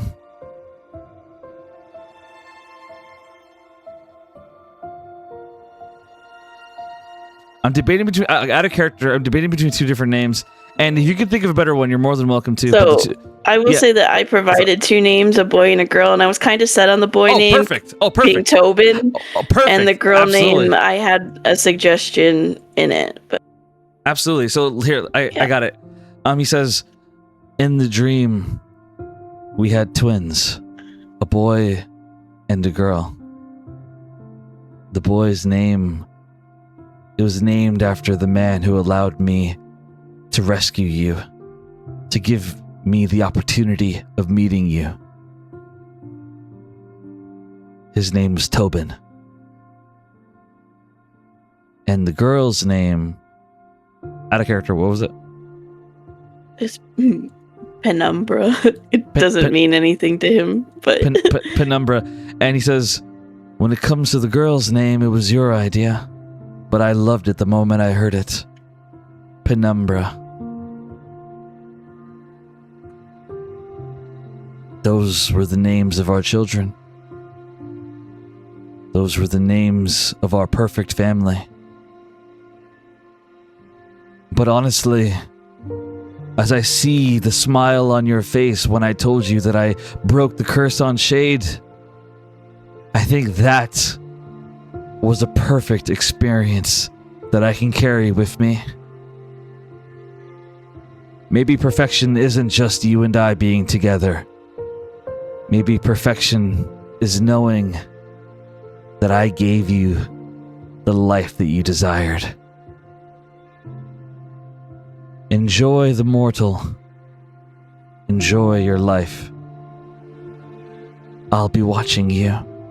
Always. And one last thing. Gwen kind of has one of his hands to hers, and she kind of drops her wedding ring in his to have something to remember her by. And she wipes a tear and she smiles at him and she says, "Good night, stars." And thank you. He smiles with tears in his eyes.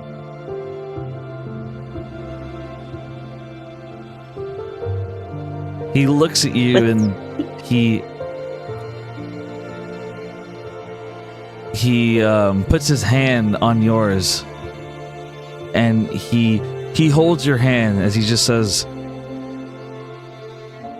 "That was for the road. Goodbye, Gwendolyn Wonder. With the celestial realm sealed away, this will probably be the last time we ever speak. But I'll never forget our time together. Goodbye." And the god of pain, he walks out of the room. He puts his mask back on and he leaves. Gone.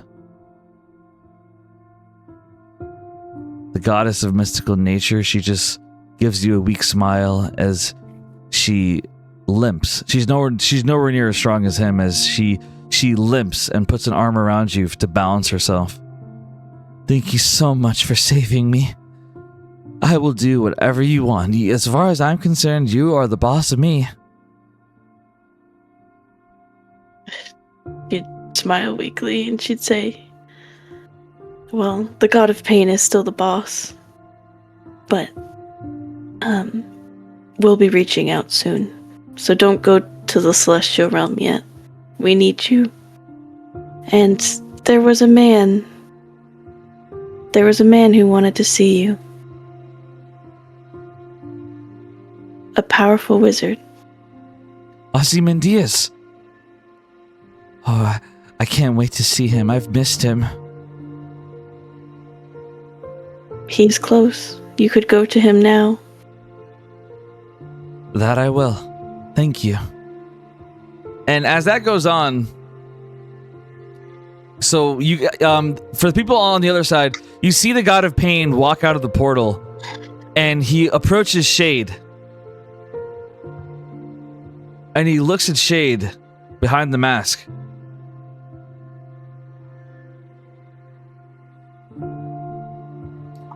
Listen to me very carefully. The woman that you have, she is the greatest thing you could ever possess. Cherish her. Shade stares him down. No one possesses Gwendolyn Wonder. She is her own person. But I'll do everything I can to make sure she feels the love she deserves. Your words are so weak and imperfect, and yet I believe them. You deserve the life you get to have, Shade. Goodbye to all of you. Avelius looks at the god of pain. Wait, you're leaving? You can't. What about our deal? What about our promise? We could rule the world, please. Your fate is sealed, Avelius, and so is mine. It's time for me to go home. The god of pain disappears, returning to the celestial realm.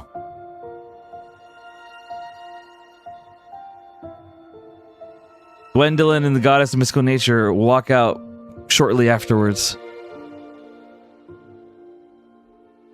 So when it comes to Avelius, she was in her head, but she's able to gain consciousness in that moment to beg the god of pain, but he refuses.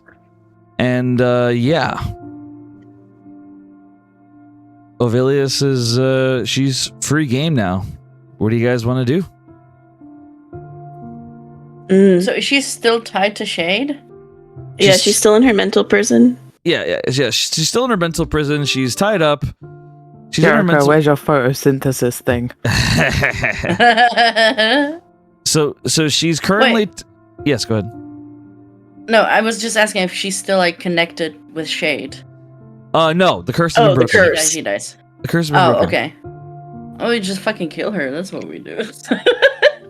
Yeah, out of character, I think everyone should power something up and kill her at like the same time. Just Dang. saying. Is Alice still in her head? I'm confused. Okay, so the mental thing, it's like, I don't want it to okay, I don't want to be too complicated. Basically, it's like, it's in and out. So like, you're aware of the outside, but you can be on the inside as well. So it's both. Like, you're on the inside and in the outside. So you snap out of it, basically. So let's just say she's no longer in a mental prison. So she's no longer in a mental prison, and she is currently bound in front of all of you, as you guys are all gathered around. Gather around, folks. Gather around. Gather around. Ovelius, it is time that you pay for your crimes. Any last words? Avelius looks at all of you. I don't want to die. Please, just imprison me. Put me in a prison somewhere and I won't bother any of you. Please, let me live. She's like sounding desperate.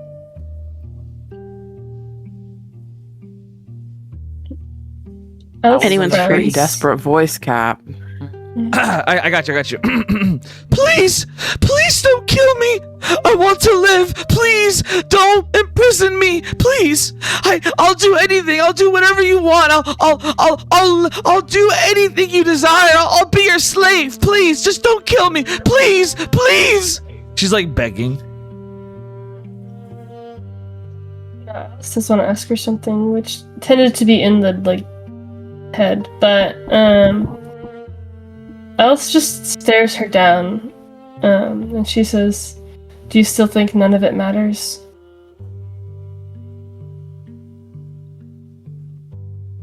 She looks at you with tears in her eyes. I don't know. I just know I don't want to die. Please. Answer the question. I Do you don't still know. think it matters? I just told you I don't know. I don't know and I don't care. Please, just let me live. Please. You don't care, so it doesn't matter then.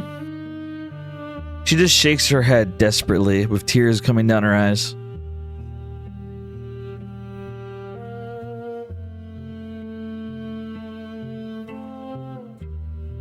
Alice just frowns.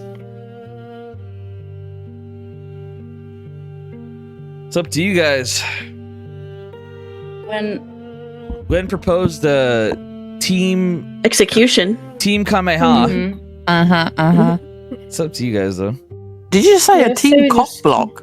No, team. It's a What? it's- How did you hear cock block from Yeah, no. Kameha? Yeah, it's a Dragon Ball. What I the don't know. hell? It's a Dragon Ball Z. I Team Kameha. heard block. I don't know why. I was like cock block. What the Pretend that didn't happen, guys. Yeah, I want to Kamehameha her. Okay, so here's what we'll do. Everyone gather around, and I want you guys.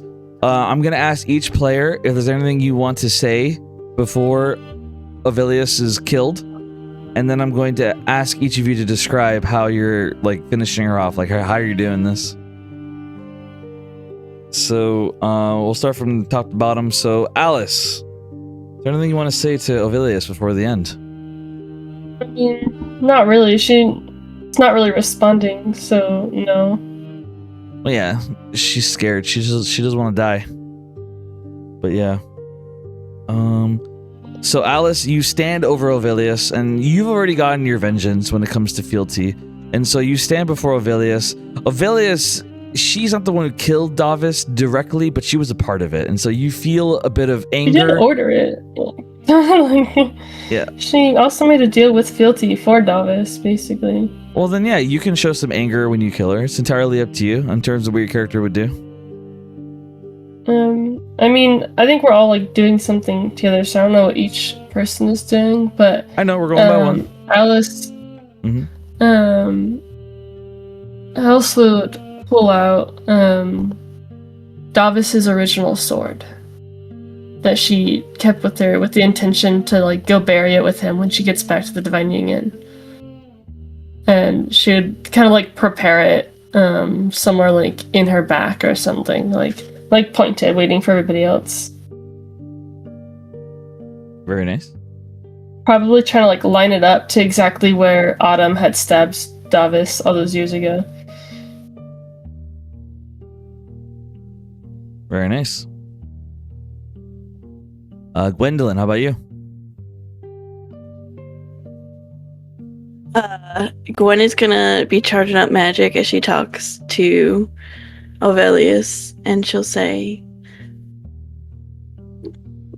"You have had far longer to live than most, and you've taken the lives of countless children.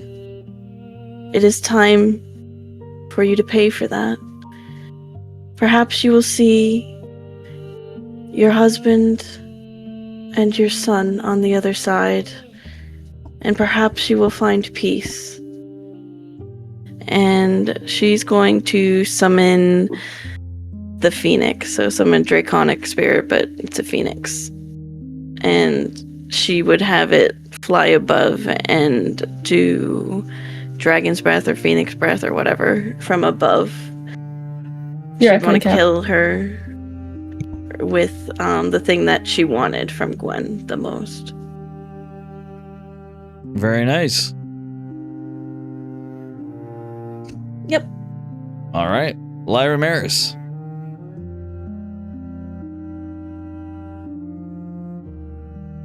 Me? Okay.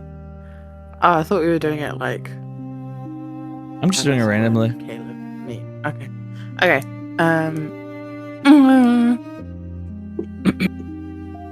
Okay. Lyra takes her oath bow, a long bow, and she's going to mark Ovilius as her sworn enemy. And then just kind of whisper. It's meant to be in Elvish, but like she speaks very softly. She would. I wish you a swift death for everything, for everyone, for everything you have done, for all those you have wronged. And yeah, she would aim her bow at Ovilius. Yep. Very nice. Caleb, what's up?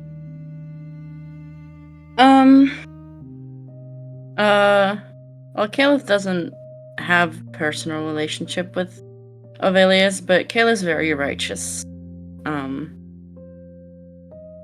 So the grudge she has against her is all those people that she's hurt and that have had to suffer for years. So she looks at her as she activates her dragon thingy, dragon rage. And she says, I hope that wherever you go, you suffer at least half as much as everyone else that you've hurt in your life.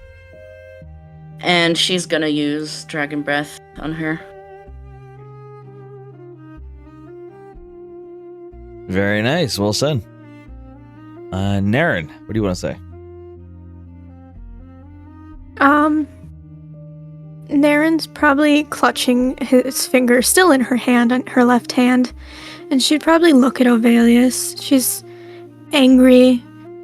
She thinks of the fact that she's the reason her real father was taken from her and Adrian's dead, but she would not speak of this to this woman, for she doesn't think she could get any words out at the moment. She would just raise her hand and be ready to probably strike her with lightning. All right. Very nice. Very nice. And Lorelei, is there anything you want to say?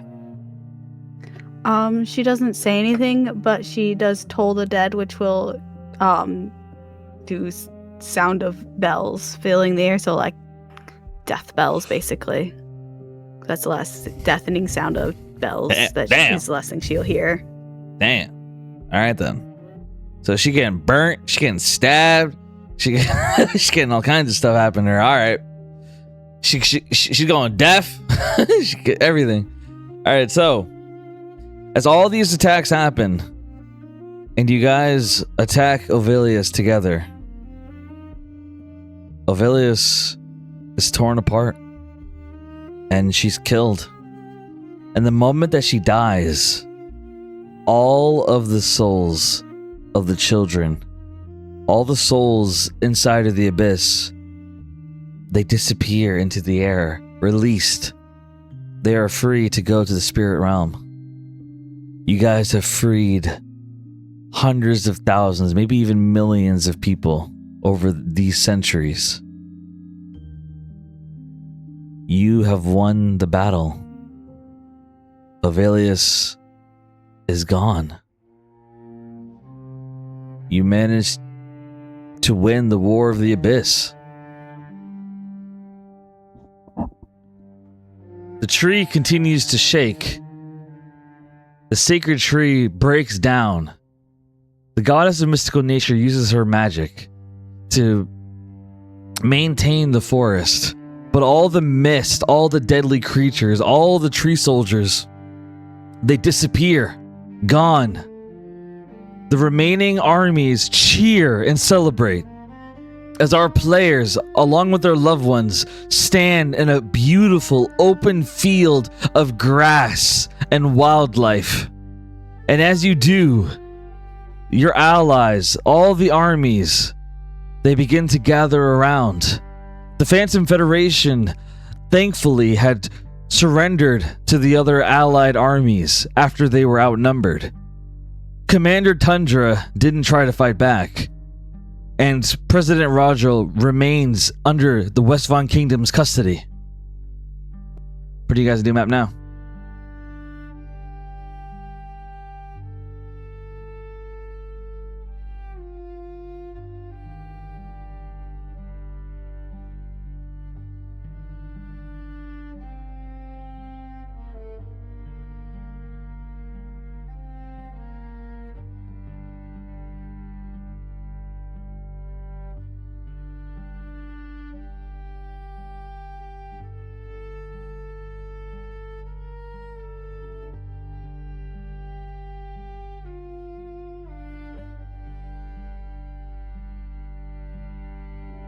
Okay, got the map here.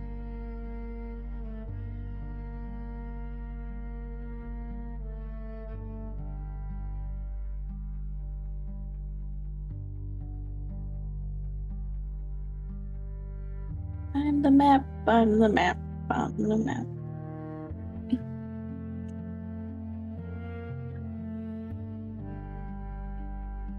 The wicked bitch is dead. We did it, guys. Oh my god, guys, we saved the my world.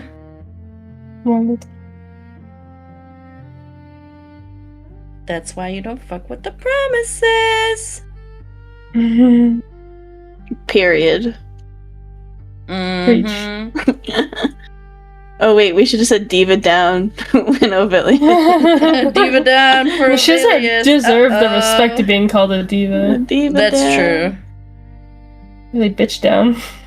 Bitch down. All right. I'll put you guys on the map. So you guys see a variety of people. I don't have all the tokens there right now, so if anyone is that should be there is not there, just assume they are there.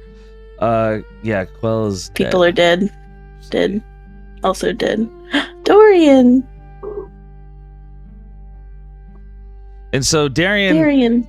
So Darian and Arius, they have Rodril tied up.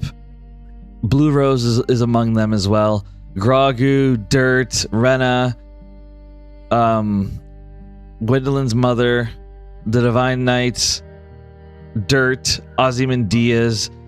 They all appear. Solomon, Tundra, people from multiple armies. Rowanin is under Leo's custody right now, as multiple people are in the field right now, and everyone just begins to surround you guys as they celebrate, they cheer for you. And first order of business is Arius and Blue Rose and Darian, they approach Lyra. And Lyra, they tell you what happened. Your father was killed by Rodril. And Arius says, his fate is yours to decide. Do you want me to kill him? As he puts a sword to Rodril's neck. I'll say you're there as well, Naren. Oh. I think, yeah, if Naren wasn't there, I think Lyra would kind of like stare at Roger and then look for Naren and say,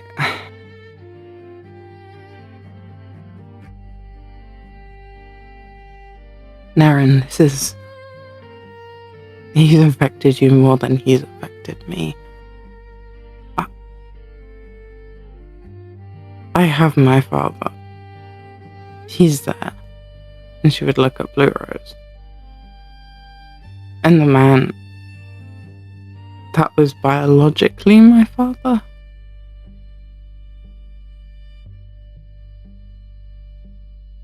I'm sad, but it's not my place to decide the fate of the man who's done you so much wrong.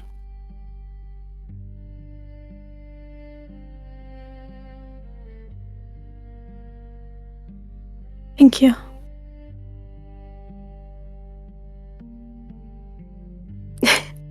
The thing is, not even my father. Are you? Who told you that? Rodril says with a frown as he stares at you. Who do you think?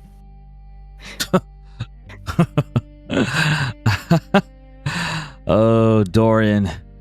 He was always stubborn. Even if I didn't produce you, I raised you, child. I'm the reason you're so smart, so deadly. I'm the reason that you're able to even still live in a world like this. As far as everything counts, I'm your father. Now demand that these mongrels let me go and return me to the Federation. Otherwise, we're going to war. She would give him a soft smile before stepping closer, putting her hand on his face. Why? Why would I let you live?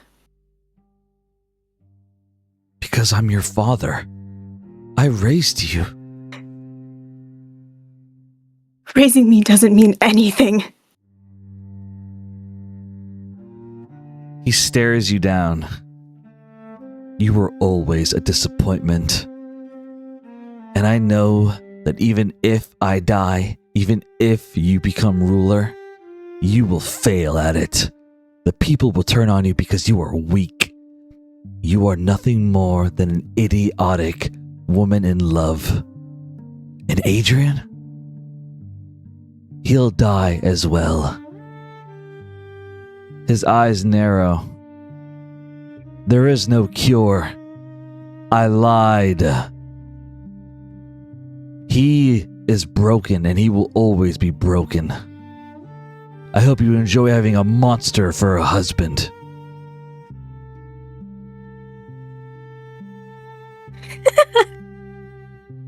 You think I care about what you think? Like you said, you made me strong. You made me smart. You really think the people are gonna turn on me? He shakes his head and looks down. So am I killing him or what? Arius says, like he's like itching to slit his throat. No. I will.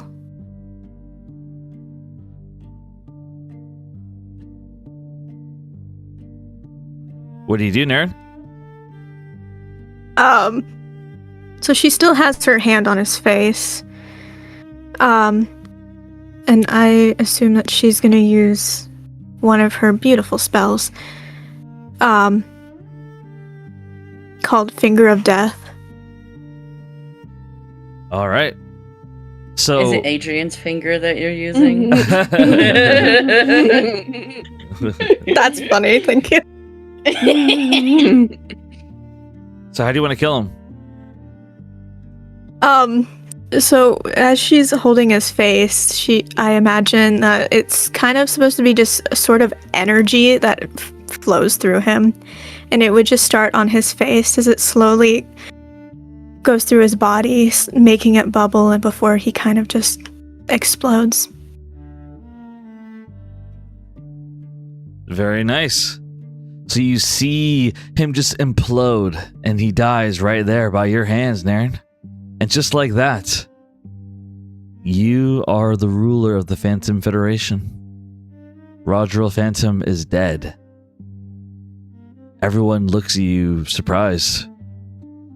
Lyra, you witness the murder of your father killed right there.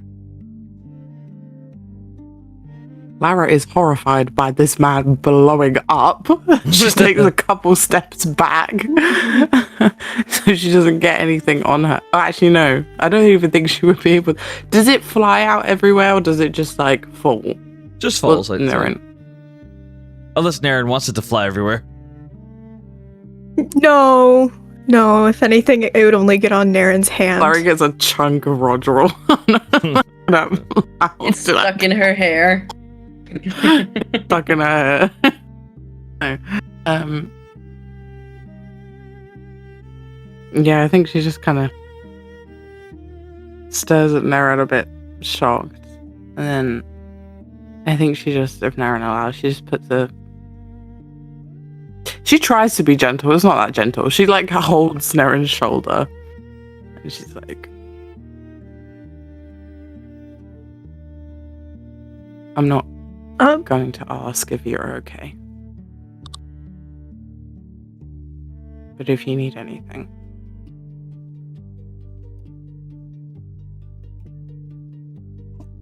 She would look to you. She's crying at this point. And she would just stare for a minute before she says, I don't know. He didn't deserve to know the truth of what happened earlier. Then she would probably like slightly let her hand unfold, showing Adrian's one finger, before she just kind of collapses bawling. She's like, don't react. Okay, And I think she looks around for Lorelei at this point. Just like Lorelei would be better at like doing this death stuff and comforting Naren, knowing they're a lot closer. Just like, He didn't. No, he did not deserve to know. Naren. she's like looking for Lorelei. I think with her eyes, she like spots Lorelei, and she's like half glaring at her to come over, like really intense staring. Lorelei will come over and be like, "What's wrong? Where's Adrian?" Adrian. She doesn't know. No, this is Naren. She's insane right now. And she would kind of like extend her hand out with the finger in it and be like, "This is all I have." I think I can bring him back. I need some time, but I think I can do it. I think I can bring him back. It's just gonna take me a little longer than last time.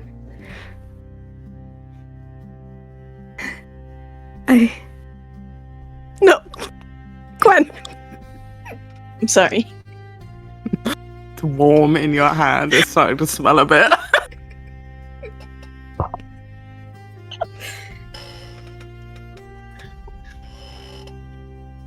At least, I guess there's still a chance.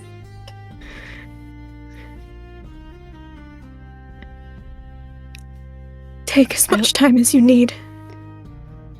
I'll do everything in my power to bring him back. Thank you. Truly. Thank you.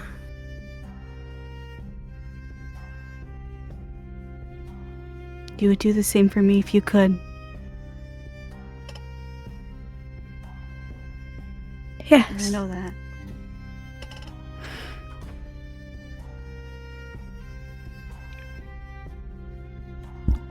All right, well said. So as you guys share that beautiful moment, Jericho is currently talking to Calyx as he tells him, and Calyx's eyes widen as he looks at Jericho and he says, "You proposed?" Jericho said, "I did, yeah." And Calyx just frowns with pure anger. "You, damn it, Jericho! What? I was gonna propose today, but I can't propose on the same day that you proposed. That's bad luck." Says who?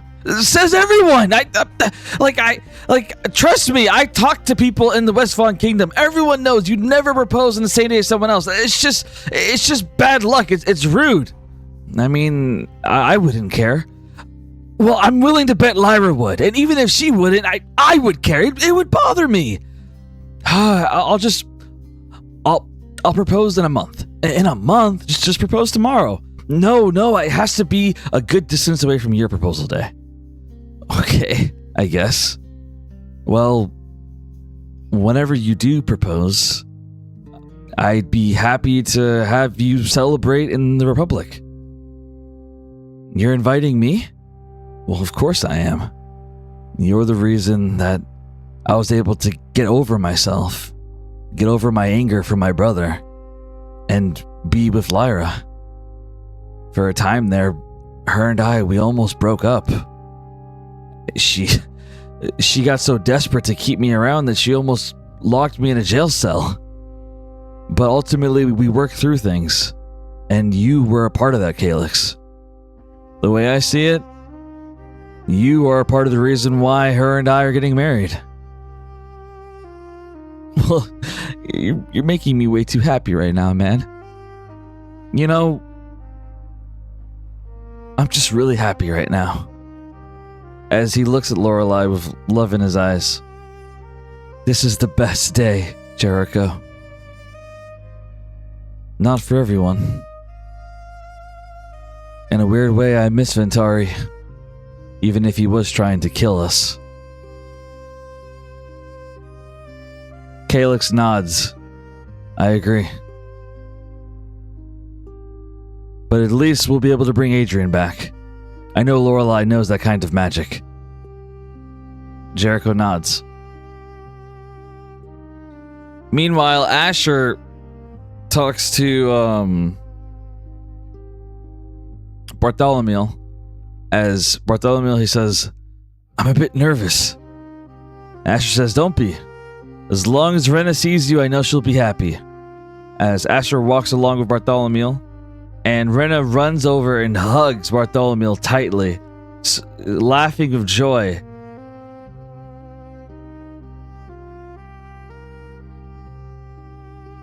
And other people start approaching as well.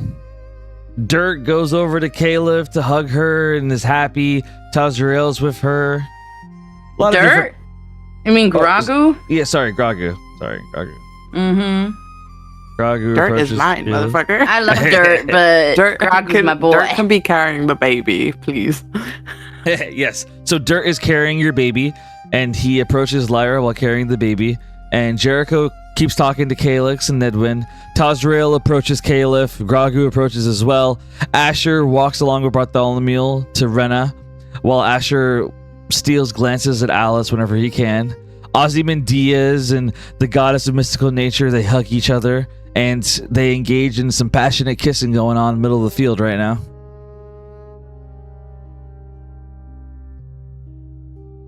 So while that's going on, Solomon and Tundra just kind of stay in the background. Ryer walks up with Gwen. Ryer stays next to Gwen like a long lost puppy. He is now leaving Gwen's side. Clever walks up as well with Crescenda. Crescenda's a bit nervous. Clever walks up as well. Other people begin approaching as everyone's celebrating. Everyone's cheering. Everyone just begins yelling and cheering. Like, people are just like, woo, yeah! To the promises of Pandora! Woo! As everything goes well. Rowanin is under the custody of the Harpy's Nest. His fate will be decided by Lorelei. Meanwhile, Caliph gets to be with Tazrael and Gragu as she tries to cope with the fact that Ventari is gone. Meanwhile, Lyra has her baby in her arms and Jericho's getting ready to plan out his wedding with her. Calyx is already planning out his proposal for Lorelei. Nedwin agrees to be one of Jericho's groomsmen. However, Jericho would ponder about this, but ultimately he would decide that Tazrael would be his best man. And everything else is going on in the field. Gwendolyn walks along with Alice. Shade is there. And Fang approaches to Gwen and Shade. Rogue flies over to Alice to hang with her along with Aglaya. Blue Rose just smiles and looks at Lyra. And he'll be very happy to find out later that she's engaged. And everyone's having their moments as I show another image of people celebrating you guys.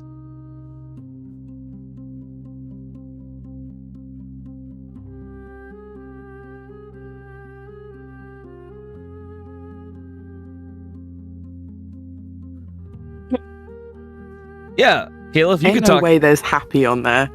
Happy Yeah, and there's also drag me on in the Nazu, fucking bro. Look at fucking corner. Guys, I wonder where he got the reference image for this. No. So the reason why is because I said put fairy tale creatures in it as well. That's why I did that. And so, I mean, Hey, yeah, sir? we are in the same world, of course. I put one more. This is the last image I have in terms of you guys as a group. Here we go. Oh, look at us. Look, Happy's still there.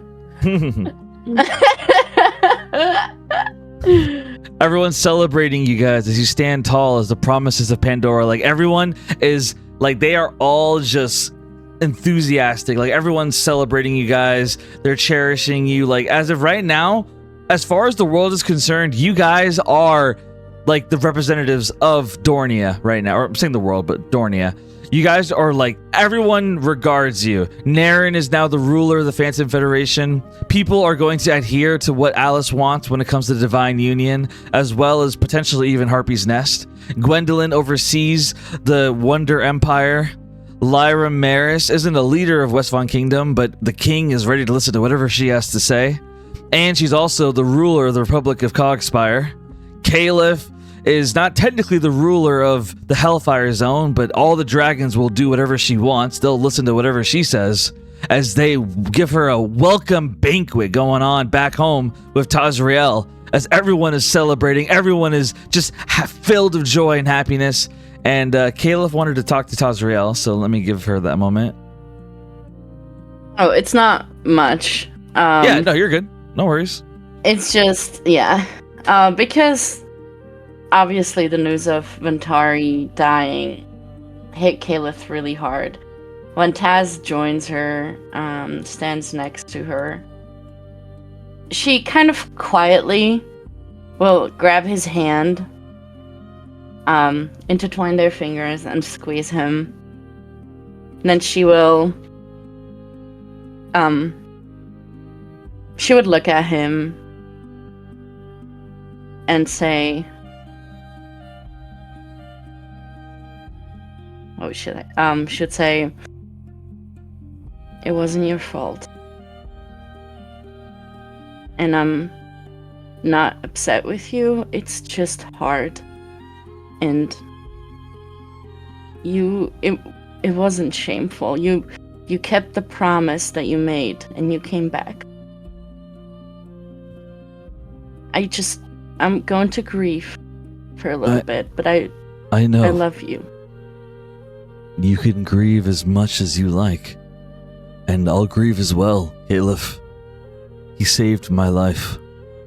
And I'm not going to waste it. I know that I'm not the father of your child, but I will be there for you regardless. No matter what. I am yours. And I want you to be mine. No matter what. He looks at you with a very vulnerable but soft look of love.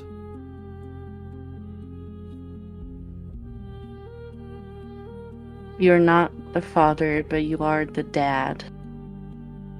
But biology doesn't matter. I want my baby to know about their father, but you will be the dad, to whatever meaning that word. I'm sorry for freaking out. He nods. We'll honor him. We'll honor him by living. We have a lot to do when we get home, and I'm going to enjoy every second of it because I'm with you. He gives you a light kiss on the cheek after saying that. He's tired and he has PTSD, but he's happy to be by your side once again. He's happy that the war is over. A war that has united all the countries of Dornia. As of this moment, I'll save whatever else for the epilogue video that I'm going to be making. I'll be working with the players to make an epilogue, but what I will say in this session is that after this war with Ovelius, after this battle, Dornia sees world, or I keep saying world. To them, it's the world because the continents are all separated from each other. For Dornia, peace follows for at least the next 100 years. No countries battle each other anymore. No countries fight each other. There's continental peace for over 100 years at the minimum.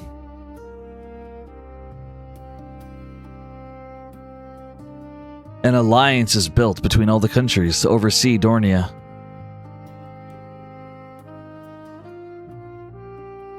Everyone is united as people begin to progress together. They grow together. Rena hugs Bartholomew as they smile. Jericho stands beside Lyra while she holds their baby and they plan their wedding. Gwendolyn and Shade stand together as Gwendolyn will eventually learn how to give immortality to her Shade and herself. The two of them living for as long as they desire, enjoying each other's lives for as long as they desire, getting the happy ending that neither of them thought they would ever get. Alice and Asher standing side by side as Asher has to learn how to live amongst harpies while at the same time living in an entirely new divine union, a place different from where he was raised, enjoying his time with the woman he loves, Alice Solnir.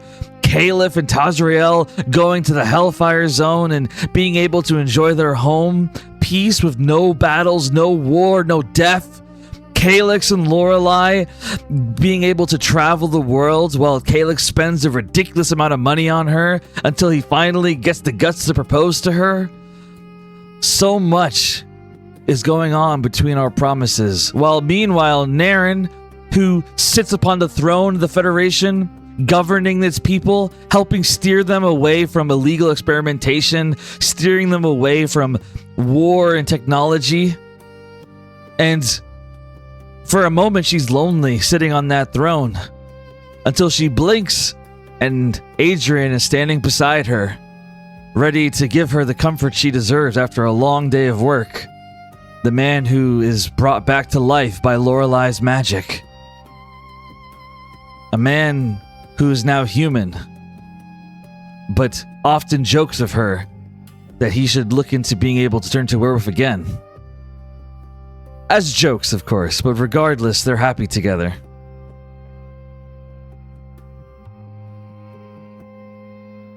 Our players all get their lives that they desire. Crescenda, this is an assumption, and if any player here is not okay with this, then I am more than happy to reverse this, but Crescenda, because she helped the promises, she gets a pardon, and she's allowed to live her life peacefully inside of this promised land of the forest. And everything else I'll be going over in the epilogue, in terms of, like, you know, what your guys' lives will be like. And for the epilogue, I'm not going to make for the epilogue, I'm going to make it not just for the players. So for the first epilogue I did, it was just for the players, basically. But for this second epilogue, for this one, I'm going to make it be for the players and the NPCs that you guys care about. So you guys just tell me, like, the NPCs that you want to know what happened to them, and I'll make an epilogue for them. So I'll be making an epilogue for the players and NPCs that, you know, matter to you guys and all that, in terms of what happened to them, like, in their lives and all that. So I'll be going over all that in the epilogue video. And I'm willing to say that is the end of this war. The end of the battle against Tora and Ovilius and many other foes.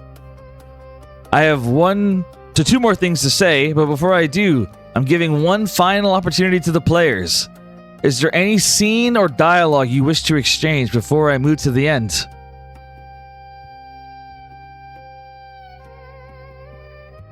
All right.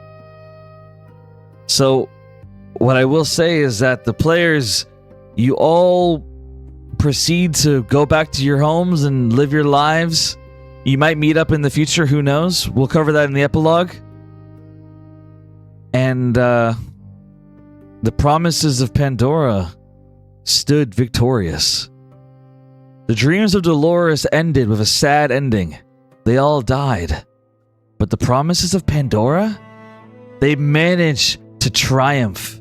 They achieved the ultimate promise of victory.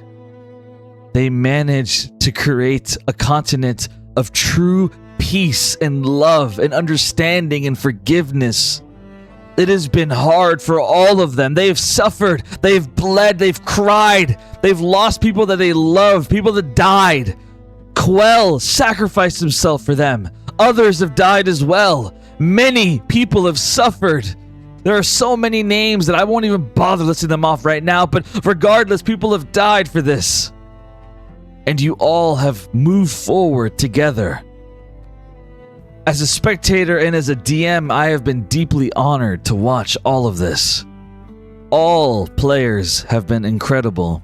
Alice was amazing with her attention to detail. Lyra was amazing with her willingness to roleplay anything regardless of how painful it was for her. Caliph was amazing with her dedication to pushing forward with the story between Ventari and Tazriel, her passion. Naren was incredible with her improv in terms of how crazy things got for her character. Lorelei was amazing when it came to her willingness to always try to help the party, regardless of how crazy it all was. And when it came to Gwendolyn, a lot of the story centered around her because of the fact that she was raised in the Abyss. but she never let the pressure get to her. She always pushed forward with the story. All of the players were amazing, and I could make a whole speech about each of them, but I won't, for the sake of avoiding being too cheesy. But regardless, all of you were amazing, and I'm so grateful. This is the final session of the Promises of Pandora. That is the end of their story until the epilogue. And I have one final after credit scene to show. An after credit scene that will build up. Consider it a teaser for the third chronicle, whenever that may come. The third chronicle of Dolores.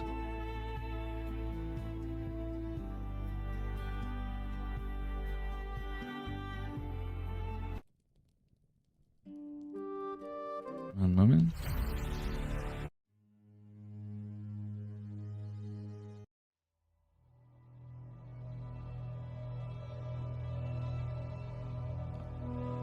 All right, I'm going to show you guys the image.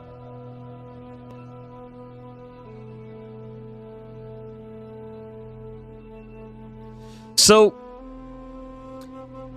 we go to an after credit scene. This is a scene that takes place in the ocean. A young man, someone that the players had met earlier on during this chronicle, a man who called himself Nameless. He appears in front of the Overseer, a being that was given the job of protecting the Everywhere Clock. He stands in front of the Overseer. Putting on the map. Nameless looks at him and he says,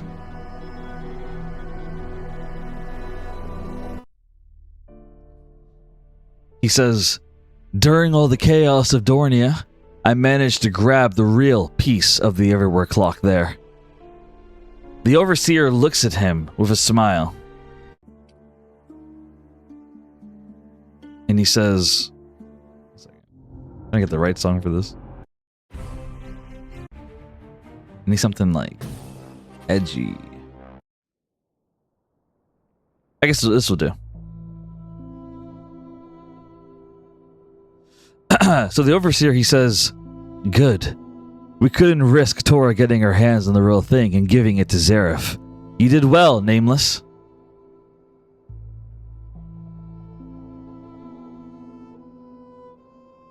Nameless says, I was impressed by the Promises of Pandora. They would be a deadly threat to Zareth. They'll get the chance to prove it when Zareth arrives in search of this piece. Wait, something's not right, the Overseer says. It looks like they may not have to deal with him until the end of the world if we fail. The Overseer is being attacked. He says, prepare the army. We need to fight. Zareth, along with his son Zyra, approach the Overseer and Nameless and his ships as they sail across the sea. They conquered and burned Ivana to the ground, and they now sail towards other continents in search of pieces to the Everywhere Clock, in search to the end of the world. Zareth approaches. The Promises of Pandora may never see Zareth, or maybe they will. It depends on what happens in the other chronicles of this story. That is the end of the after credit scene. And I can now say officially the last scene I have for this session. It has been an honor playing with all of you. It has been an honor knowing all of you. And I can honestly say from the bottom of my heart that you are all more than just players to me. You are all the best of friends that I could have asked for, and I have very much enjoyed the time that we've had together. Whatever campaigns you may join in the future, whether it be mine or others, they'll be lucky to have you. You've all been amazing people. Thank you so much for your passion. Thank you so much for your energy. That is all I will ever ask of my players. It has been an amazing ride. This is the end of session 62 of the Promises of Pandora. The end of the second chronicle of Dolores. I will be taking a long-term break from D&D, and I don't know when I'll be back. But when I am, I can only hope that whatever I do will be half as good when it comes to how much I enjoyed this. Thank you so much for listening. I'll see you all in the future. Goodbye for now. Well, actually, you know what? Before I say goodbye, let me give a chance to the players because I'm sure they'll probably listen back to this in the future. Is there anything you'd like to say on this session video to yourself or to us before we log off? I'll go from left to right. If you don't want to say anything, that's totally okay. Is there anything you'd like to say, Alice? How dare you put me on the spot? We can come back to you. I don't mind. I don't know. Does anyone have anything would anyone like to go first? If anyone has anything they'd like to say. I'll say something. Okay. Go ahead, Gwendolyn. I just want to say thank you to anyone watching and following along on our journey. It's been a 62 episode long journey, which is pretty impressive. And just, thank you for the support. It's been a lot of fun being in this campaign, and maybe I'll see you in the future. Very well said, Gwen. Thank you so much. Would anyone else like to speak? I'll say something. All right, Caliph, go ahead. I've been crying, so excuse me. But obviously I want to thank everyone that's been watching for supporting us. But what I want to say is thank you to you guys. Because never could I ever imagine that playing D&D would mean so much to me, and especially meeting you guys has been one of the best things that's ever happened to me. And I'm very thankful and I love you all. And I'm so sad it's done. Thank you so much for sharing, Caliph. That was very well said. Thank you. And I'm sure we all feel the same way. Would anyone else like to say anything? I swear to God, don't make me cry. I'm Don't make sorry. me cry right now. Don't you fucking...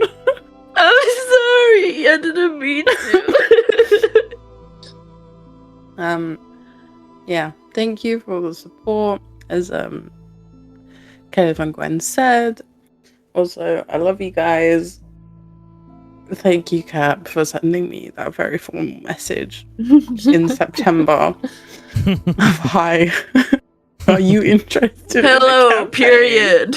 Are you looking for a D&D campaign to join? I'm happy you had a good time. And I'm very grateful I said yes. So, yeah, I love you guys. And I think we can all agree that in the epilogue, the NPC we should look forward to for their future is that smart write-up. Oh my gosh, yes. Everyone Oh my better request God. him. I want to know his future anyway. Yeah. He's obviously my right-hand man. What do you mean? Very well said. Would anyone else like to say anything? Yeah, although my words are not going to be very good, or as, well put as everyone else's. No, you're great. It's also going to be very repetitive, because it's just, thank you. Not to just, the viewers, but also, to you, Cap, and all of the other players and stuff. I've been playing D&D for a few years now. Me trying to count how many years, doesn't know. And this is the first time I've ever seen a story come to any kind of, conclusion. And it's bittersweet. It is. It is bittersweet. But I'm very glad and very lucky to have been here for the ride. I feel the same way. I feel deeply honored by everyone here. Everyone here has stuck around for such a long time. Some longer than others, but regardless, you stuck around until the end, and that is a fact. And I appreciate that so much. You guys are all amazing people. Is there anything else anyone else would like to say before I log off? I just want to say thank you for this journey, all of you. Thank you, nerd. We're gonna do a last roll call. Is there anything you'd like to Are say? we gonna do a Lorelai? signing off? Is there? Is go good. I'd like to thank you guys for making it such a fun campaign to come back to D&D from, because I had burnt out and been gone for 3 years, and this has been an amazing experience to come back to. Thank you so much for saying that. All right, everyone. As I said, you are all amazing people, and I appreciate all the time that we've had together. I consider myself a very lucky DM and a lucky person as well to have met all of you. This is the end of session 62 and the end of the Promises of Pandora and the end of the second Chronicle of Dolores. Thank you for listening. Logging off. Goodbye.